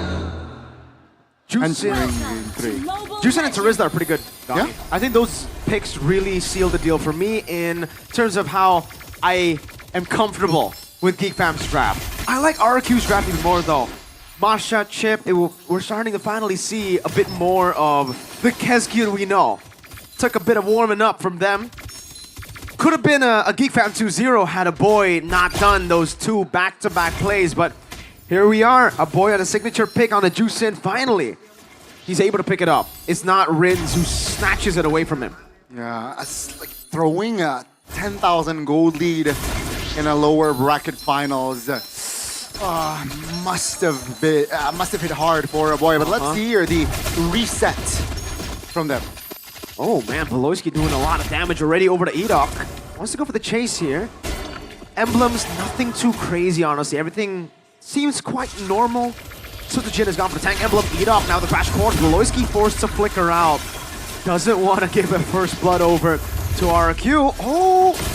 Good save, Mackenzie. Synchro vision to secure the gold crab. Great awareness there. Sure, Pulowski, burnt his flicker, but at least RQ do not have an advantage, a real advantage going on to the first turtle. But it's going to be Makids though. Almost level 5. Susujin is slightly behind the XP-wise. That's the advantage of having the Suyo when you're up against the Brethren. You clear so much faster, and Sutojin has gone for the Impure Rage instead of the Concussive Blast, which means that his clear speed will be affected negatively. It's going to be a disadvantage even more so than it is, oh, wait. He's not going to go for the turtle. He's actually going to read the fact that Suyo might be on the orange buff. A take from Maykid to the rectory, and he finds it. Immobilization though. Maykid's gun down, Soul Sever. Can he run? Edok comes in, first blood to RRQ. Great read from the Kings of Kings. They identify that, hey, Makids is not on the map. So perhaps there's a chance that they are, or he is, on the orange. Still though, Makids claimed the orange. Let's see. Gold, it's gone. It has gone either way. So it's still a 50-50. Turtle, still practically untouched. And this is actually a tough lane. Quite underrated. The carry versus the Harith. It's a skill matchup in the end, but I've heard even from Kelra that carry is a good pick into the Harith. You're able to dodge away from the synchro fissions, and if you get as many hits as we would like here for Toy to get, then yeah, he actually wins out of the all-ins. Maykits gets the turtle despite the late start to it. Good purify out from Rins. Nothing too crazy happening in the early game. RRQ just stabilizing, waiting for their carries. Literally a carry and a Kimmy. Technically even the Masha to get to the item power spikes. And for Geek Fam, it definitely is more of a... Yeah, that's just going to be a crash course. Definitely no further initiations. And both teams just again, just touching and going, perhaps triggering spells here and there. 4 minutes in, just to kill. Very, very different if you compare it to our second game where it was quite action-packed. 2K gold lead, remember, 3 minutes for side of Geek Fam, and this time around, it's just 500 gold between them. So we get to see a different approach here, not just by one team, but both. This is very Geek Fam-like. Like the slow playstyle, macro builds. RRQ, usually they're the ones that control the first few neutral objectives. So might be a point of comfort that we might have to bring up very, very soon. Azure Blade done for the Harith, so you can expect him to maybe join in some more team fights if they get it going. Kenzie, no Purify, lockdown, good flicker out from the taunt of Sutsujin. That was the first threat in this game towards Kenzie. Yep. Calmly done. Flicker out. Oh, cheeky position here. 30 seconds on towards the next neutral objective, and I don't think that Geek Fam is aware of the whereabouts of this ship unless BBB shares an opinion. Voloisky has said, I think in the past season, that Edok reminds him of a younger version of himself, right? So, yeah, he might be able to try to read Edok here. Substitute in the bush, a boy spots him, a taunt over. Now second skill should be, no. Just poke. Make it. Should be good. Good check. Finds Edok. Really good macro awareness from Maykids here. And Edok is kind of in a tough spot already. Orange buff being taken slowly but surely. Sutsujin trying to go on the turtle, but boy, the Loisky and Gobs are in position. Great read again. It seems like Geek Fam, they're aware that, hey, it's been a hot minute that we haven't seen a Beloy or Edok on the map, and it seems like a great sniff. The Geek Fam second turtle, very free, like the first one. And I think this is another underrated aspect of the Suyo's game. Hold up, Sutsujin going into the bottom lane. They know that Edok was last seen top side. They want to get a turret, but Tyron and Sutsujin. Oh, crash course shortcut finally. Big play into the top lane. Kenzie, good night to the Harith. You're not running. Oh, Rinse. Careful there. Tsunami slam over to the Masha. Thunderclaps ready. Should just be a turret traded here. Good flicker out from Dyron. Not enough damage just yet here. Apparently, comes out of Geek Fam, right? It's evident Kenzie should be able to read that one out, but that's going to be the inner turret. Quite low, oh boy. Slow, again. For RRQ, they want to utilize this macro control. To go back to the point that I was making, Suyo is an underrated part of Suyo's game is the fact that you technically have two flickers. Yeah. That's why it's a very good pick when you're up against the chip. Whenever the chip wants to crash course on you, you can just blink, you can dash, and it's very hard to catch a Suyo. As long as you time it properly, obviously, you can't just be using the skill 1 in enemy jungle. Tsunami slam over, Sutsujin gets a 3-man taunt, no Purify in the back, but Gobs is able to find a penalty zone. That's gonna be Geek Fam though, finding a collapse. Okay, with, Maykids, one last snipe or one last slash of the sword. That would die from Beloisky. Gobs with the hammer. It's a win. A big one for the Kingslayers. Dyron will get a bit of compensation with a turret in the mid lane. It looked good for RRQ for a second with Sutsujin taunting 3 members, but the recovery, man. Kenzie, great contribution there, played a huge part. And now Geek Fam, suddenly they're up 3,500 gold lead while the turtle is up. RRQ, 0 chance to at least contest. Give me the item builds, Connie. Why would RRQ take that fight? I don't think they've hit, no. So far away from it. Toy, second item has just been built up. That's quite far away from the 3-item power spikes that you would want to wait for before you go for a fight like that. Tyron as well. I think he's just probably has the Heptases and that's it, right? Rins, especially mid lane, you know, he hasn't been getting a lot of resources. Now a trade, tier 2 for tier 2. Geek Fam sticking together, and again, Make-Kids walking in. Usually, as a jungler, you'd be careful, but Lois is going to be engaged on the crash course and the shortcut. Kenzie's able to flicker out the safety. Tsunami Slam knocking them down. Kenzie still hiding Gobs in the midst of it all. That's going to be Fredrin, though, taking down Edok. Isolated. 2 for 1 again. Kenzie claiming the gold. Oh my goodness, RRQ, they got to hit the reset button. Uh-oh, Thunderclap! A few big smacks from Tamasha. And it is a killing spree for Dyron. Geek Fam, Kenzie's gotta be a bit more aware. You're very vulnerable. Even with the Zaman Force against Tamasha, you deal damage to her, you give her a free reset. That was definitely on the awareness there. Kenzie, a little bit autopilot after that double. And yeah, great compensation at least, right? Dyron got that kill. Again, just decreasing the momentum from Geek Fam. And still though, 40 seconds on the next neutral objective. Seems like RQ, they got to be wiser here when choosing fights. Okay, so it's a glass cannon build for Dyron. So yeah, they decided to take that fight with Toy not even having second item and BOD not done yet by Dyron. The fight up top. Now that they have these items, Voloisky looking for the Tsunami Slam, walks up forward, gets a Tsunami Slam now for the follow-up too. Will it be enough? Zaman Force over. Yeah, Dyron, assassinated with the Katon of Make-Kids. That's going to be the glass cannon build for you. Sure, almost finds an angle there for an escape, but Geek Fam was able to, was quick to respond, and Dyron with BOD with Heptases. Whoa. Very low on that AHP. Very easy to shred down. Bottom side though, will still be 2 members in the bottom side. So Geek Fam, I'm sure they're aware of this, right? With Timmy showing, can they blitz this? I think the better answer is they have to. Lead up in the back with the crash course and the shortcut thunder clap of the crash course, finding him in the back line as Rinz is able to count away. Gobs goes into the penalty zone on the Toy, but he shreds him down. Dyron. Great purify by Toy Dyron. Very low, taken down again. But will that play be enough for RRQ to perhaps find a counterplay? 2 for 1. Sutsujin looking for the taunt. A boy with the Crimson Beacon off angle.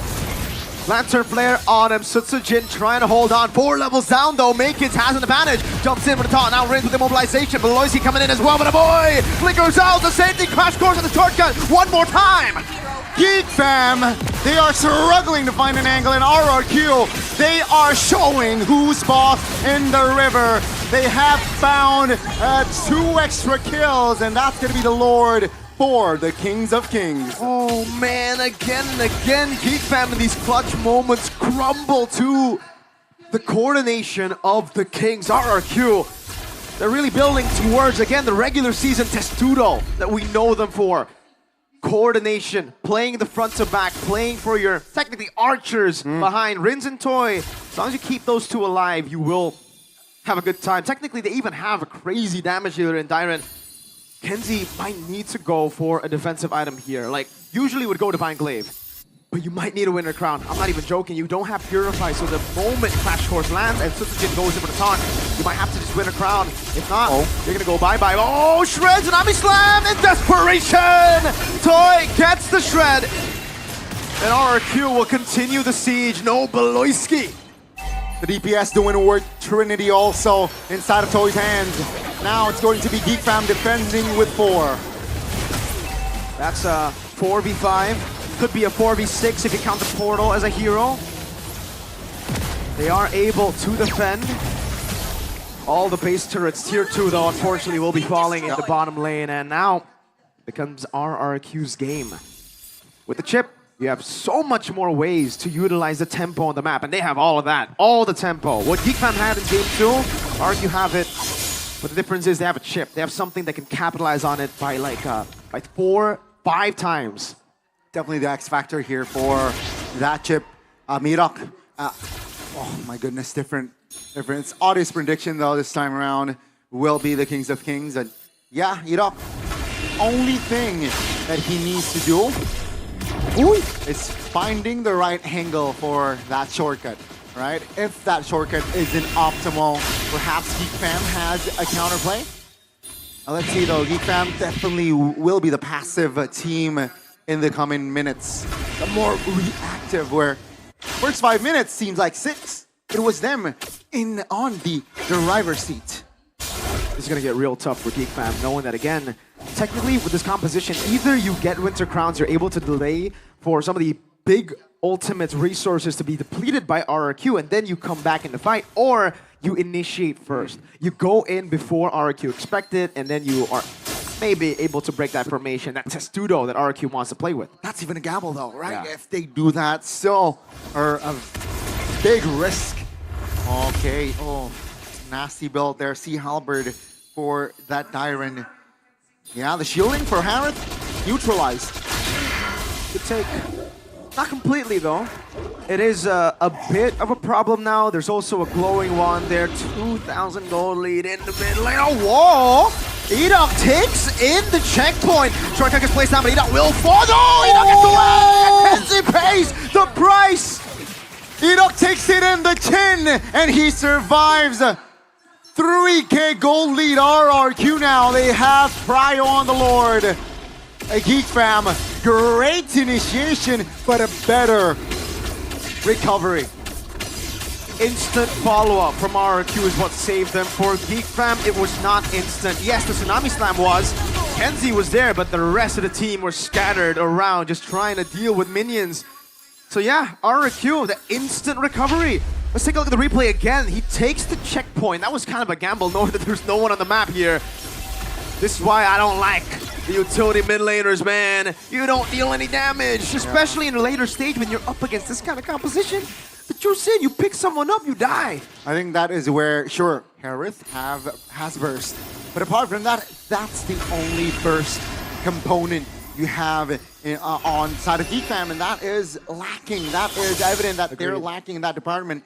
Lord Marching, that's a 3-lane push from RRQ. Oh, look at the poke over to Gobs. Sunset gets a massive taunt in the back. Tyron in the back, and the bottom lane as well, but Gobs taken down before he can utilize anything in his kid. Beloyski disintegrated by Toy. Jakarta International starting to feel the heat. They want more. Thunderclap by Tyron again. Makeit's fallen. Just a boy left to defend. What can a boy do? Up against 5 members with a Lord. RRQ lead the series in a best of 7, 2-1. The turnaround, RRQ showing up in game 3. And I gotta say, that was a convincing win from the side of RRQ. Sure, shaky start, but at least coming mid-game, they were the ones controlling the map, controlling the waves. I'm glad they're keeping it simple, RRQ now, you know. That's what worked in the regular season. The testudo of RRQ, just playing front to back, playing for Toy, playing for sometimes Rins there in this game, but also having the proper picks, playmaking for Edok, and game changer, carry for Dyren. Yep. They're back to basics here. No need to go for the gotchas, man. Don't try to play the meta when you have different ways to win. Oh, you've utilized different ways to win in the regular season. Man on your screen, man, that's my MVP, Edok. Another MVP shout is Kescube. What a draft. Yeah, right? Finally. Great read. Having the second pick, was able to find the last pick value very, very well. And I feel like they were the ones dictating from the drafts. If they keep this up from the drafts, we might see a 4-1 for RRQ. Definitely. Kescube finally feeling the jam. Those jitters that he felt in the early 2 games look to be gone. And finally, they're going back to be like, all right, Toy, you can carry. Let's play for you. You've been doing so well. Let's enable you even more. And I think the panel will have similar things to talk about. Let's ask them, what do you guys think about the game? Was that good from RRQ? How did Geek Fam come back?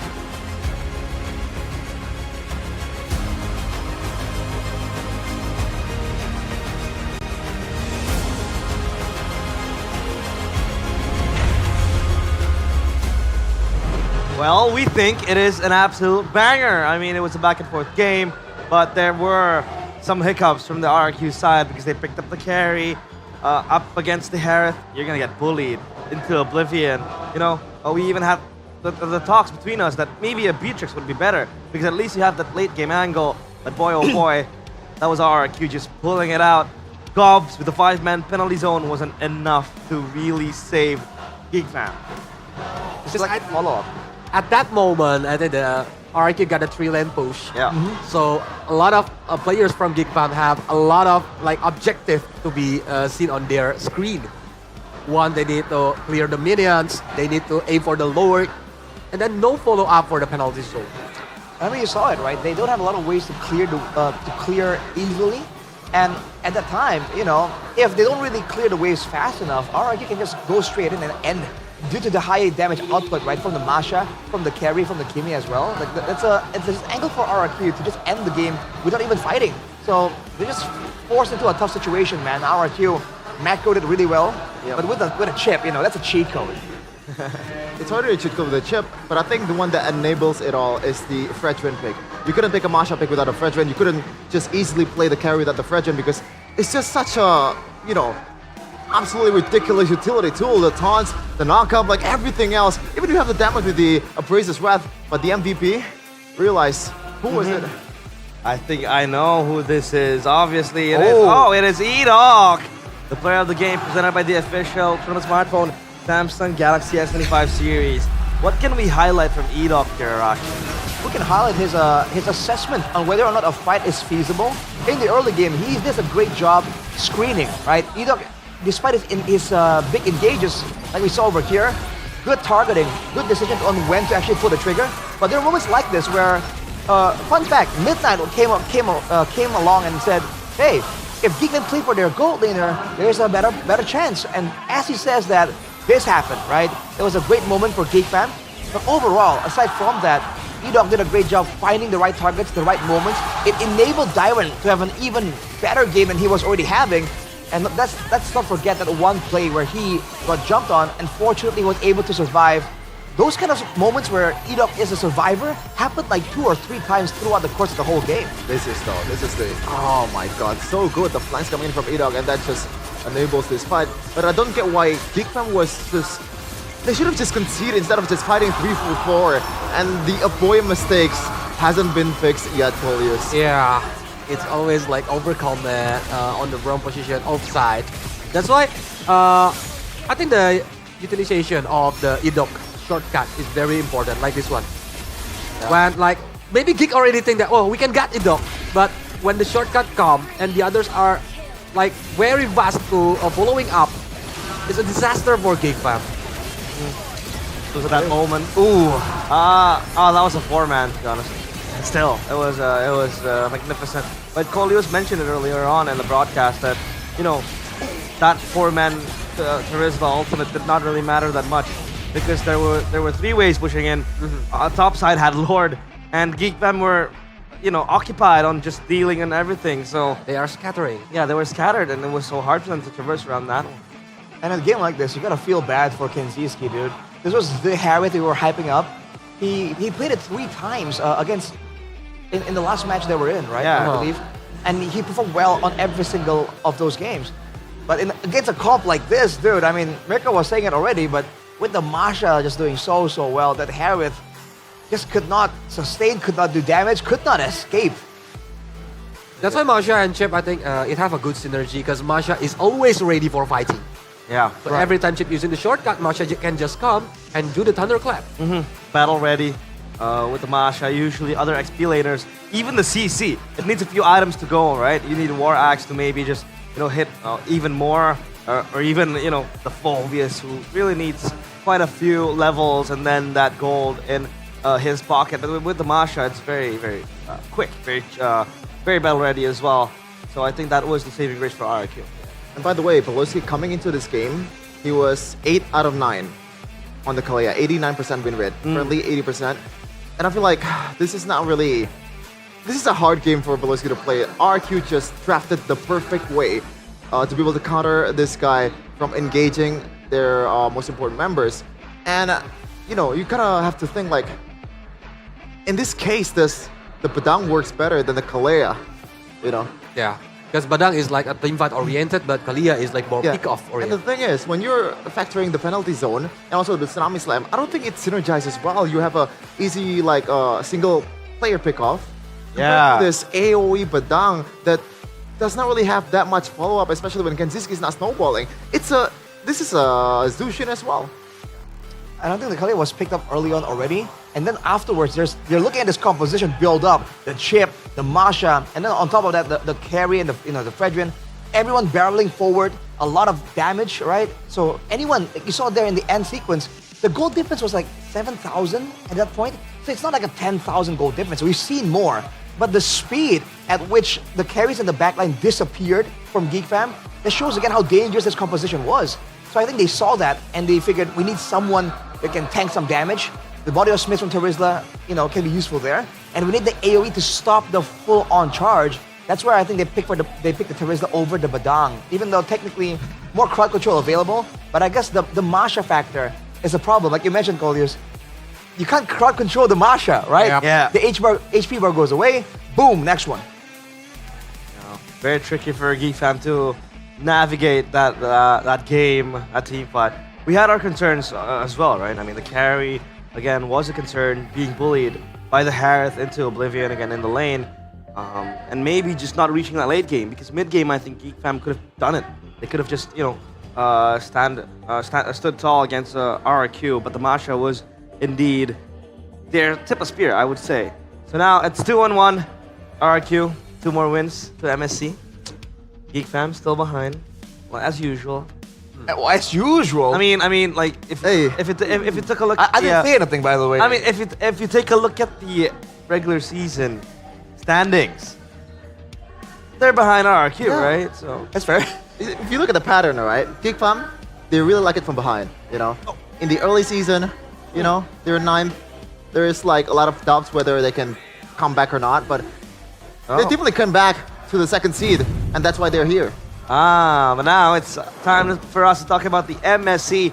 No! I don't even want to. I can't even finish my words. I was like MSC, but yeah, we're talking about the experience here, dude. Talk to us about this, Colius. Obviously, you've been there for quite some time. Yeah. Please do. Yeah. I think for Geek Fam itself, they are joining the MPL ID on the season 4. Right. But RRQ are still on MPL ID from the first season. That's why they got a chance to be for the first MSC until in the second MSC, because the first MSC is on 2017. Yeah. But they almost never miss the M series except for the M5. And the M5 contender from Indonesia is Geek Fam.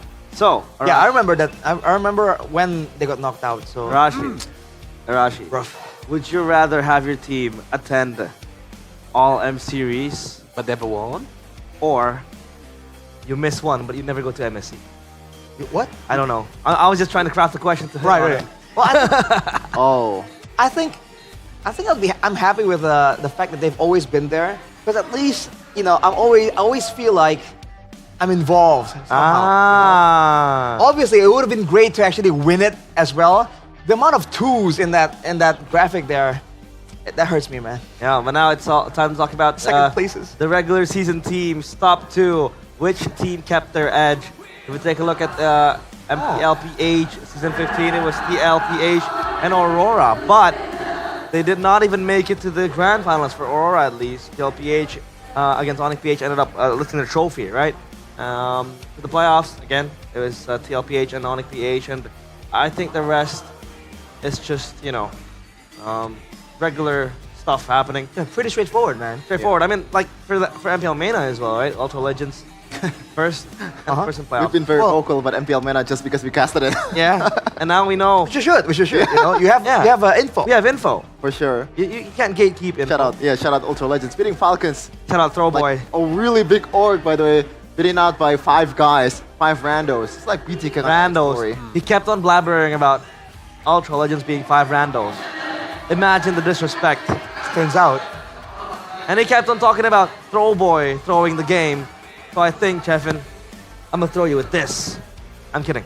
I can't throw Chefin with this because then he'll have a bad day. Ooh. Because with us in the panel, it's always a good day. Because Good Day Coffee is ready to drink 3-in-1 bottled coffee with a variety of delicious flavors, including fantastic mochaccino, original cappuccino, tiramisu bliss, avocado delight, and the newest edition, groovy cookies. How do you feel after sipping that, Mr. Colius? Was that meme, Rashi? This is my favorite flavor. It's your favorite? The fantastic fresh mochaccino. avocado. Fantastic mochaccino. Yeah, it have the sweet. I love the avocado. Now I can't spell Fresh avocado. The fresh avocado. Avocado. Help me, Rashi. Avocado. Yes, the fresh avocado. God damn it. That is canon now. Okay, avocado. I haven't actually tried this flavor. It's pretty good. It is. I'm pleasantly surprised. I don't think I would vibe well with like mocha, but hey, it's not bad. Oh man. Unfortunately, the other mocha. Yep. Never mind. That's nice. I know what this guy's trying to say. Arash, I know what this guy's trying to say. But it's time for us to wipe out all the dandruffs because with Head and Shoulders, we wipe out 100% of wet dandruff plus itch protection. Should we give Coleus the midnight treatment? Should we give him the treatment? It have the Okay. Mia and lemon. Oh, that's not a good. Okay, now hands out. Chef doesn't like lemon. No, it's not. Mia and lemon. The last. Yeah. I don't know about that. Hands Do you remember out. that mid lane 4v1 play from Lemon? Wait, Jevin, Coleus' hands out. I don't. Coleus' hand. Why not? No, you. This one is Lemon. Give them to RQ man. Oh yeah. You are using the lemon. Look at his distance, bro. Look at his distance. Like, oh, I can't. Come on. I can't reach. I can't reach. A little bit. I can't reach. Come on. Oh my god. That's a lot. That's a lot. So by the way, look at how sticky that is. By the way, Coleus, yesterday we had Midnight in the panel and we gave him the treatment. I got this as well when I was in my first season of MPL. I was like, Head and Shoulders, very nice shampoo. And then Mirko was like, hands out. That's a rookie hazer. Shampoo. Okay, Chef, high five. Get him some tissue, I think. Pass it over to Arash. Later. We're good. Yeah. It can't wait. We have to With let it Head and Shoulders, you marinate. can wipe out to 100% of wet dandruff plus itch protection. You don't want to itch your head. Like us. Yeah. We're never scratching our head, right? Never. Because we are using Head I'm and only Shoulders. scratching my head when I'm only scratching my head when Geek Fam throws the game. Like, hey, Arashi, my favorite part of Adlibs. Oh, it's Shevin's favorite part as well. CITB. Shevin's in the building. Yeah. Air cam by Head and Shoulders. And look at Shevin walking up to the screen Oh immediately. no, it's CI-JIV now. What? CIT-JIV. Shevin in the Jakarta International Velodrome. Oh, yeah. All right. Because we're in the JIV. Because we are not on the MPL arena anymore. Yeah. It's not a building. It's not a building. It's a velodrome. It's more than just a building, bro. It's a coliseum. It's an emotion. Don't do in jokes in front of Coleus. That's not allowed. What do you mean? That's in jokes. Coleus doesn't understand. What is it? Really? Yeah. I don't understand. Yo, I talk a lot with Coleus. Yeah. You're the one distancing yourself. Okay, that's a problem then. Yeah, you The are. fact that What, you're thinking that I'm an outsider? Yeah. Oh, no. Wow. Coleus, I'm feeling Coleus, hurt. Coleus. I'm feeling hurt. Tell him, Coleus. Tell him. I love you, bro. Oh my God, Oh my Kevin. God. You're treating a senior like him as an outside. That's crazy. Senior? That's crazy, bro. Believe it or not, I'm not that old. if it weren't for Coleus, I wouldn't be here. I'm not even joking. No. All right, back to the game we go. Previous game recap. It is for match 7, or rather the lower bracket finals of game 3. And if we take a look at the Jusin and the Kimi, obviously the Kimi has higher kill pressure with the traction pulse plus the burst damage you can bring with the Sky Piercer as well. But with the Jusin, in this meta, sure, Jusin is a strong utility mid laner, but the fact of the matter is that Jusin lacks damage. So what could, be possibly the reasons why teams still want to pry out Jusin? So fun fact, right? I think we got a chat from Mr. Mirko himself, and he said like, hey, funny enough, actually, I play Zask quite often, right? Because I want that security. He was saying that there was an angle here for Gig to possibly go for it. Yeah. And I think that shows, right, that the idea is not that they want, a Tsushin, they want this utility. I think the idea is they want that security in a meta that's so aggressive and the mid lane being such a viable target. I think that's what they're looking for with the Tsushin. The possibility to jump away, have an extra shield, and still be active in the fight. Because we've seen what happens when your mid laner gets zoned out of the fight. You just lose out on so much value. Especially on the early game, I think. Jusin is a very powerful mage on the early game. When you do the combo with maybe Badang, Yeah. you can easily get first blood from the opponents. I think it's the combo pressure, right, that really brings it to the table. Yeah, RQ right now, pretty good win rate in this game. What's happening? We had a guest appearance by Mr. DARUS. Don't dox him. No, that doesn't spell out anything. That's our lovely runner. Yeah, we call him. Oh, you don't twin like that. No, that's doxing. He's just a cool guy. He showed cool up, guy. Very cool gave us guy. some He's a very cool nice guy. words of Always encouragement. helping us. He Yeah. feeds me with food. Yeah, always helping Gives us. me drinks and yeah. All your other needs, yeah, like what? like Medicine. like something that you put in your. See? Yeah. Move food. You put your foot. Look at this guy. He's just The always meals, trying the- to pull the vitamins, something. you know, vitamins, right? Vitamins. Yeah. Vitamins. Let's see if the teams here have their share of vitamins, because they're gonna need everything. They are going to need vitamin C as well, so they can draft clearly. Presented by the official tournament smartphone, Samsung Galaxy S25 series. And as of now, what are the bans gonna be? We have seen a glimpse of it. The Joy and the Fatty respected, and it's up to the Luke and the Boxia next as well to be blacklisted from the draft. Chip goes onto the ban list as well, leaving RRQ with one ban. Do they want to close out the Harriet or the Juicin? Oh, I think it might be the Faramis again if it works in the third game. I think they banned Faramis because they want to use the chip, right? But right now, Might be, you know. Yeah, kind of. the Faramis is the counter of chip. Yeah. In a way. In a way. It's not a guaranteed counter, but it's an approach that people can use. I'm looking more at the fact that Hayabusa is left open right now. Kalea banned from RRQ. Suyo. but Geek Fam, they can go for the Suyo, but do they want to go for that over that Hayabusa? Yeah. Either way, Take it away from Sutsujin as well. for sure. This guy knows how to play Hayabusa, but Geek Fam, man, if you're looking at the options here, it should be either a Suyo Hayabusa, right? What other options are there? Maybe Harith? Because if they want to trade the jungler and still pick a very highly sought Harith, I think that should be pretty good, right? Yeah, I think they need to let Kenziski come online. But they'll go for the Badang, so Yeah. still a priority. Okay. Interesting. And so now RRQ can go for that Hayabusa if they do want to. And along with that, technically the Logi is available. I'm not sure if it's a very Rin style pick. We haven't seen it all that much. But possibly something in the mid lane as well, I'm thinking. Especially with how contested the picks have been. We saw early Farsas in Onyx versus Geek Fam, I believe. Yeah. So that could be an angle, but maybe a bit too premature, especially with the assassin threat coming in from Makers. If they want to deny like the combo from Farsha Badang, maybe Farsha can be picked from RQ. Yeah. And of course, the Fredrin. I think it's gonna be better to pick Fredrin. Oh, Never mind. So that is deny a deny pick pick. for Kenzie. Yeah, for Kenziski. The Harith just gone. The Phobius again, the state for Dyron. And now Geek Fam. What do they pick in response to this Harith? Does the 1-1 work again? Or do you have any other things in mind? I think you should pick the Farsa, no? I mean, usually how you counter a Harith is either with a suppress, which is very rare, you know. If you wanna pick a Kaja or a Franco in the roam or even the jungle.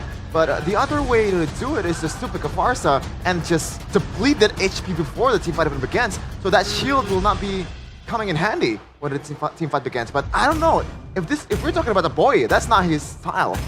They might go for Granger here, maybe, right? Because like the team fight is one thing, but the laning phase seems to be something that people wanna really guarantee.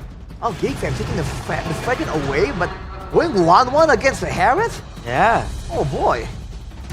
When you have the two frontliners, that's already very tanky, and this way it kind of denies the Hayabusa as well, no? Well, but it does not deny the Farsa. Yeah. So that comes through. And again, it's very surprising to me that RRQ are not prioritizing getting something for Citizen, because we saw how it played out in the previous game. The moment they do get that Fredrin for them, it looks like a completely different, more organized RRQ. How about Hanzo? Hanzo. Oh boy. Hanzo can easily melt Fredrin if already got the 3 items. Yeah. Yes, but in a way, you're gonna be stunned up in the air, the taunts, and you're gonna get bursted down before you get to do something. But you can fight though. Yeah, it can go to the back line for the 1-1. I think Mirko mentioned this as well. At the Hanzo, in this meta at least, it's just, I don't know, it's way too squishy. Like if you want to go in, you get bursted down with a Pinnacle Ninja and give it, like you're much more vulnerable in your Pinnacle Ninja form, right? Yeah. The moment you go in, you know, a few slashes, you're already out because you're basically low on HP. That was what Grin was able to show, right? He wasn't really effective with the Hanzo because of the burst potential. But I think in the hands of RRQ, that could be an answer, but again. Well, again, that would depend on what kind of burst damage Geek can have at their disposal. Yeah. That example Mirko was making was against a Harriet. Yeah. Where one dash and an empowered basic attack chunked a Hanzo down to half HP. Yeah. One basic attack. A 1-1 doesn't really operate the same way.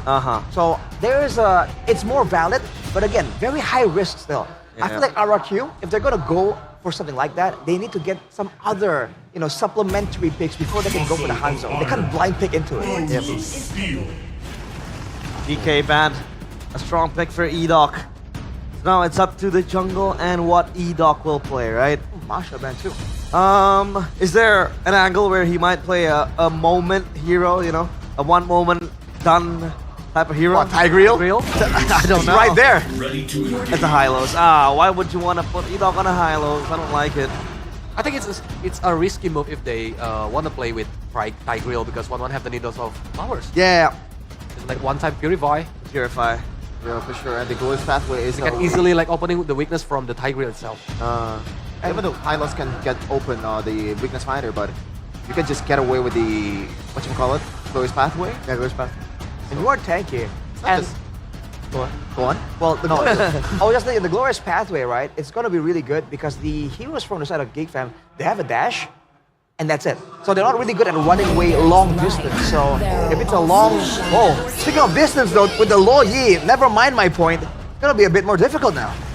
Gigva main damage dealer are only 1-1 at the late game. Because Luoyi is more utility, right? Yeah. But the burst is still there, I mean, for the Yeah, the early burst. game to carry and transition the 1-1 to the late game. There should And be a now link, right? RRQ. Should be a what? Ling. Ling? Ling? It's bad, but Oh, really? Again? Really? Okay. Talk to me about this pick. Well, again, funny enough, right? It's not exactly a late game. Mirko was mentioning it as well, because he used to play it a little bit. It's more of a mid-game hero. The issue with how RRQ was using it the last time we saw this Yusujin pick is that they were trying to fight and brawl immediately in the early game when the Yusujin hasn't had any item power spikes just yet. But now with the Farsa, with the Phoveus, with the Harriet even, this is looking like a decent early game into a terrifying mid-game, dude. Oh, the Yisunshin again. Obviously, casters, what do you think about this Yisunshin? Gone in, Mirko. Take it away. Hey, it lost once, they tried it once. What if it doesn't the second time? What if they win the second time, right? There's gonna be a statement victory for RRQ. Match point on the line as well for the Kingdom. And ladies and gentlemen, the Jakarta International Velodrome, the Kingdom here, definitely ready for a match point secure for RRQ. Are you guys ready? Welcome to the Land of Dawn for game number 4. Let's witness and see, because, hey, not just the kingdoms, the communities, man. Let's not forget about the communities who is waiting for an equalizer in this game.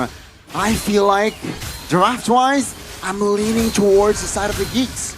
I agree with you. I think this is and should be more of a Geek Fam game, not just because I have an agenda against the Yisunshin, or I'm sorry, but also just because this is more of Geek's comfort. Playing around with Kenziski on a comfort pick here, on a winning lane as well. You have the Fredgen from Kids that they've really been trying to work out all the way from day number 2 when they played their first match. Always the Fredgen against Onyx.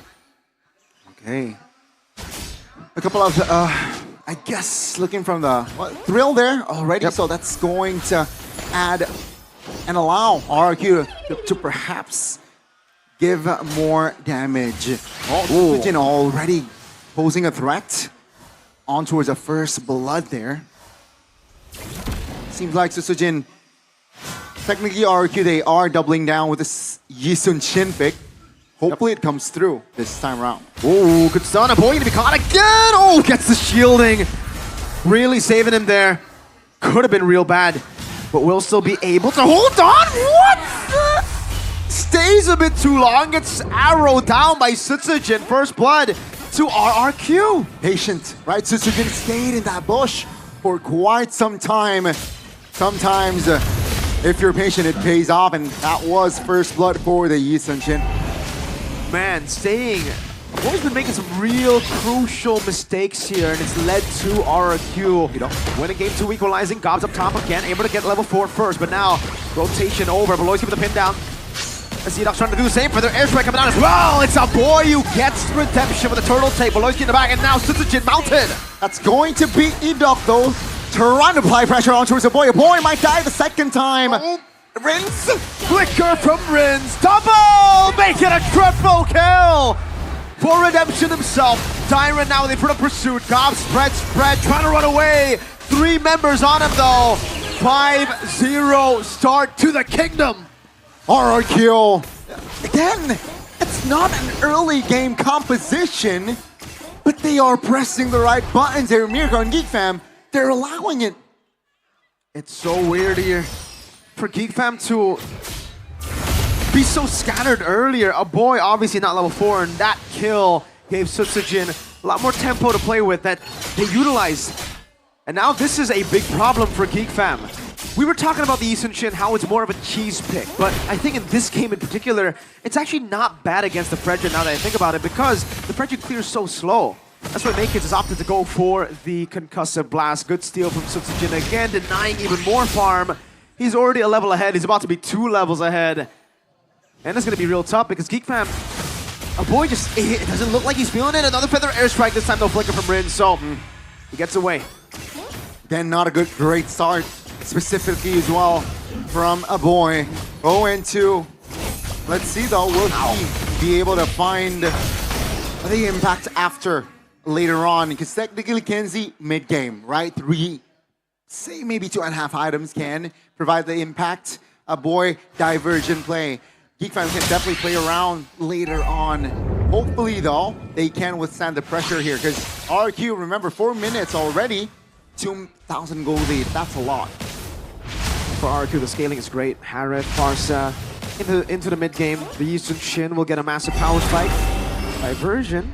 Beloyski looking for the pin, now goes in. That's a Purify out. Interesting choice from Geek Fam. It's almost like they didn't know Toy has Purify. Okay, at least they now know. It's gonna be a free turtle, RRQ. They're going for a fight. That position again from a boy. Now the glorious pathway gives Edok the movement speed, chasing Tyrant. Flickering forward, good disengage there, but a boy will fall. No flicker. One last infernal pursuit. Tyrant dunks on him. 3,000 gold lead for Rex Regum Kaon. 6 kills in total, and half of them are on a boy. RRQ, they really know how to punish a boy this time around, and seems like without Geek Fam's anchor as well, apart from that mid trio, right? They're struggling. They're struggling to fight back. What's with the boy? 0-3-0. This is confidence at an all-time low from him. Again, yes, a blunder in game number 2, but after that, really just constant back-to-back-to-back games, blunders across the board, and now he's 0-3-0. Another big blow to a boy. And his confidence, Geek Fam will have to look elsewhere. How do they boost this guy's confidence in a series that, again, for match point RRQ, they're down 3,000 gold. Edok, glorious pathway, make it to the engage on their airstrike as well coming down, and it will be the Dark Wave, the lockdown all the way with a pursuit under the turret.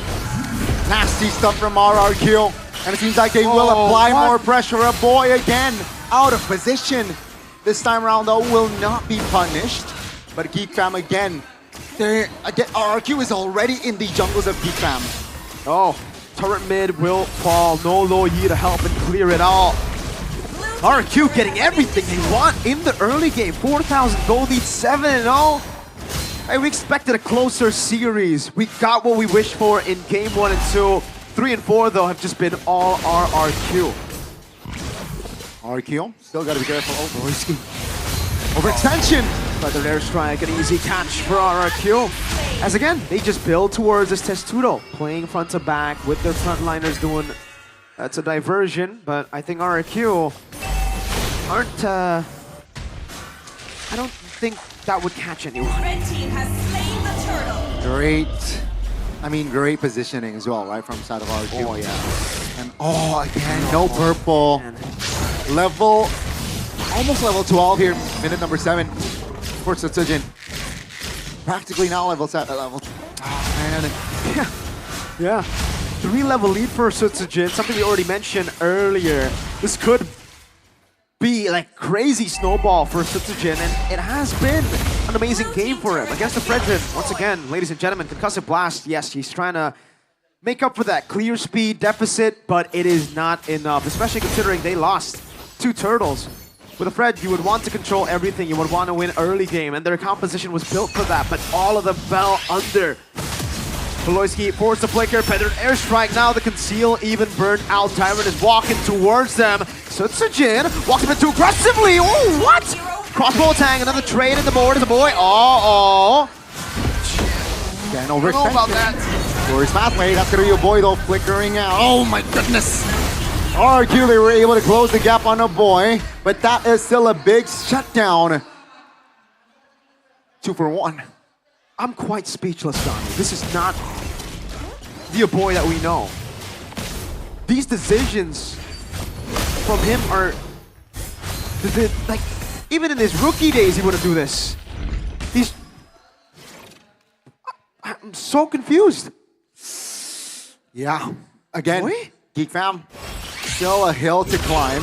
Glorious pathway dropped. Had the airstrike with the fist crack now. Beloyski just trying to survive a toy. Oh!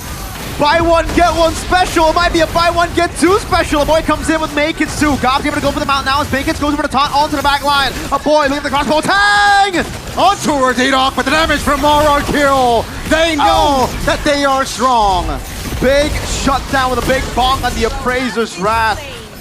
But with Kenzie and Makits down, the shutdown, I don't think it's worth it here. It's still value for the Kingdom. Tyrant gets a Winter Crown, and that is kind of a shut-in of the window that was slightly open for Geek Fam to utilize the crossbow attack to turn the tides of a team fight.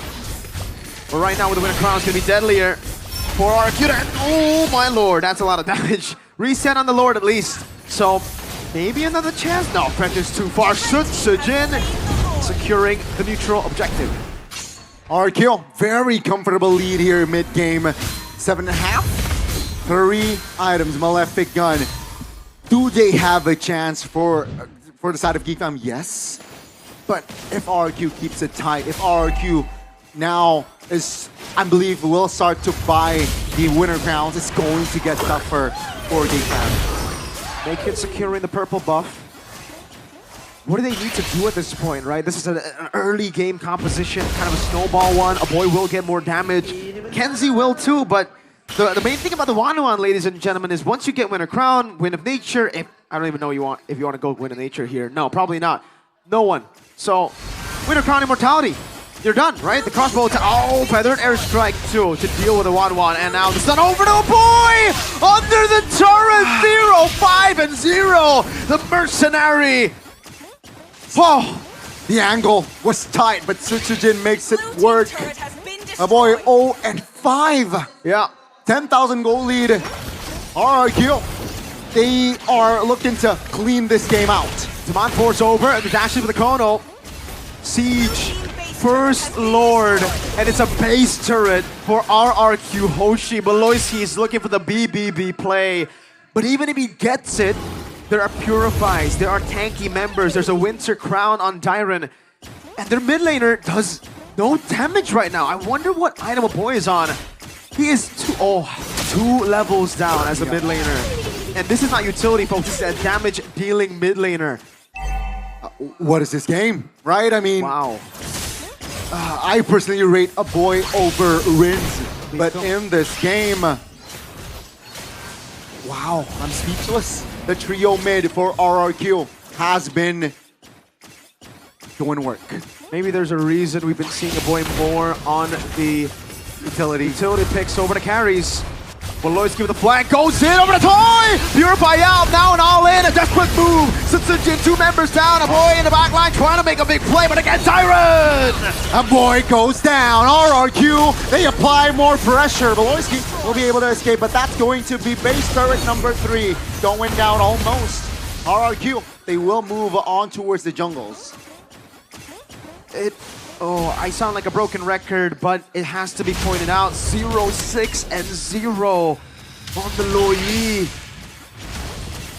This Loyi has been very underwhelming for Geek Fam, and now for RRQ, 11,000 gold lead with a composition that loves the snowball. Geek Fam, they have a Hail Mary at this point. Divergent, Find Harith, and Rinse. No Purify for a few seconds. That's an opening that they need to capitalize on. If they don't, it's over. It is. Mountain Shocker pop though by Sutsujin, so that's already info at Geek Fam. They will contest. Oh, all in over to the back. A boy will die for the 7th time this game in the back line. Rinse gets the kill before balling a gob. Beloyski left alone. A triple for the Mercenary. Oh, the double down worked for RRQ this time around. The Yisun Shin will be the MVP surely. The Fallen Kings rising back up. 3-1, a match point for the Kingdom as they make their way on an uphill battle. One step closer, a game away from the fated matchup against the team that set them down. The Sky Kings await up top, but there's still one whole game left. Geek Fam, it's back to the drawing boards. It might be back to the scouting team as well, because, or the mental team. What has happened to a boy? My goodness, 0-7? 0-7 and 0. Oh my days. Geek Fam, they need a hard reset, but RRQ one step closer to MPL ID Season 15 playoffs. One step closer for that slot towards MSC. Aloy giving the team some words. Let's see, make or break. But RRQ showing their fangs in this game. Showing their fangs, and they're biting with their fangs. Geek Fam, the wound might be too big to recover from. We see the leader, the man that has built Geek Fam from the ground up, literally, from a team that is just another point, a free point in the regular season, to a beast. Now top 3 secured. But even for Beloyski, I don't think top 3 is enough. He wants MSC, he wants to come back, and now the whole team will have to dig deep. We're gonna send it back to the panel, ladies and gentlemen. Me and Gani here, we're speechless with that performance of a boy. I wonder what the panel's thinking here. 0-7-0.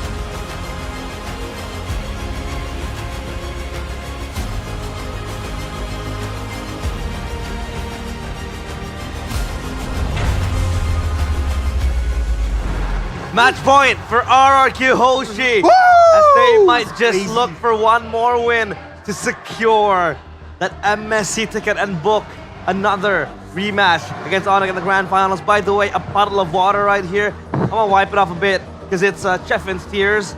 Yeah. Take a look at the Geek Fam fan. It's just shrouded in that jersey. By the way, you were waving yours.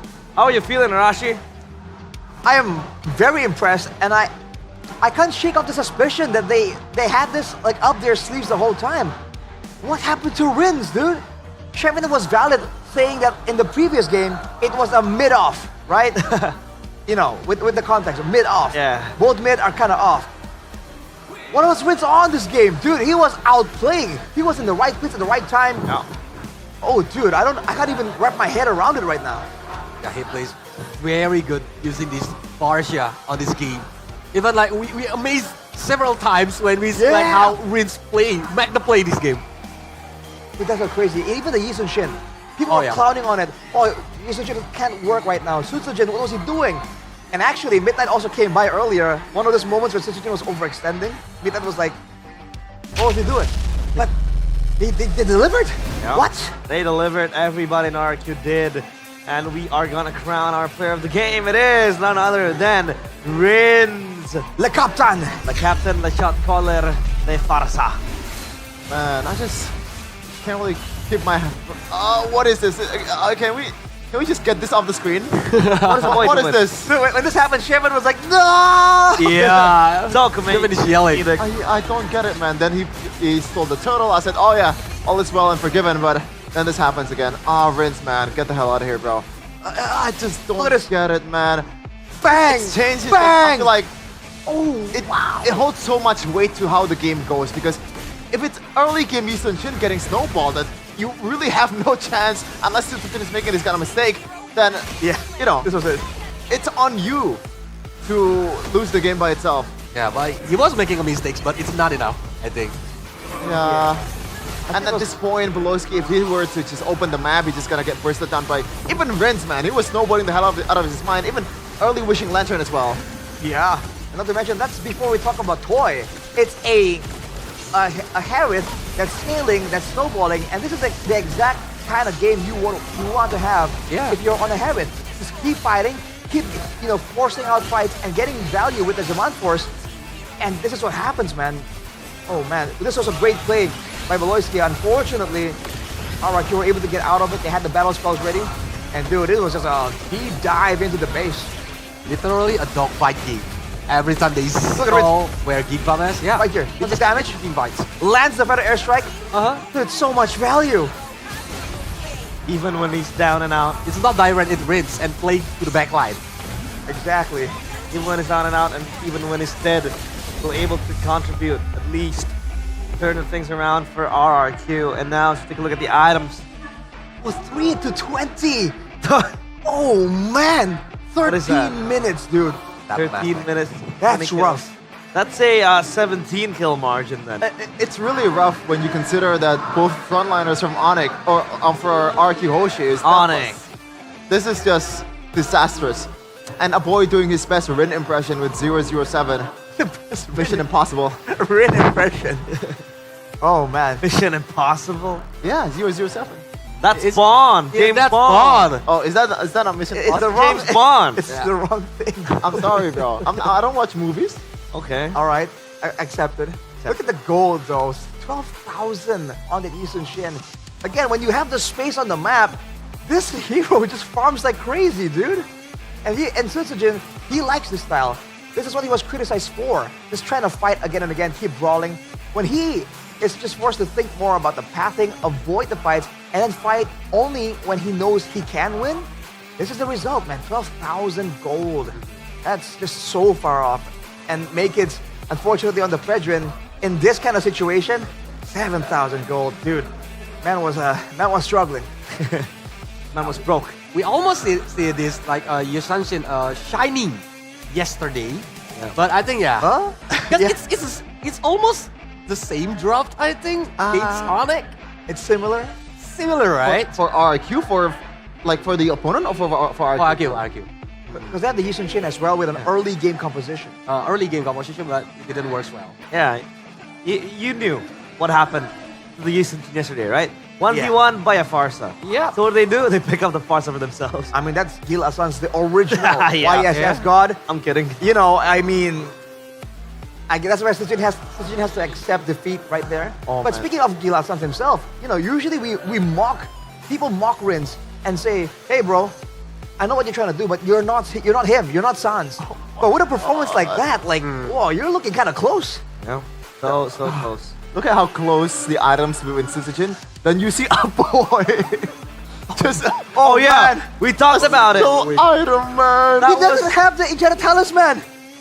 That was only a one-item game. my Come God. on. One item games. He got his glowing wand on the 7th minute, and I think we talked about it on the 11th minute, right?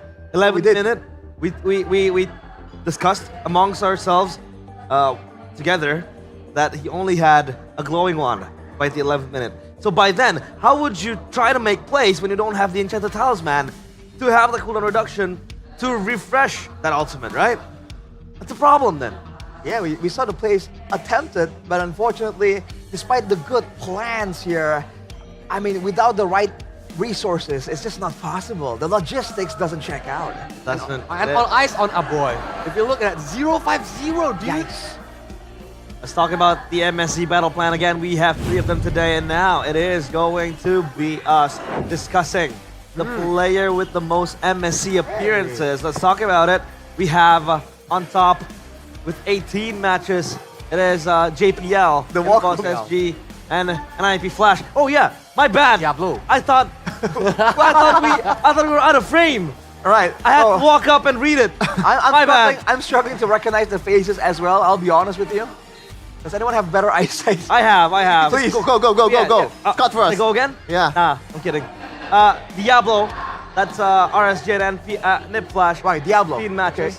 Yep, Chaknu. Execration and Omega, 14 matches. Izzy, IDNS, and with 14 matches, and Kelra, Execration and Omega, 14 matches. Man, it's kind of crazy that Kelra has been around for like so long. His longevity is insane. And we're still saying like, hey, he's a young boy. He's a young player. He has a long career, and his career is already so highlighted. Aside from that though, yeah, Diablo, man. Such a familiar face at this point. Diablo. Easy from IDNS. This is a throwback, man. I don't know if you guys been around for a long time, but this is a very OG guy, you know? Ever since MSC Season 1. With Emmy too. With since Indo, like all that. Almost like a different era. Almost. Elite 8.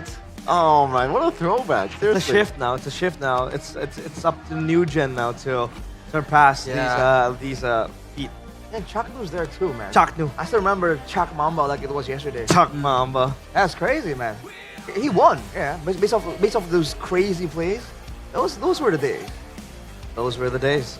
That was like our first like international event for me, Mirko and Eterna, I believe. And Goni. Who do you think will be the next player to surpass those appearances? I don't know, man.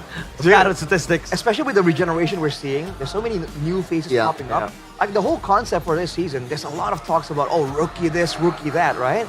So I feel like unfortunately we might not see that kind of record getting overtaken anytime soon. Yeah. Well, that's the MSC battle plan. I'm still flabbergasted by my by walking out to the camera. walking out to the camera. I didn't expect the frame to still be there. People at home like, whoa, he's approaching us. Because usually, you know, it'll zoom out. Completely forgot about that. My bad. Apologies. It's okay. That hop. We gotta see. Yeah, we have to see, right? And I think it's out there now. Hopefully, we have more Indo players that might have a chance to taste MSC. Because I think for RRQ, this new lineup, they haven't been to MSC at all, right? I think they skipped directly to to M Series because it was Onyx and Evo. Right. Yeah, I think so. So that'll be a great opportunity, you know, a great experience as well. So you can say the same thing about Geek. Exactly. Now, we want to have an interview upstage with Bude Clara Mongstar. So who is the guest you're going to interview, Bude? Take it away.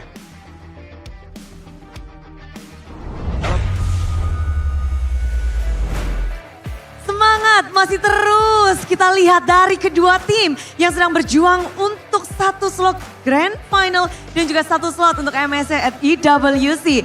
Di tengah-tengah super fans, semua yang ada di Jakarta International Velodrome ternyata banyak yang menarik perhatian. Bukan hanya dari sosok-sosok KOL, lalu ada juga dari beberapa nama-nama yang besar ditambah langsung aja Bude akan ngobrol bersama dengan para player dari MPL.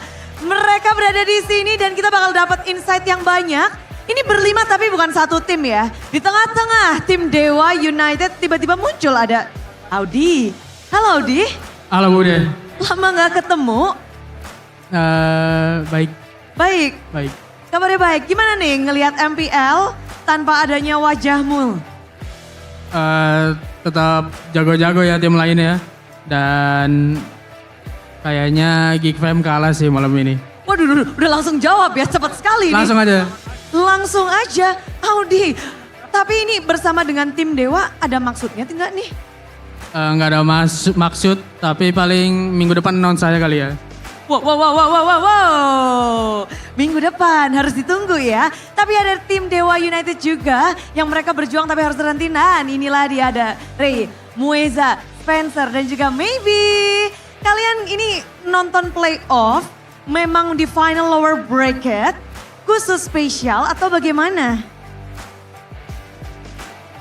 Iya sih, nontonnya di final lower kayak mau tahu siapa yang dapat slot MSC satu lagi. Dapat slot MSC satu lagi, tapi ketika Onyx ngedapetin yang tiket pertama itu, Mueza duka nggak? Udah nyangka sih pas ngelihat Onyx balik performanya gitu kayak ya di playoff tau lah Onyx bakal kayak menggila lagi.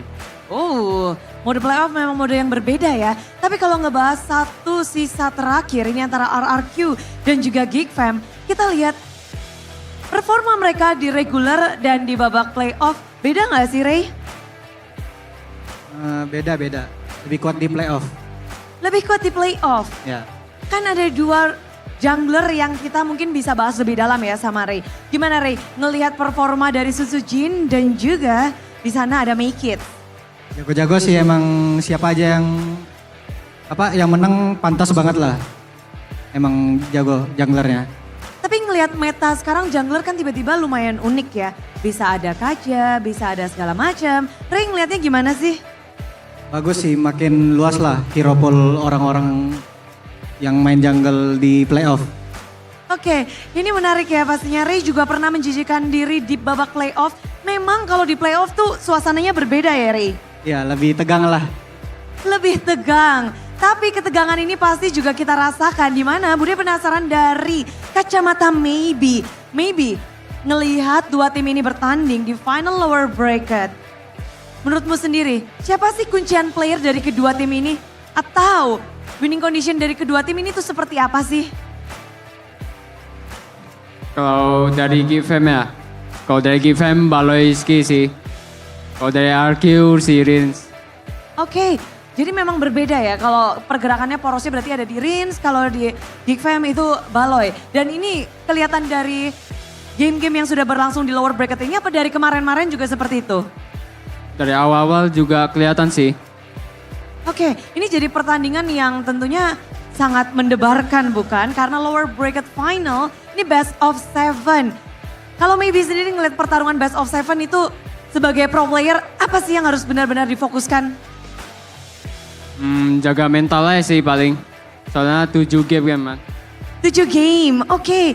Dan memang dari 7 game ini akan menjadi 7 game yang mahal. Apalagi ini akan menjadi satu slot untuk internasional, Spencer. Ngelihat performa tim Indonesia, Onik udah dapat tiket. Ini satu lagi antara RRQ dan juga Geek Fam. Kita sanggup gak sih bersaing untuk internasional? Kalau aku rasa sanggup, cuman ya harus ditingkatin disiplinnya lagi. Kedisiplinan yang harus ditingkatkan. Namun terakhir nih ya, satu persatu siapa nih yang bakal mendapatkan tiket terakhir untuk MSC at IWC? Ayo, dari Maybe, siapa nih? Awalnya sih mikirnya Geek sih. Tapi dilihat dari skor sekarang kayaknya RQ deh. Oh, RRQ. Spencer. RRQ. RRQ juga. Dari Moeza? Geek Fam. Geek Fam, beda sendiri. Kenapa nih? Padahal lagi ketinggalan. Ya aku percaya aja sih sama mereka. Soalnya ya aku ngerasa mereka kuat lah mentalnya. Harusnya bisa bounce back. Bounce back mental dari Geek Fam yang dipertahankan. Namun gimana halnya dengan Ray? Mantan tim atau RRQ nih? Mantan tim dong, Geek Fam. Oke, dia yang harusnya paling tahu. Kenapa nih Geek Fam? Karena ada Baloy. Karena ada Baloy. Oke, gimana halnya dengan King Audi? Buat penonton Geek Fam kalau kata saya langsung pulang aja sih. Ini udah 4-1 soalnya. Baru 3-1, akan 4-1? Udah langsung 4-1 ini soalnya. Kenapa seyakin itu Audi? 2 game tadi nggak jelas soalnya udah bisa menang malah comeback mulu. Oke, jadi memang kelihatan Geek Fam harusnya bisa menang tapi enggak terus jadi udah kelar aja. Betul. Betul, jadi suara bulat untuk RRQ. Bulat, saya Kingdom soalnya. Wujud Audi ternyata dibuka adalah Kingdom. Oke Audi, tapi terima kasih banget. Selamat menikmati untuk lower bracket final masih akan berlanjut.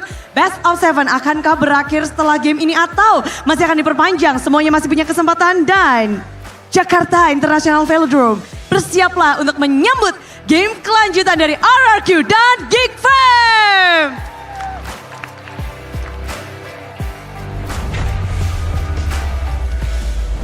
That was the whole day with squad pulling up to the Jakarta International Velodrome alongside Audi Teasy. Is that a sign? Yeah, is that a sign? That Audi might be joining Dewa? I mean, Moeza was there. Oh, who knows? Kind of interesting because I mean, I don't know. We were talking about this just earlier, right? But the Dewa squad, that one combination with where they had Sorizo, along with some other members. I forgot the exact combination. It did pretty well.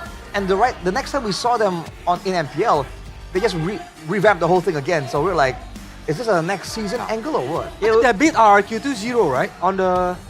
that was, RRQ playing with Chen, right? Yeah. Playing with Chen. Oh, I guess I erased it from my memory. I'm lagging. So I don't think I'll let lag ruin my life and make me lose rank, because you can enjoy a seamless gaming experience with IndiHome Pocket G21, offering fast and stable internet. Get speeds of up to 100 Mbps for just 375,000 Indonesian rupiah. Subscribe now via MyTelkomsel or tsel.id/nasional. Cole Leos here is a streamer and he needs fast internet and he's been using Telkomsel. And obviously, when Cole Leos is streaming, he's chilling, he's hungry, he wants to bite on something, and we need to to snack like gamers and like champs with Sucro. #Gasla, by the way. I finished an entire pack by myself. Did you? Careful. Yeah. Wow. When the game was running, I had this all by myself. Hey! Bang! Skill issue. Skill issue. Do it again. How much would you give? Hey, give me some. I did it. 100k if you, no, I won't 100k. 50k. One shot. Bang! Wait, he kind of banged his head onto the wall. Nice try. Hey, bro. Give me some of that. Gotta be careful. No. Wanna try? Come on. There's TV behind you. Let's go! That's skill. Synergy. Skill issue. Oh my god. But no synergy issue. So They are obviously, fighting right now because Geek against RRQ, right? now Think they're about chemistry. Look at this. They have a Look at very, this. very That's good for the win, bro. chemistry. Talking about chemistry, Oh man, that's really good. This is the original flavor, right? yeah. So good. Original. Talking about flavors, I also have my favorite food when it comes to flavors. It is Hokben or Hoka Bento, because currently they have a special collaboration between Hokben and MPL. You can enjoy the MPL menu starting from just 20,000 rupiah. We have the MPL Hokben fried chicken. We have also the MPL Hoka ramen if you prefer noodles, and we have the MPL Hoka hemat if you know, What is that? if your pockets are out of money. I see. Well, it's looking kind of dry, you know what I mean? Because hemat means, saving. Right. Yeah. Efficient. Efficient. And now, what does Geek need to do to come back from this game? Because they are one loss away from just gone and not making it to Told me MSC. that. One match point for RRQ. And can they have the remontada like Real Hey, Madrid. Colius, MDL. I forgot which season. Remontada. 3-0. Remontada. Fam came back 4-3. in MDL? Yeah, in MPL playoffs. That season grand final. 12, I believe. 12. Yeah. 12. Yes. 2-0. Marky came in. Marky happened. Marky came in, then 3-2. You know, maybe there's something going on in the background. It is something too strong. Are you, is it one of the copiums again? Yeah, I'm inhaling both copium and hopium on both nostrils. Wow. I think you'll be So you hope suffocating by that then. maybe Geekfam might bring Kadera. I gotta say, if we're being real, not really. But they gotta do something. Maybe, just. I'm being contradictory here. I mean, dude, I was talking to, I was with Midnight in the audience for that match, and Dalar was there, and we were just joking about it, like, hey, what if they bring out Chadera, and then they do the switch into the comeback type of deal against Onyx, and we're like, nah. There's no way, dude. And now the drafting phase, presented to you by the official tournament smartphone, Samsung Galaxy S25 series. This might be the last draft ever for Geek Fam in MPL ID Season 15, unless they pull out something miraculous for RRQ. It's all about focusing their sights on to that MSC ticket to Riyadh and EWC. Lucas, Chip, Fox got taken out. The Kalea as well was deemed to be a problem. The Joy respected and the Panny as well. And right away the Phobius pick for Gob, so they know that they're gonna have to deny Tyrant's early game potential, but I don't know if that's gonna be the right move here. There's still a lot of heroes that's left to pick, especially for Sutsujin. Okay, the Lucas is banned, but there's still the Fredrin, there's still the Harith picked up. Even the Hayabusa can still be picked. Yeah, maybe that one too. There's a lot of possibilities here to get picked by RRQ. Oh, man. Your team is They want that Farsa, dude. Again, like, you can call it what you want. Budget Sans 2.0, whichever how you cut it, it's just a really good pick right now. Especially because Geek Fam, they do have a lot of emphasis in having that backline presence with Kenziski and usually a boy. But now with the Hayabusa, I'd be a bit too dangerous for Rins to do the same kind of plays. I was wondering, like you mentioned about backline presence, and I remember Lowski used to pick a lot of Show early in the season. You know, this kind of heroes kind of makes it hard to play with Cho. You know, even there's. You didn't like it, huh? You say you didn't like it. Yeah. I stand corrected apparently. Why though? Huh? Why though? Because like it's the first 2 weeks, brother. You know how bad was it? Well, now it's up to the teams, RRQ and Geek Fam on the second phase of the bans, the Erithel. Oh! Yeah, good ban. Obviously, they want to pick up the one. They picked up the 1-1, so they want to pander onto that. Not let, and they won't let Geek Fam have a strong matchup lane against the 1-1. For Geek Fam, though, they ban out here. Something to or jungler possibly catch, cut down or catch, like the Franco and Edoff. Man, I mean, because RRQ right now still already have the Hylos as the front laner. That's why Franco might work for RRQ if they want to pick it. But if you look at the head-to-head, it's 50-50 for Suxin against Martian. Oh boy. Yeah, they have a different gameplay, right? Play style. Is more like play style. Yeah. Parsha is need like bursting the damage, give the damage to the opponents, and Suxin is for the utility. Utility mage. Obviously with the lift off and all that. Danger banned out. Are they trying to cone down the options for Geek Fam? But I think the Harith is still available, right? Yeah, I don't think they're really that worried about the Harith, especially when you have this front line and also a good punish in 1-1. And by the way, speaking of punish, this Phobius pick, the more that I take a look at it, you know, the Hylos, the 1-1, this is gonna be a really hard game for Godsman. If you pull this off, like, hats off to you. Yeah. RRQ need to wait until the mid to late game, right? Yeah. They need to wait until 1-1 and Farsha have the damage. But I think it's possible for RRQ using another Fred drain on this game. Well, hey, the Badang is still open, by the way. So if RRQ wants to try and stop all this dive coming in, once that big AoE team fight ultimate, the Badang is still on the table, despite the Franco anti-grill being respected very wisely coming in from Geek. And that is Glue. So obviously a very strong matchup for the Glue against the Phobius, right? Does that mean RRQ now have all the aces in their cards?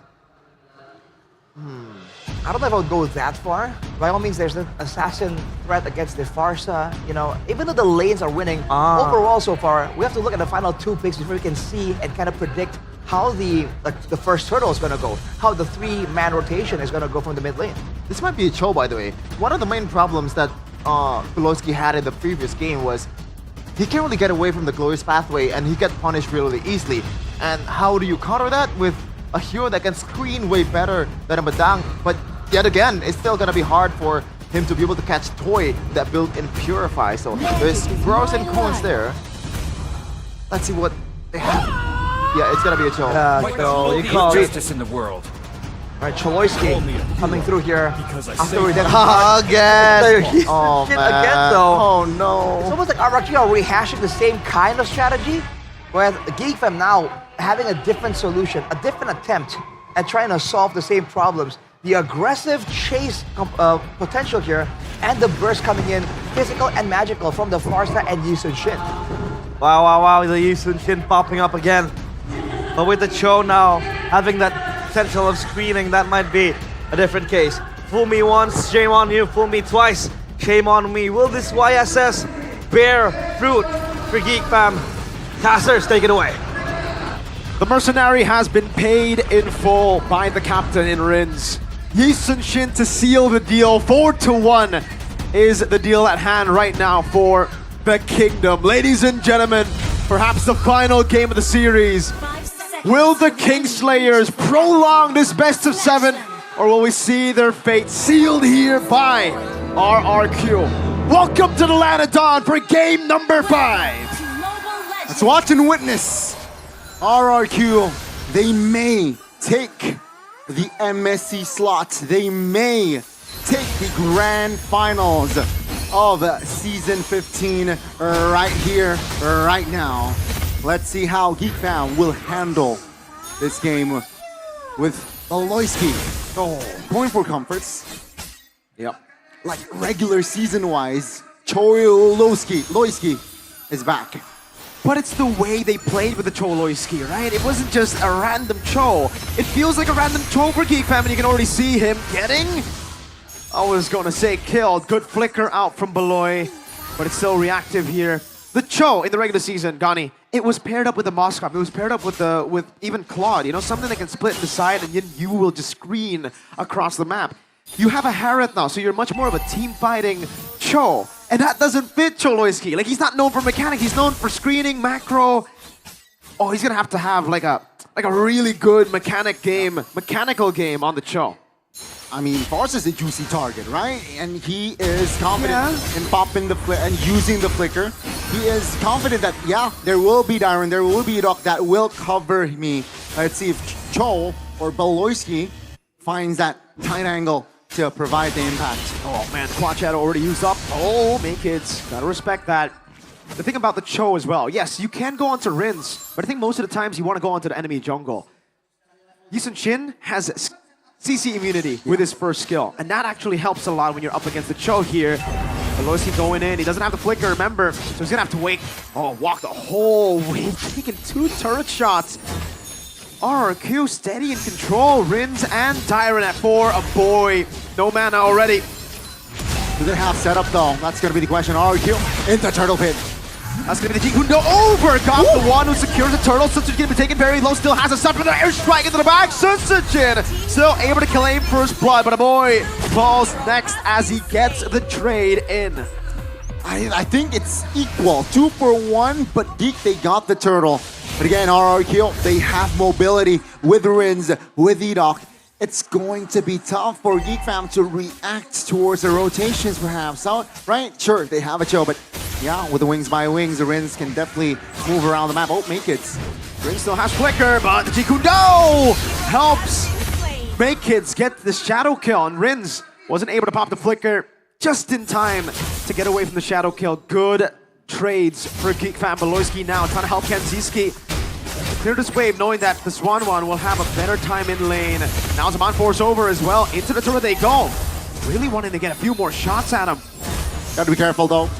Don't get too greedy from the side of Geek Fam, but as long as Make-It connects his quad shadow onto his right target, like that earlier skirmish, all good for Geek Fam. Because then, yeah, RRQ will have to deal with that quad shadow, right? So let's see here. Make-It's... Oh! Jikundo, away the dragon, Lantern Flare, pure CC, but unfortunately Beloyski is the one who gets the kill. It's a win though still for Geek Fam. How do they capitalize? It doesn't seem like they can. It'll just be a pick. That's it. It's a back-to-back kill on towards Rins this time around. A different story. It came, the previous game, it was a boy who saw the dark screen most of the time. Oh, Kenzie, very low. Oh, Zaman Force!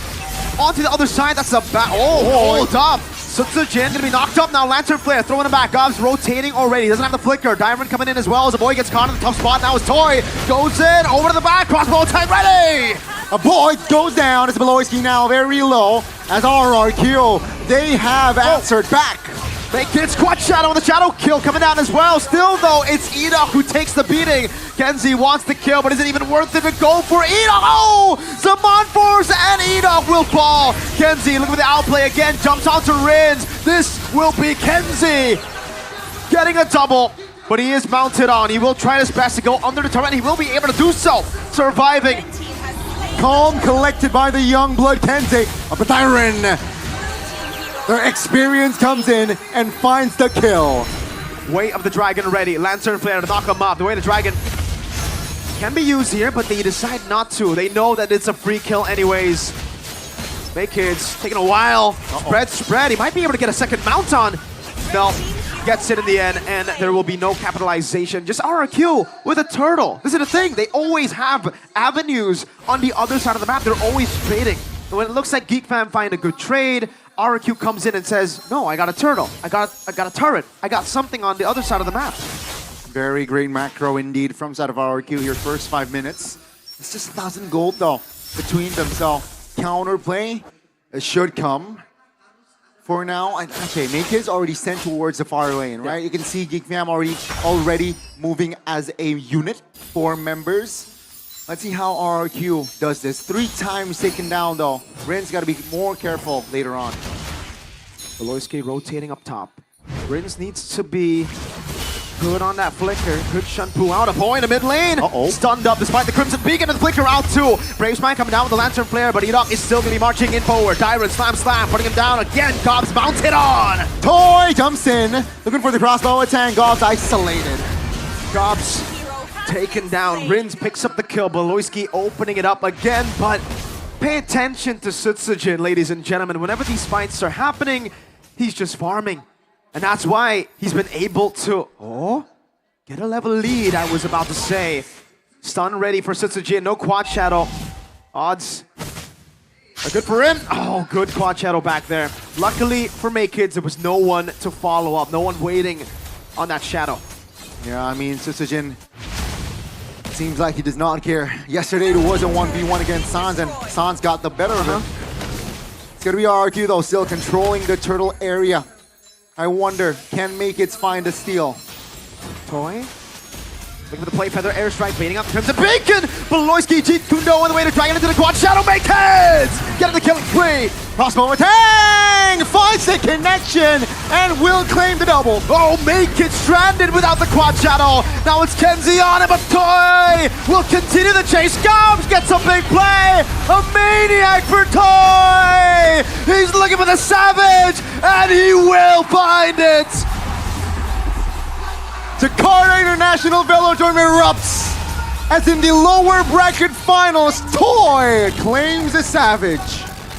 In the past, RRQ has relied on one man alone to carry them. Here, Toy is displaying, I would say, that level of play, but also the rest of the team plays it just as well.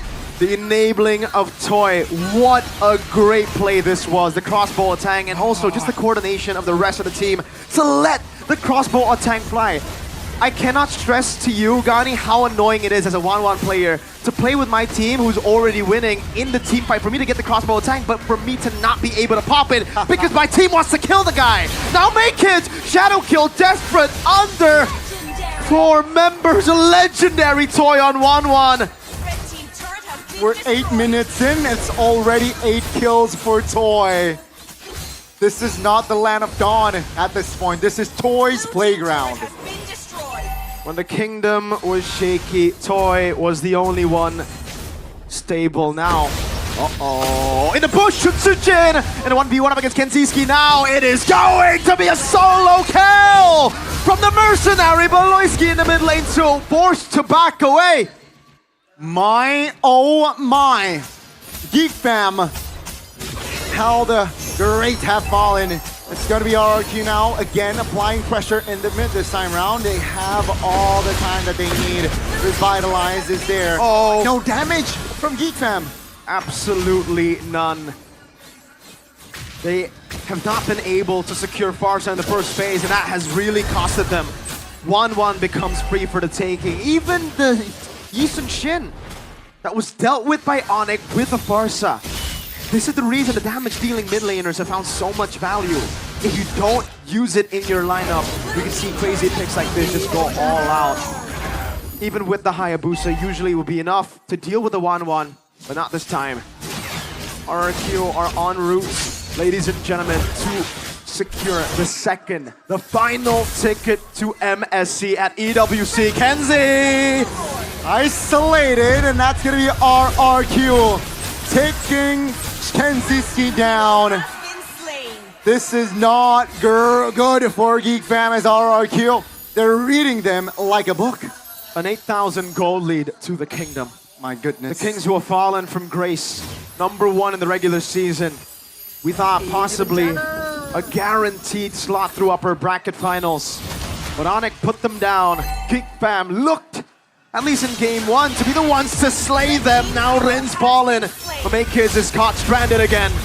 against Sutsujin, who was waiting. The recalls from Sutsujin as he watches Maykids to take his own life under the turret. That was Sutsujin saying goodbye to Maykids, saying goodbye potentially towards the journey of Geek Fam. Let's see. Way to drive for skill from Sutsujin. Combo tang! Oh my goodness, RRQ! They're toying Geek Fam as they push and look for the final push. The rookie falling, the mercenary! Going wild with a maniac!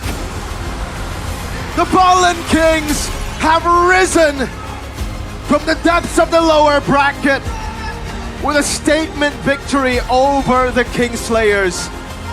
Now they point at the ones up above, the Sky Kings, who await their final match of Season 15. It is all over for Geek Fam. The young blood Maykids. You can see the pain, but a convincing win for the Kingdom. RRQ. They fall yesterday, but it seems like today they are here. They are back at MSC. Welcome RRQ Hoshi in the company with elite teams. To Geek Fam, GG, well played.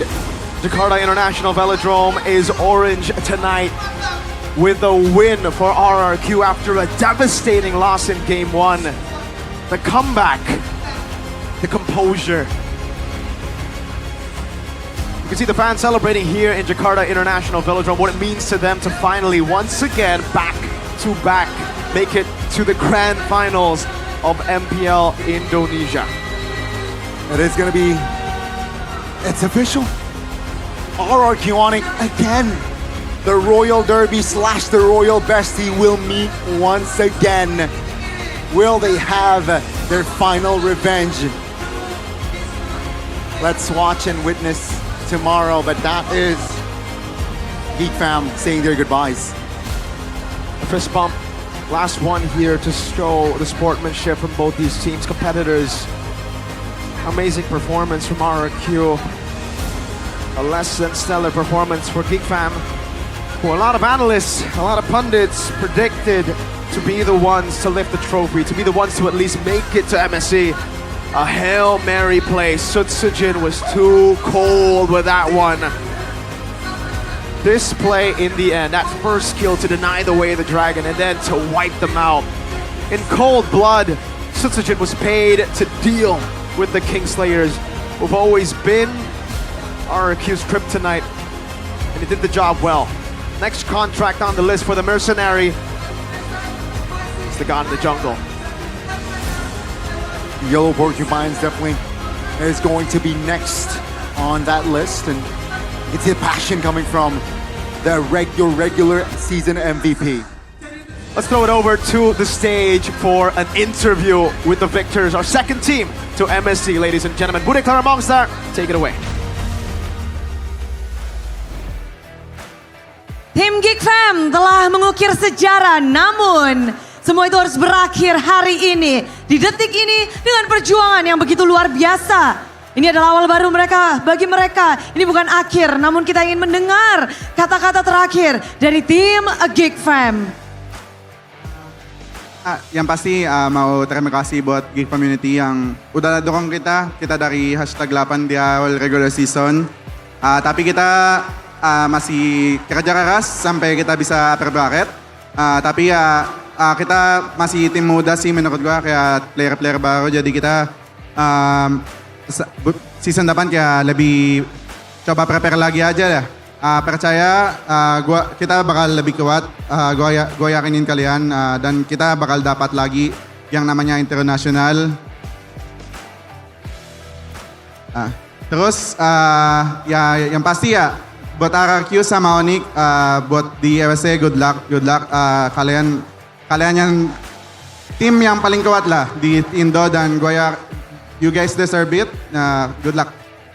Good luck. Dan inilah dia momen terakhir untuk Geek Community, untuk seluruh super fans the one last bow from Team Geek Fam.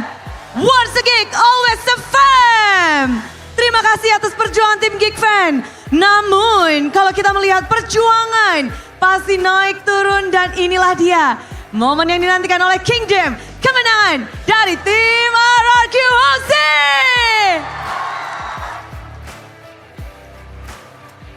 Mendapatkan bukan hanya slot Grand Final, namun Riyadh MSC at EWC adalah tujuan mereka. RRQ, congratulations.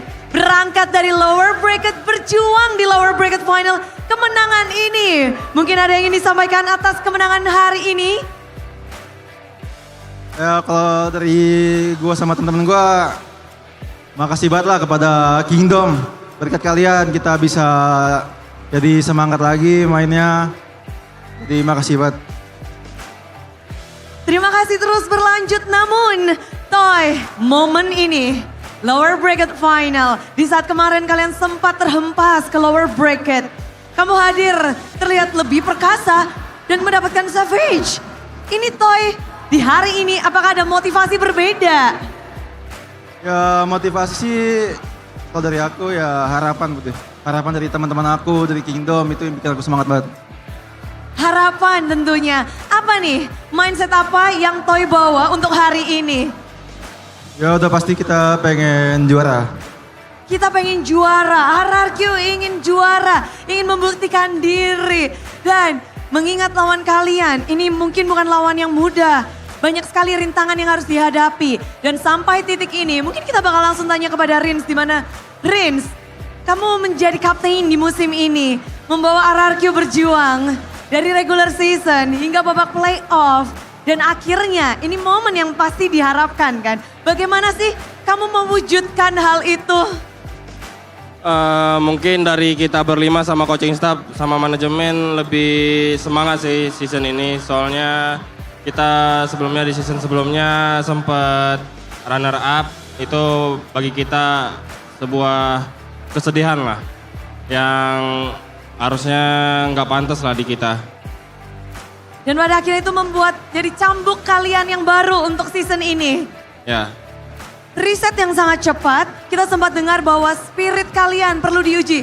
Gue udah penasaran, bagaimana dengan semangat juang kalian, spirit juara kalian.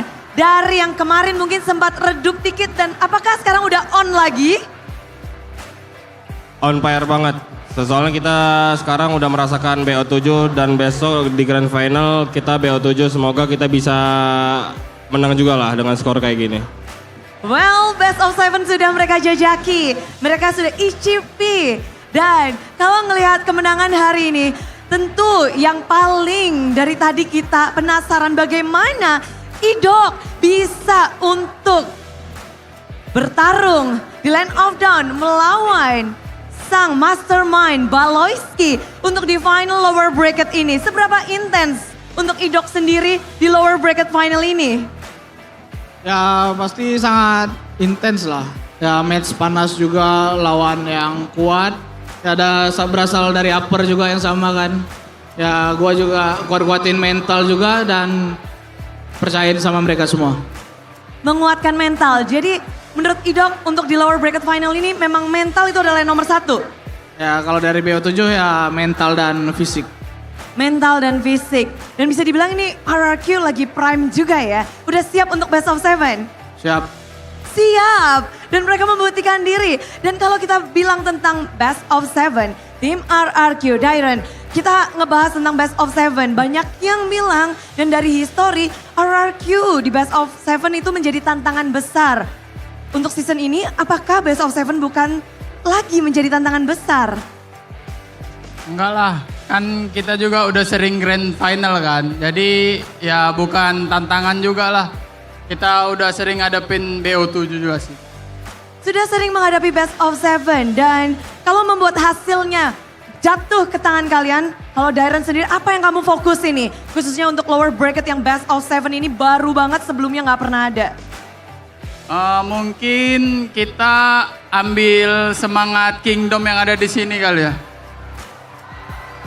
Kayak Kita Kingdom di sini semangat, jadi kita harus lebih semangat lagi. Semangatnya mengalir dan bisa dirasakan. Namun kita juga merasakan ketegangan, apalagi di sini dari segi the jungler, Susujin, lower bracket ini. Kemarin sempat kita lihat RQ down, bagaimana nih cara Susujin untuk terus bisa berkembang dan membawa mentalitas yang baru untuk lower bracket final ini bersama dengan RRQ. Kalau dari Susujin gimana? Ciluk, pakai bahasa kalbu kalau Susujin.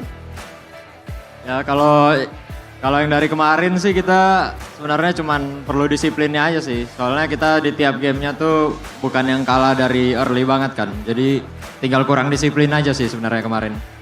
Dan dari satu malam saja kalian bisa memperbaiki itu semua. Ya kita ngobrol sampai jam 2. Ngobrol sampai jam 2 untuk mempersiapkan hari ini. Ya. Yes, dan ada nggak obrolan yang mungkin diingat-ingat dari obrolan semalam untuk hari ini? Ya katanya fokus pakai aura Kingdom yang ada di sini. Jadi kita pakai kekuatan Kingdom lah tadi. Aura dan semangatnya. Apakah kalian siap untuk ke MSC?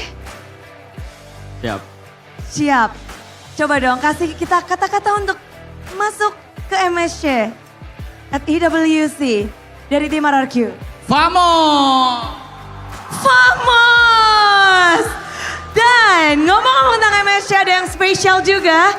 Kedatangan dari salah satu sosok yang pernah membawa RRQ juga ke MSC. Siapakah dia? Langsung saja munculkan.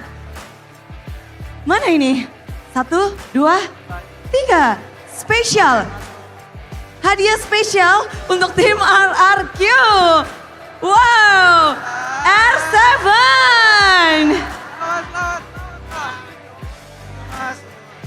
Langsung ya. Langsung disalamin R7. Oke, dari tadi Bude lihat di pojokan sana, dari hari yang pertama, berarti melihat perjuangan RRQ pada akhirnya hari ini mereka dapatkan. Gimana? Senang banget sih karena RRQ terakhir ke MSC 2022 kan. Betul kan? Betul. Akhirnya RRQ bareng 1-2. hadir lagi di MSC, senang banget. Senang banget pada akhirnya yang dirindukan ya. Iya. Tapi ngelihat mereka berjuang dari upper harus turun ke lower dan momennya seperti ini, gimana buat R7? Tegang banget sih karena kan gue nonton dari hari pertama gitu di sini, terus ngelihat mereka sempat struggle juga, udah itu bounce back lagi. Jadi benar-benar hard worknya tuh paid off lah. Tinggal ya di grand final aja nih, fokus dulu nih. Oke, hard work dari para player kelihatan di kacamata dari matanya R7. Coba kalau kamu bisa mungkin memberikan, ngasih tahu kita insight bagaimana sih permainan RRQ membuat kamu terpukau, membuat semangat mereka yang kelihatan dari R7. Di bagian mananya tuh? Boleh mungkin satu-satu dari Susujin play-nya. Banyak banget sih sebenarnya kalau misalnya dari segi tim play-nya sempat ada kayak blunder-blunder, udah itu di next game-nya diperbaikin langsung terbukti gitu. Dari segi coachingnya juga, dari draft-nya udah mulai kayak berani nge-pick hero kayak 1-1 langsung dikeluarin di ketiga. Udah itu counter di akhirnya, kayak mereka gue liatnya belajarnya sangat cepat sih. Ya seneng lah. Pembelajaran RRQ yang begitu cepat. Dan kita juga ingin mendengarkan dari R7 apa nih yang harus ditingkatkan terus RRQ buat siap-siap ke MSC karena MSC terakhir bersama dengan R7. Aduh MSC gua terlalu buruk Bu deh. Enggak dong. Ya cuman ya untuk mereka ya semoga mainnya as a team aja. Tetap mau mendengarkan satu sama lain juga. Sama ya yang bikin menang game turret lah intinya. Iya. Itu yang harus digarisbawahin ya. Akan kita ingat terus R7. Iya sampai sekarang nggak mungkin lupa itu orang-orangnya juga. Semuanya masih ingat, apalagi yang di situ yang merah-merah. Tapi kalau dari perjalanan RRQ mungkin ada semua yang udah dikasih tahu, tapi R7 juga tentunya melihat banyak sekali perjuangan dari RRQ yang telah dilakukan. Dan untuk grand final besok mungkin ada yang mau disampaikan juga untuk grand final untuk RRQ. Pokoknya kasih yang terbaik lah. Sebenarnya kalau untuk grand final ya Kalau untuk menang ya kita lihat nanti aja lah. Pokoknya gue pengen Indonesia itu bukan hanya RRQ tapi Onyx ya bisa bawa pulang pialanya sih. Gue pengennya itu. Kedua tim ini berjuang untuk MSC at EWC. Dan ada kata-kata terakhir mungkin, besok berarti bakal di pojok situ lagi dong?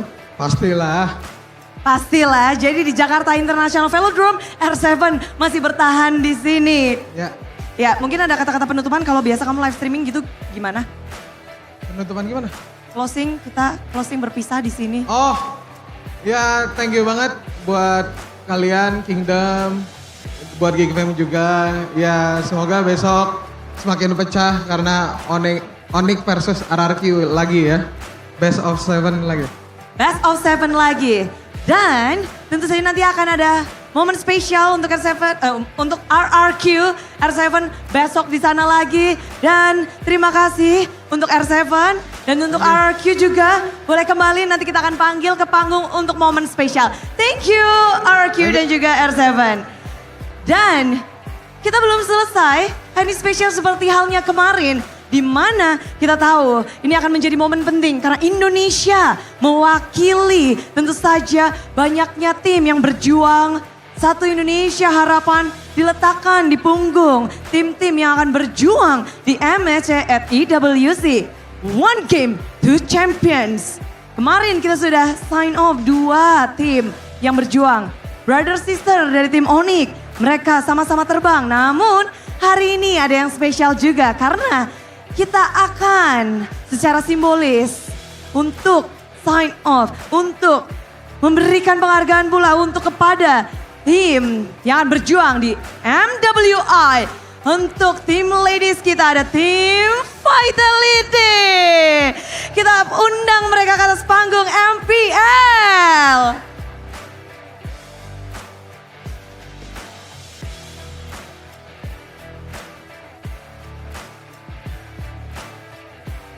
Dan mereka telah mewarnai bukan hanya panggung Indonesia, namun panggung internasional adalah tempat bermain mereka.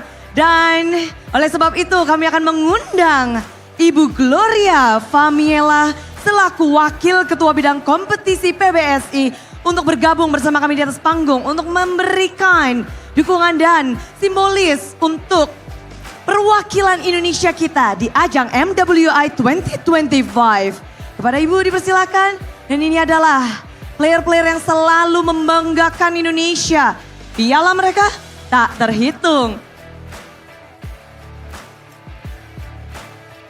Kita melihat bahwa perjuangan dari semua membernya, dari Vival, Chini, Vivian, Fumieko, dan juga Chini. Mereka telah berjuang abadikan momen ini karena kita berharap mereka bisa membawa pulang piala yang sempat kepleset di musim lalu, di tahun lalu. Tapi kita yakin tahun ini adalah tahun untuk Vitality, tahun untuk Indonesia. Dan terima kasih sekali untuk tim Vitality. Boleh kembali untuk ke tempatnya terlebih dahulu karena sesaat lagi kita akan memberikan momen pula untuk tim RRQ Hoshi bergabung bersama kami di atas panggung kembali. Inilah dia perwakilan dari Indonesia untuk MSC at EWC. RRQ Hoshi.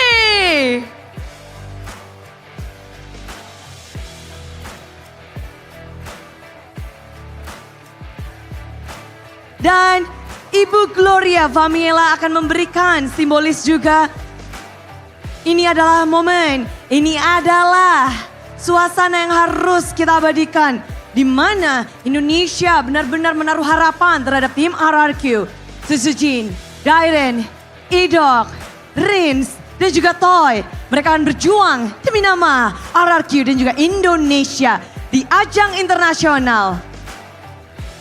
Jersey telah diberikan. Sesaat lagi kita juga akan ada momen di mana mereka menandatangani kunci yang akan mereka miliki di MSC at EWC. Ibu Gloria boleh di atas panggung untuk juga menyaksikan momen ini. Kita akan mengundang kembali nantinya tim Vitality ke atas panggung. Dan tanda tangan satu persatu. Nama telah disematkan. Tanda tangan, tanda di mana mereka akan menjadi bagian dari MSC at EWC Riyadh.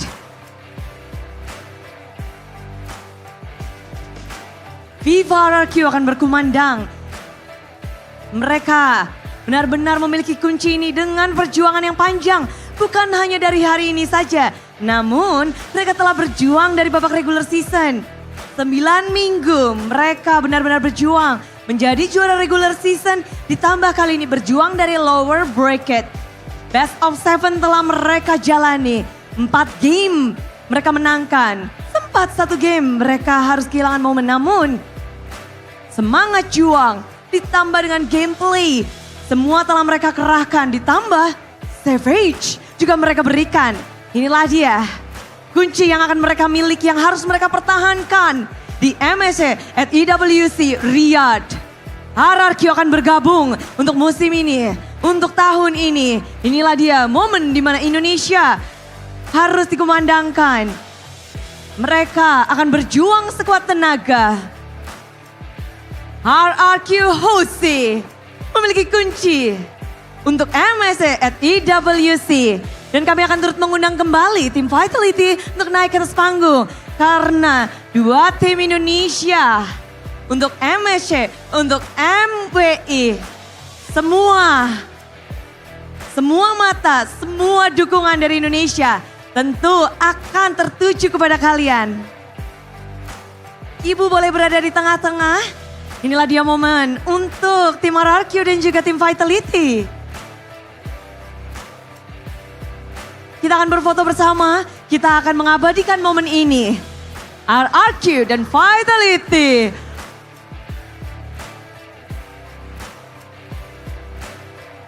Dan lengkap sudah perwakilan Indonesia untuk pertarungan di Riyadh, MSC dan juga MWI.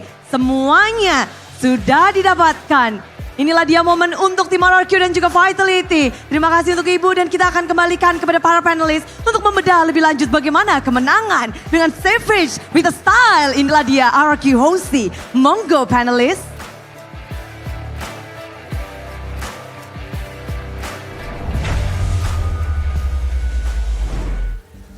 Well, yeah. My oh my. I think I'm gonna try to look for tissues over here. Mr. Chefine.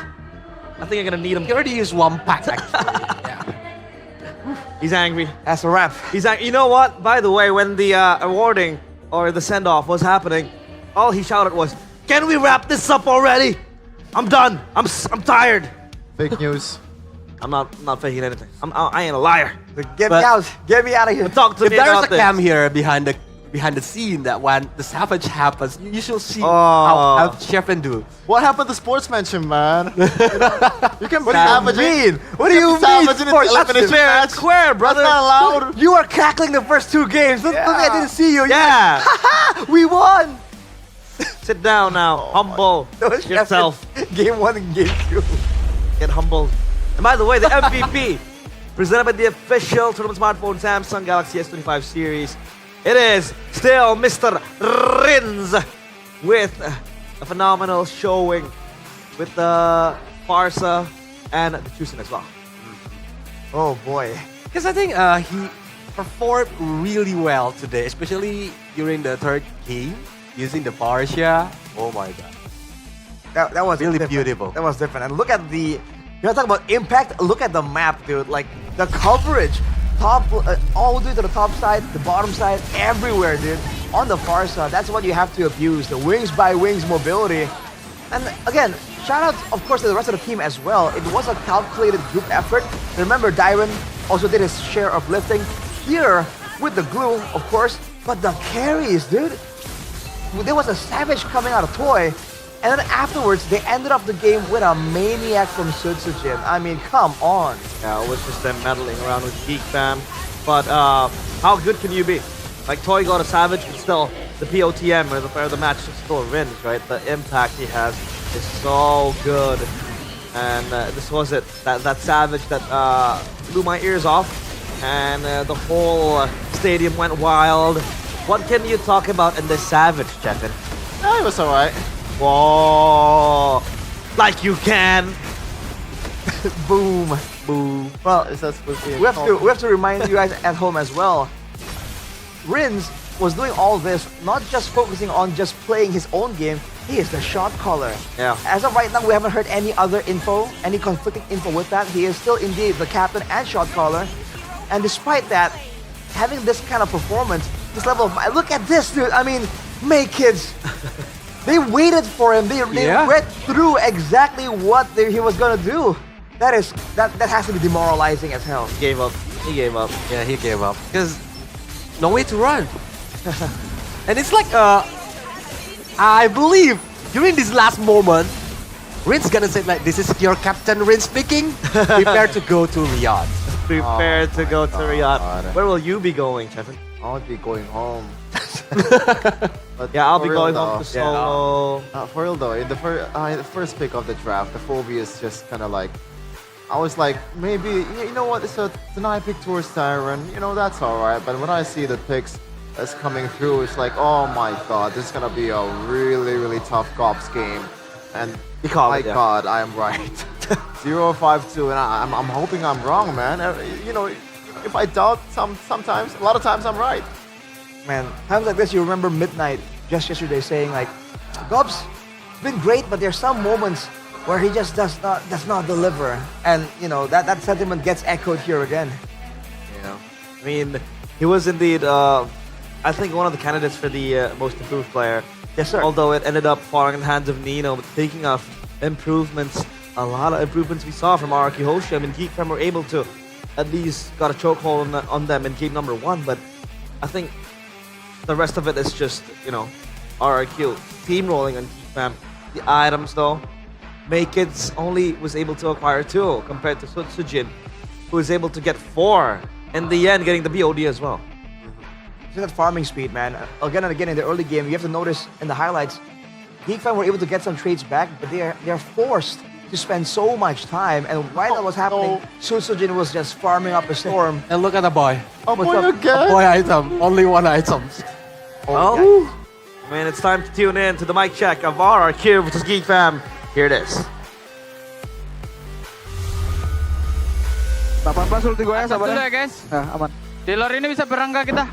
Bisa gue coba cari flank guys ya. Ulti game. Lihat nih, Dok, ada ulti, Dok. Sudah di sini. Lihat. Mati game. Oh, Saret. Pecah.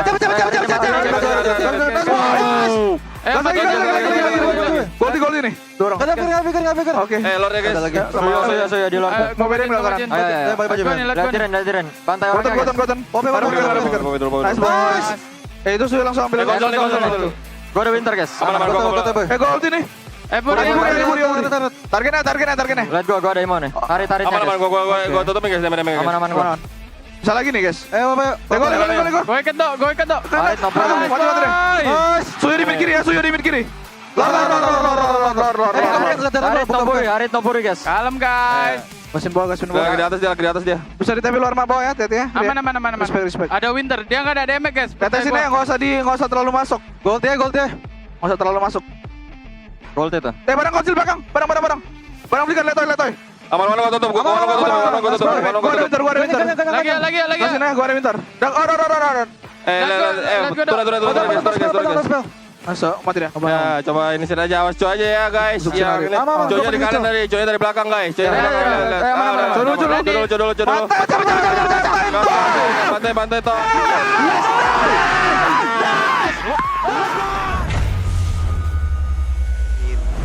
Let's go. Did you hear the our producer saying, yeah? Is he a kingdom as well? Maybe. I mean, hey, Mr. Bomb. Is this game rigged? He's an EVOS fan. EVOS fans. I know Bomb so well. Yeah. Okay. You're doxing his name. Yeah. I think it's out there. Anyway. And yeah, obviously. Dude, you saw the energy, dude. Like, I think E-Dog, he was like, yeah! He winded up a full slam. Yeah, he was slammed the stable. Just bang. He winded it up, dude. I wanted to slam it. He had the energy for it, dude. Because they go to Riyadh, man. Riyadh! Yeah! Riyadh! I don't see why they're so excited, man. Oh, now we're talking. So you wouldn't get excited to play against the likes of Onyx PH, Onyx ID. That's more, by the way. TLPH. You want to play against them? You want to be stuck in this small pond of big fishes? Huh? I can't even counter, bro. Like Yeah. It's okay. We all know. Yeah, EWC, man, what an experience it's gonna be. So, congratulations to them for sure. And you do feel for Geek Fam though. Let's be real here, right? We did mention that storyline was impressive. Beloyski. Would have been perfect, you know, especially with the rumors of Beloyski really struggling with his physique, with the health, kind of, more or less. People are concerned that people are saying this might be his last run actively being in the roster. He might transition. So there were a lot of thoughts, a lot of drama surrounding this the situation for Geek Fam. What could possibly be their final run? So unfortunately, just wasn't it just yet. But it was a nice try. Might still be able to see him as a coach, right? I mean, he has that, he has that prowess on just scouting players, making monsters. He's basically Mr. Frankenstein, Dr. Frankenstein, excuse me. He was there. Yeah. Respectful. No, I am respectful. Doctor, by the way. Let's be real though, they're in good hands. I think they are. These are the cores that you could build.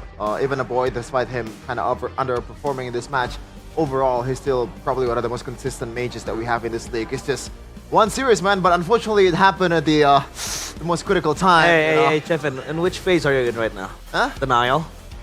Nah, It might be I guess grief. acceptance. Grief. Here's the thing though. That's quick. If we were just putting away all the biases, I said it before the playoffs, my prediction was Onyx versus RRQ.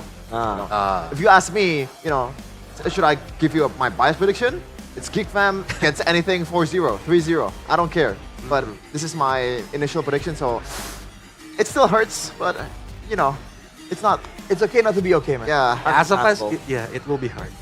Yeah, it will. Deep down. But yeah. Moment of silence for Chefin. Some words for Geek Fam, perhaps. Yeah. Thank you for being my light and day. Yeah. Thank you for being my source of happiness. It's not the end of the road. That's true. If the world was ending, I'm gonna be next to you. I thought you were gonna say something snarky like, well, for season 15, it is. Hey, graceful in victory, graceful in defeat and humble in victory. Get the hell out of here. Once we get to the hotel, you're gonna be on my face the whole time. I'll help you. What's his face? What? What? That's a weird saying. Oh. No, I'm pretty sure. Like usually, I mean, especially with the context, right? By all means, if Geek Fam made it, I would have been happy for them as well. So no, truthfully, I don't plan on being snarky about it. At the end of the day, like we are all part of the Indonesian. Right? We want the best for the whole Arashi. region. Yeah. So- Be like Coleus. We asked him what's his favorite team. He's like, I'm Team Indonesia, baby. Red and white. Red and white. That's why we need the best team. Yeah. To represent Indonesia at the EWC. Aside from that, we also have the upcoming SEA Games, right, for Team Liquid ID. Yep. Who are also going to play. So there's a lot of Indonesia agenda. We have to. Oh Steve. my lord. But now it's time to bid farewell to Geek Fam. Let's press the buttons, Bude.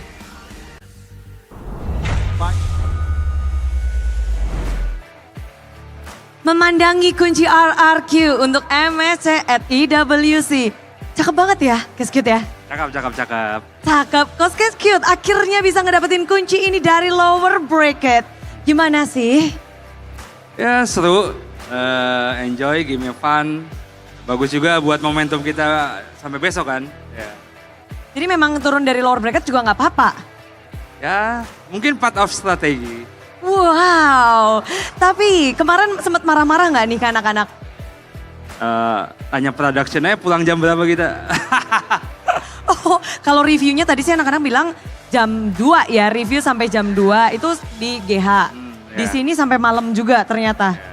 Ya. Lumayan ya. Lumayan. Tapi apakah dari perbincangan kemarin itu sampai jam 2 yang ngebikin RRQ kayaknya di hari ini siap banget nih, Best of 7 cuma kepake 5 game aja. Iya benar-benar. Iya, karena kita kemarin juga malam fokus gak ngomongin gameplay sih. Kita ngomongin kehidupan lah. Ya, lebih ke sana arahnya.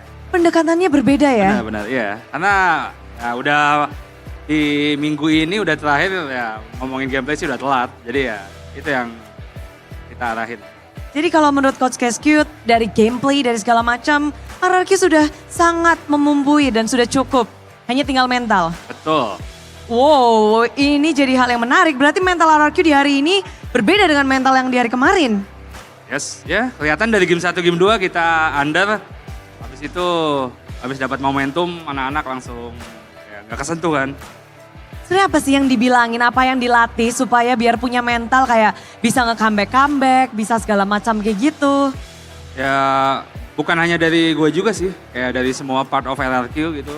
Gak hanya dari tim RRQ, dari manajemen, dari semuanya, even production juga kita ngobrol gitu. Jadi ya bagus sih kemarin momentumnya. Momentum yang satu malam aja seperti menjentikan jari. Tapi kalau dari Coach Keskut mikirin Geek Fam, Yes.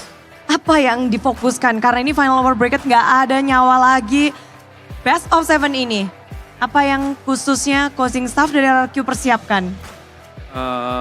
Karena BO7 pasti mental sih udah pasti. Ya, kita juga ngelihat dari cara strat mereka juga udah kita siapin. Kita sama-sama punya data kan, apa yang dia mainin, apa yang kita mainin juga. Dan ya respect band juga, ya semuanya lah. Kita sih tinggal fokus sama diri sendiri sih. Seperti yang semalam sebelumnya kita omongin, jadi itu aja yang diterapin, nggak overthinking banyak. Karena data untuk tim Geek Fam sudah didapatkan, jadi persiapan untuk ngebaca game mereka juga sudah cukup. Pokoknya hanya mental. Betul. Dan kemenangan hari ini untuk coach sendiri, Abang ada yang mau kamu sampaikan gak sih? Ya sebenarnya buat bangga sih sama anak-anak, jadi omongan malam gak bikin mereka down, ya itu salah satu kebanggaan gua sama mereka. Nggak ada lagi sih, besok tinggal jalanin aja menurut gua.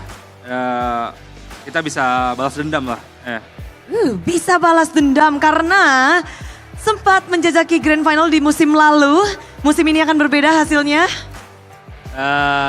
Ngelihat musim lalu kan yang menang dari lower bracket ya, semoga hasilnya sama dong kayak season ini juga ya. Asik. Yang menang dari lower bracket ya. Yang terbaik bosnya yang diharapkan. Tapi hasil baik ini didapatkan oleh RRQ dan RRQ berhak untuk menutup jalan dari Geek Fam. Mereka berhak untuk mematikan api semangat dan tak ada lagi. Dengan demikian perjalanan untuk tim Geek Fam. Silakan kita akan ke Geek Fam di sini. Rupanya Geek Fam tepat berada di sebelah RRQ, jangan matiin yang sebelahnya ya. Yang ini Coach Keskut. Inilah dia kemenangan atas RRQ untuk Geek Fam. Kata-katanya apa nih? Sorry Geek Fam, mungkin kalian kurang beruntung di season ini. RRQ sama Onyx lagi kuat. Kurang beruntung dan ditambah dengan Savage. Penutupan yang manis dari tim RRQ. Kita akan langsung lemparkan kepada para panelis karena kita sudah cukup di sini. Silakan.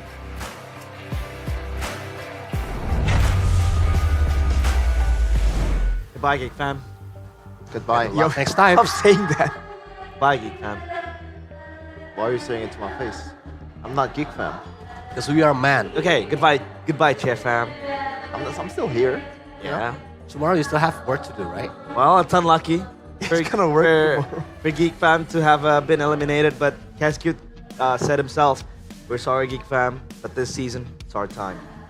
Yeah, we're on fire right now. On fire. Honestly, I think RRQ do have their sights set on Onyx, looking at how it progressed, but it's time for the bracket, man. The final reveal. Bracket. I mean, people know, but we gotta show it one more time. It's been 4 taxing days, and now it is down to the final showdown. Who will be etched on towards immortality and get the Immortal Cup of MPL ID Season 15, the grand finals of Best of 7 tomorrow, 15th of June 2025, is Onyx against RRQ Hoshi.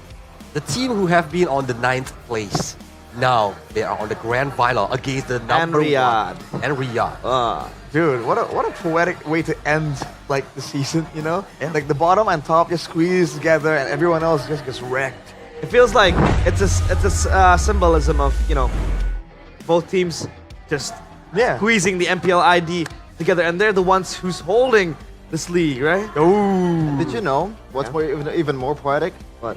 Which match started MPL Indonesia season 15? Onyx versus RRQ.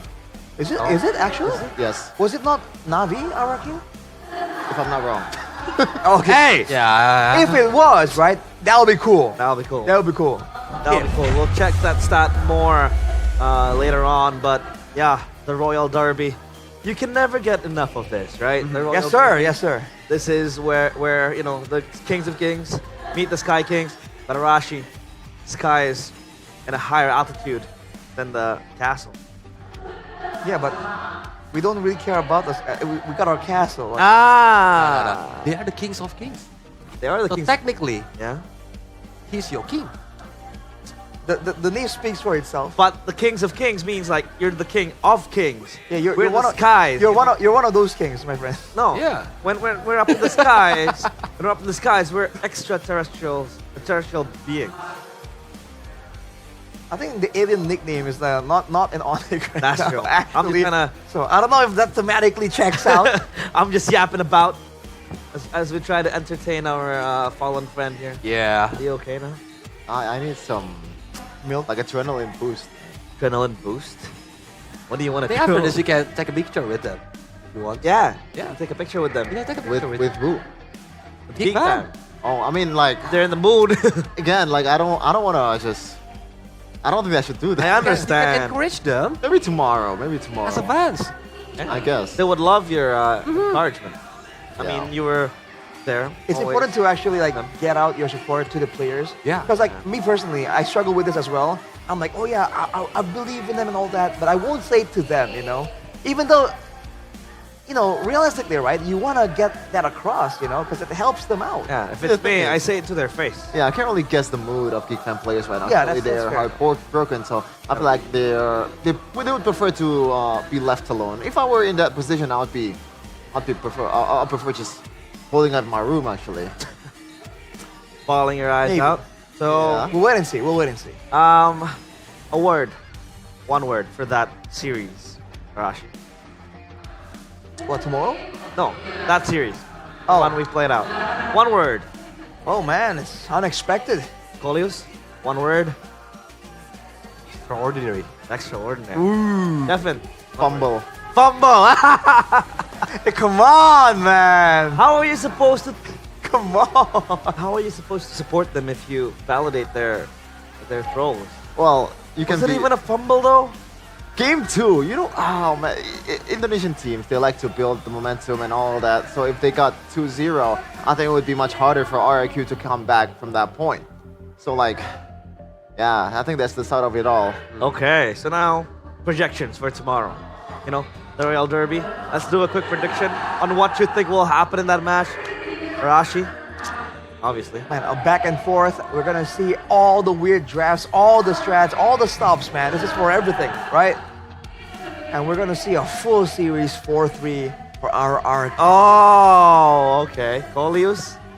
Honestly speaking, I think RQ need to fix their homework. Like when Oni can get a comeback from the team fights. If they do the homework, I think still Oni will gonna win on 4-3. 4-3. Kevin. I honestly, you know, I'm as subjective as I am right now, so I don't really care who wins. But if you were to ask my prediction, it's probably Onyx 4-3. Onyx 4-3. Okay. Unless And there's- RRQ put on some protection.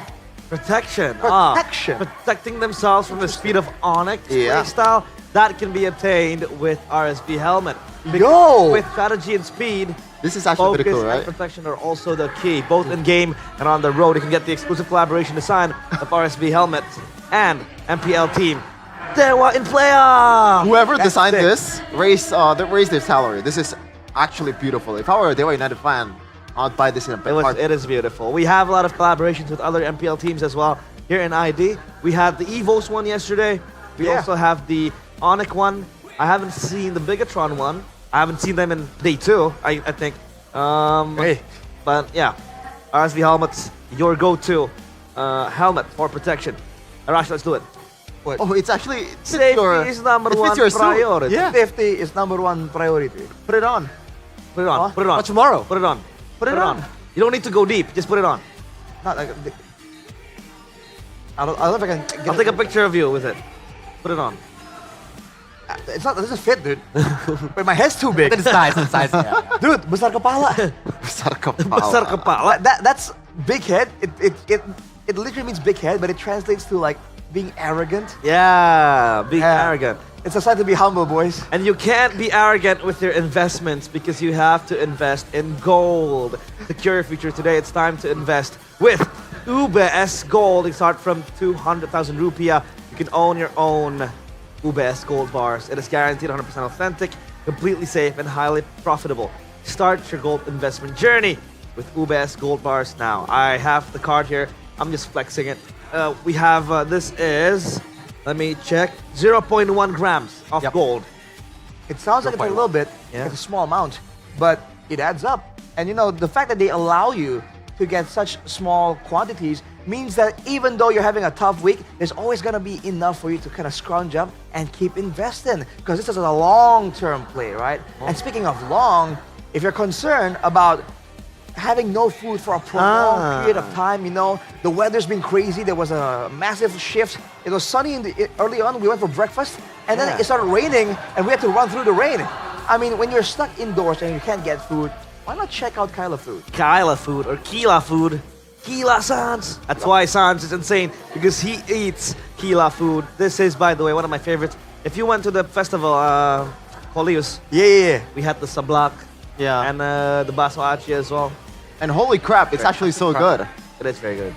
I should try it. You should try it. We have to try it tomorrow with the sambal as well. Oh yeah, they It's might be very nice. closed by now, but yeah, It it's is. really good. And they have a variety of options too. Oh. And speaking of Royal Derby, we have Mr. CEO over here. By the way, this is a fun fact. It seems like Cole Leus actually owns Royal Guard. Royal Guard, yeah. Yeah, so this is your stage. Time to shine. So for you guys, if you want to be like Kyrie. Wait, before that, you don't need to read the ad-libs because you know your own product, right? Go on.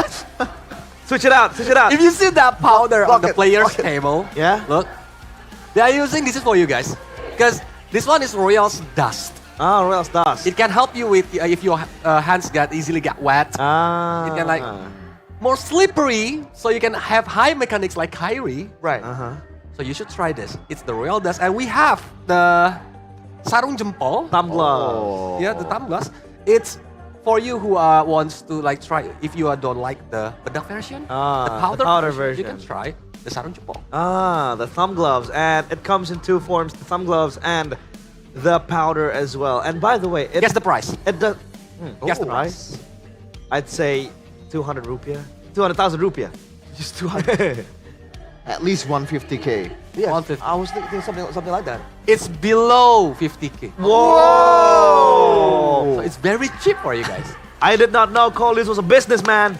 W Gaming. Dude, why spend on just generic powder when you can get this? Because you know, Mirko tried it out, and it actually kind of keeps your phone somewhat clean. Yeah. It not spill. I gotta be honest with you. Wow, dude. I gotta be honest with you. I was a doubter. I was a doubter until I tried it. It's actually really good. It is very Not nice. even joking. Dude. You're gonna just What is this technology? What year go is it? through. And by the way, it is time for us to get to the main course. Our Okay. favorite activity, I want an agreement, alright? which is opening the cards. Because of Geek Fam is eliminated today, if any of you guys pulled a signed Geek Fam card, please give it to me. For the right price. For the right price. Get yes. the hell out of here. For the right price. Just kidding. Wait, we just got information that the producer does not let Chefin open the cards because Geek Fam has lost. This is actually... I want to cry. Yeah. Why is man getting bullied, bro? I think you can open it, it's fine. Okay, so Okay. Mr. Bomb Bomb, can you open it? Yes, he can. Hey guys, Hey, you owe me something. This is how you open a card. Nah, Heck. I don't care about that. See? Do that. Alright, hold up. Look at this. Hey, let's take turns opening this, right? okay, start from. Start from. No, I mean like just pop your first card. It's my turn first, yeah? Geek Fam! Era. Shadera. God. Octa. Ta. Colius. Okay, for me. Oh, cars. Right. You? Yo, Yeheskiel, the ghost of Jakarta. Oh, okay, my turn. Oh, Luke, B tier, isn't it? Yeah. Here, not bad, not bad. Hologram. On towards the next. It's Savero. That's yours. Ah, this is mine, yeah. Okay, next. Light, Mas Cahyo. Mas Cahyo. Cahyo. Cahyo at home. Yes. His real name is Cahyo. I just doxed you. Oh, hang on. There's a bit of color here. Yeah, you can put it on the last. Put it last. Put it last? All right. Bang. It's Onyx. Oh. I want that. But before that, we also have a member of the audience opening the cards. Let's see if his luck is any good. Erlan, you know, that's Mirko's goat right there. But Seem happy, bro. he isn't quite here. Oh, Ryota. Is that B tier? No, it's the C tier. C tier, but I see that. Oh, is it Navi? Navi. Yeah, that's Navi, yeah. Two more. Come on. Oh! Shadera. I think you want that, no? It's not even playing. There you go. There you go. Kids. So I have the whole Geek Fam set for the C tier, except Gobs. I'm trying to find Gobs here. Gobs? Okay. All right, let's see if we Let's can continue. get Gobs for you. Let's All right. continue. Who's next? I just Okay, opened an Onyx, my turn. right? I got Rin. Rin? Rin, okay. Nile. Nile. We haven't seen him in a while. Nino. Moreno, dude. Moreno. The maestro. The Ghost of Jakarta. Hey. Haskell. Haskell. What tier though? C tier. We got Hanafi from Navi. A boy. A boy. Oh boy. Okay. I think you want to throw that Got card. Ray. And I got Erlan, dude. I got Erlan. the B tier Erlan. Skibo! And for my B tier, I got Key. I got Mars. That's beautiful, by the way. And let's check the MPL Indonesia officially licensed player card by Nirvana. This is the tier information we have. So we have a total of 5 tiers: tier C, tier B, tier A, tier Super, and tier Premium, which is the Color Blast. That actually has the CW card in it. I really need that card, but I can't seem to find it, so that's a I nice. thought you were Savero Glazer. I am, but you know, CW paved the way for Severo. Oh, I like that. Fair. That's fair. Putting some respect onto his I name. know my elders. Yeah. I know my elders. Realize likes the oldies. I am. Well, interesting, man. You know what's really humbling about this whole card experience? What? So I got this card, right? And it tells me all the info about Erlan. He's a gold laner. His star sign is Cancer. And he is born in 2006. Man, I'm old. He's born in 2006? Erlan? Erlan. And that's less than 20 years ago. What? I feel That so, is. I feel so old. What? And Arashi, I think it's time for you to pack your bags. Huh? You have a flight to catch. Because you're going to Riyadh. Obviously, let's go. From July 10th to the 2nd of August, it's one game, 2 champions. MSC, MWI, united as one for the biggest MLB showdown ever at EWC 2025. So grab your tickets. For MSC, it's from Rebook.com. From MWI, it's actually free. MWI is free of fee entrance. For the MSC tickets, you can buy the tournament pass tickets now because they're on sale. Grab it from Webook.com and you can watch the world's best Clash in Riyadh. No Geek Fan. No Geek Fan. Necessary? Why do you have to keep rubbing it into his face, bro? Why don't you remind the audience about something a bit more positive? Oh, The what fact is that? For MWI 2025, there's going to be free entrance. So if you're in the area, right, even if you didn't pre-plan this, you didn't book anything in advance, walk in, get in there, get a taste of the, the competitive experience. Speaking of MWI, Vivian, did you know that she got posted by Cristiano Ronaldo? Oh, yeah. The biggest Instagram account on the planet Earth. Really? Yeah, Yes. so Vivian, so like in the announcement, by the way, TR7 is the brand ambassador, global ambassador of EWC. And that's crazy. And that poster, that was Vivian's face etched on it. So yeah, she's down in history, She made it. obviously.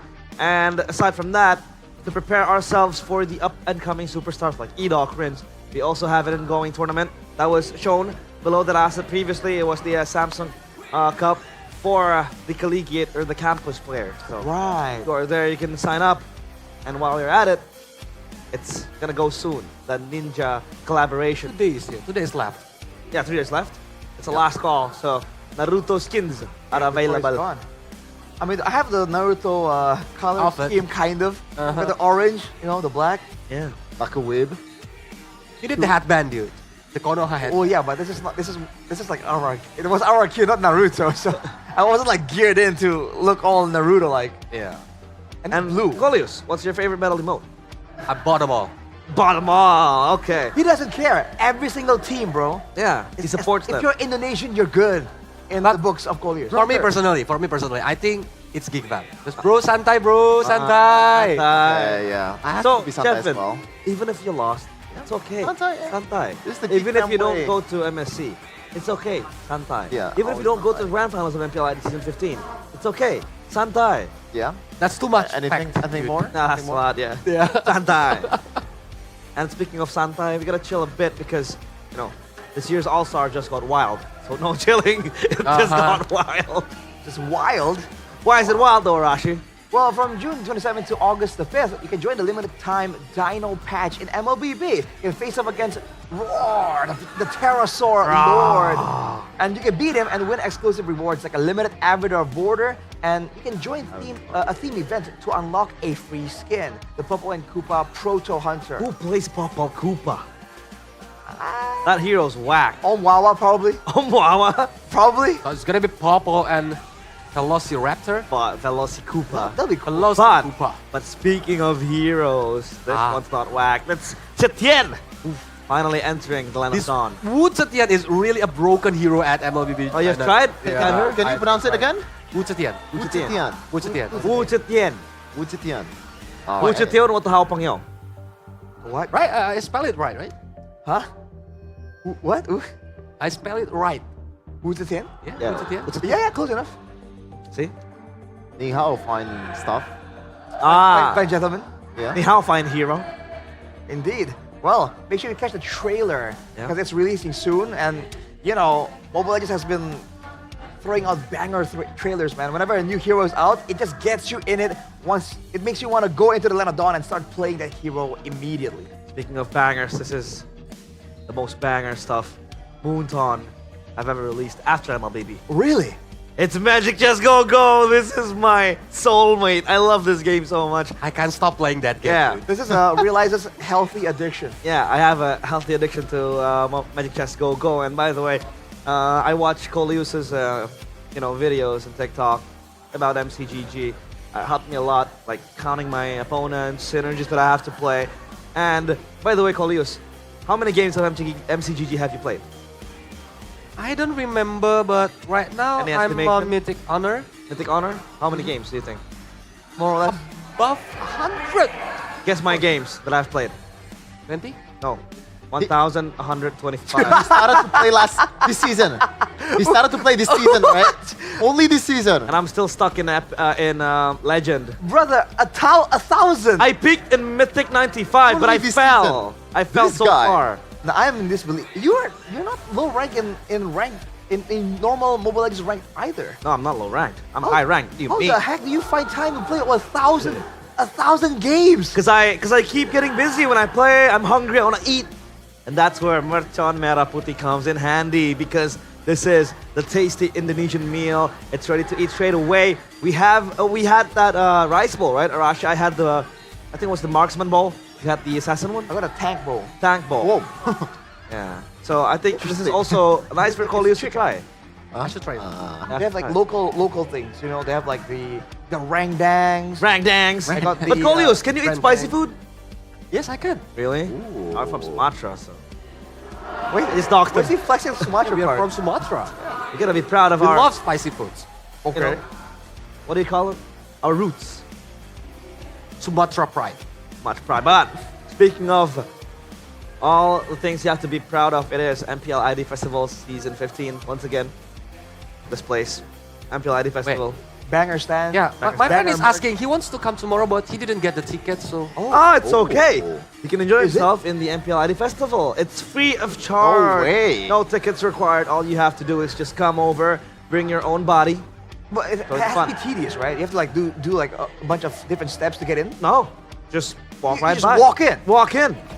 Free of charge, free of What? tax, free of everything. Dude, I mean, did you see the watch party outside? Yeah. For the past 2 matches? Wow, it was Dude, a plethora of humans. it's a good time. If you like the atmosphere, right? Yeah.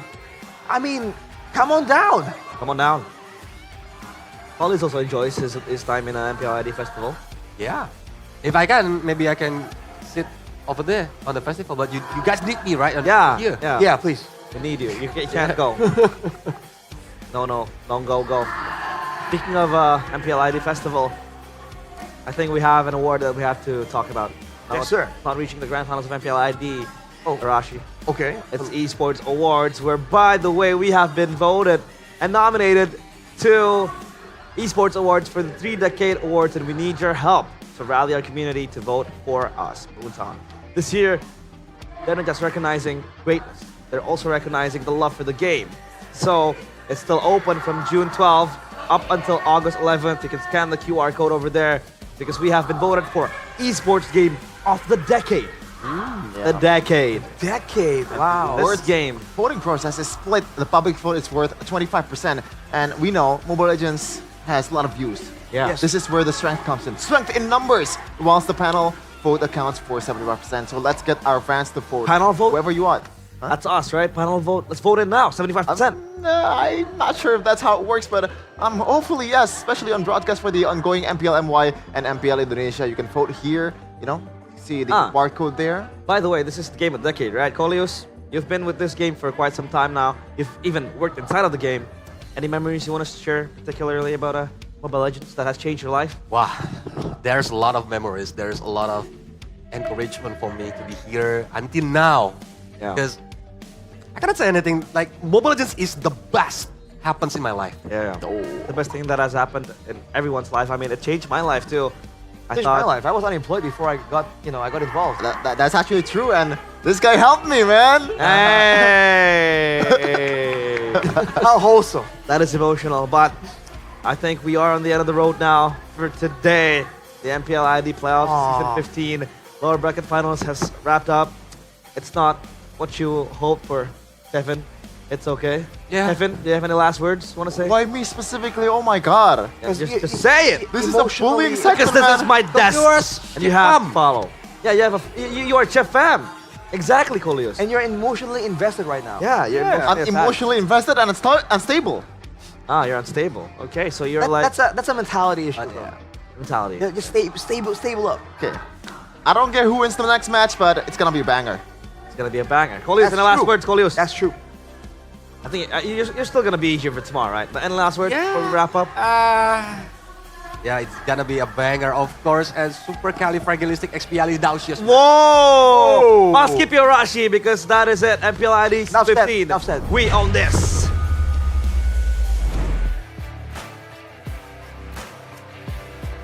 Final lower bracket telah berakhir hari ini.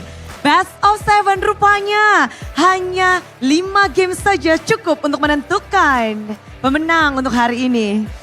Dua tim sudah ditentukan untuk mewakili Indonesia dalam EWC MSC 2025. Geekfam sayang sekali harus menghentikan langkahnya dan harus puas dengan satu kemenangan saja dalam melawan RRQ. Namun ini merupakan awal dari hari esok, karena hari esok kita akan melihat dalam Grand Final antara RRQ melawan Onyx. Siapakah yang akan menjadi juara pertama dalam season 15 kali ini? Benar, kedua tim memang telah mewakili Indonesia untuk MSC at TWC. Namun mereka tentunya ingin mengangkat trofi terbaru di Immortal Cup. Mereka tentunya benar-benar ingin membuktikan diri bahwa mereka bisa menjadi pemenang. Dan tentu saja, kedua tim ini memberikan yang terbaik dan para super fans Budi ajak untuk bergabung di Jakarta International Velodrome untuk menjadi saksi lahirnya juara di season yang ke-15. Dan pastinya para super fans, para Kingdom, Sonic terkhususnya datang langsung karena esok merupakan hari terakhir. Jakarta International Velodrome akan menjadi saksi siapakah yang akan menjadi pemenang dalam season 15 kali ini.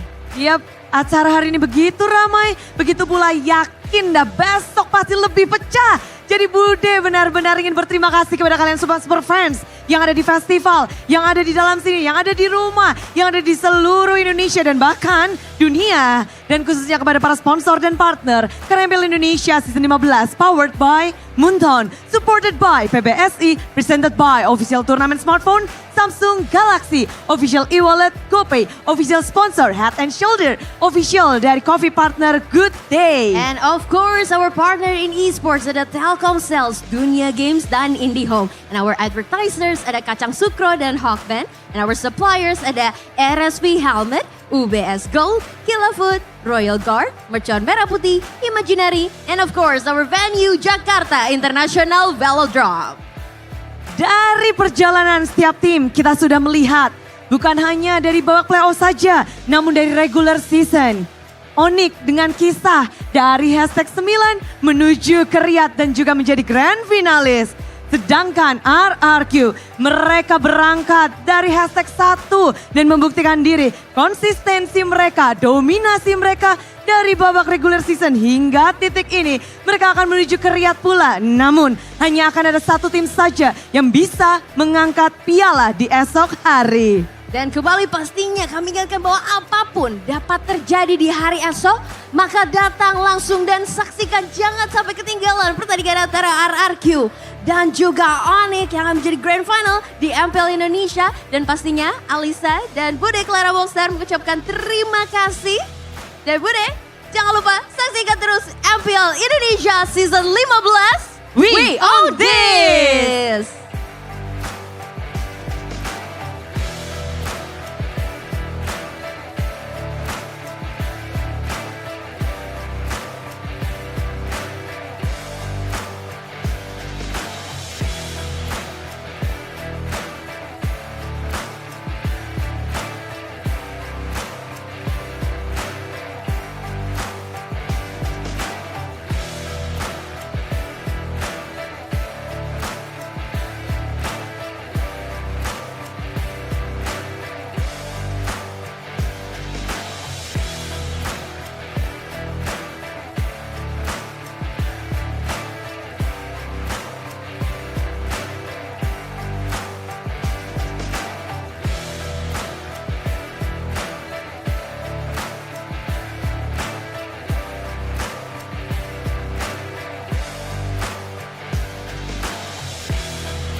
terus berlari, terus ke arah puncak tertinggi. Ku takkan berhenti, hanya sampai di sini. Kemenangan abadi menanti. You know we won't miss if we unite our focus. And if you haven't noticed, we all live. Nyalakan apimu, hadapi semua tantangan, hadang semua serangan, jatuh bukan halangan. Bakar semangatmu, janganlah engkau menyerah. Kita akan buat sejarah. We all this, we won't miss. We all this, we won't miss. Saatnya beraksi, jalani ambisi. Aku kan menyawa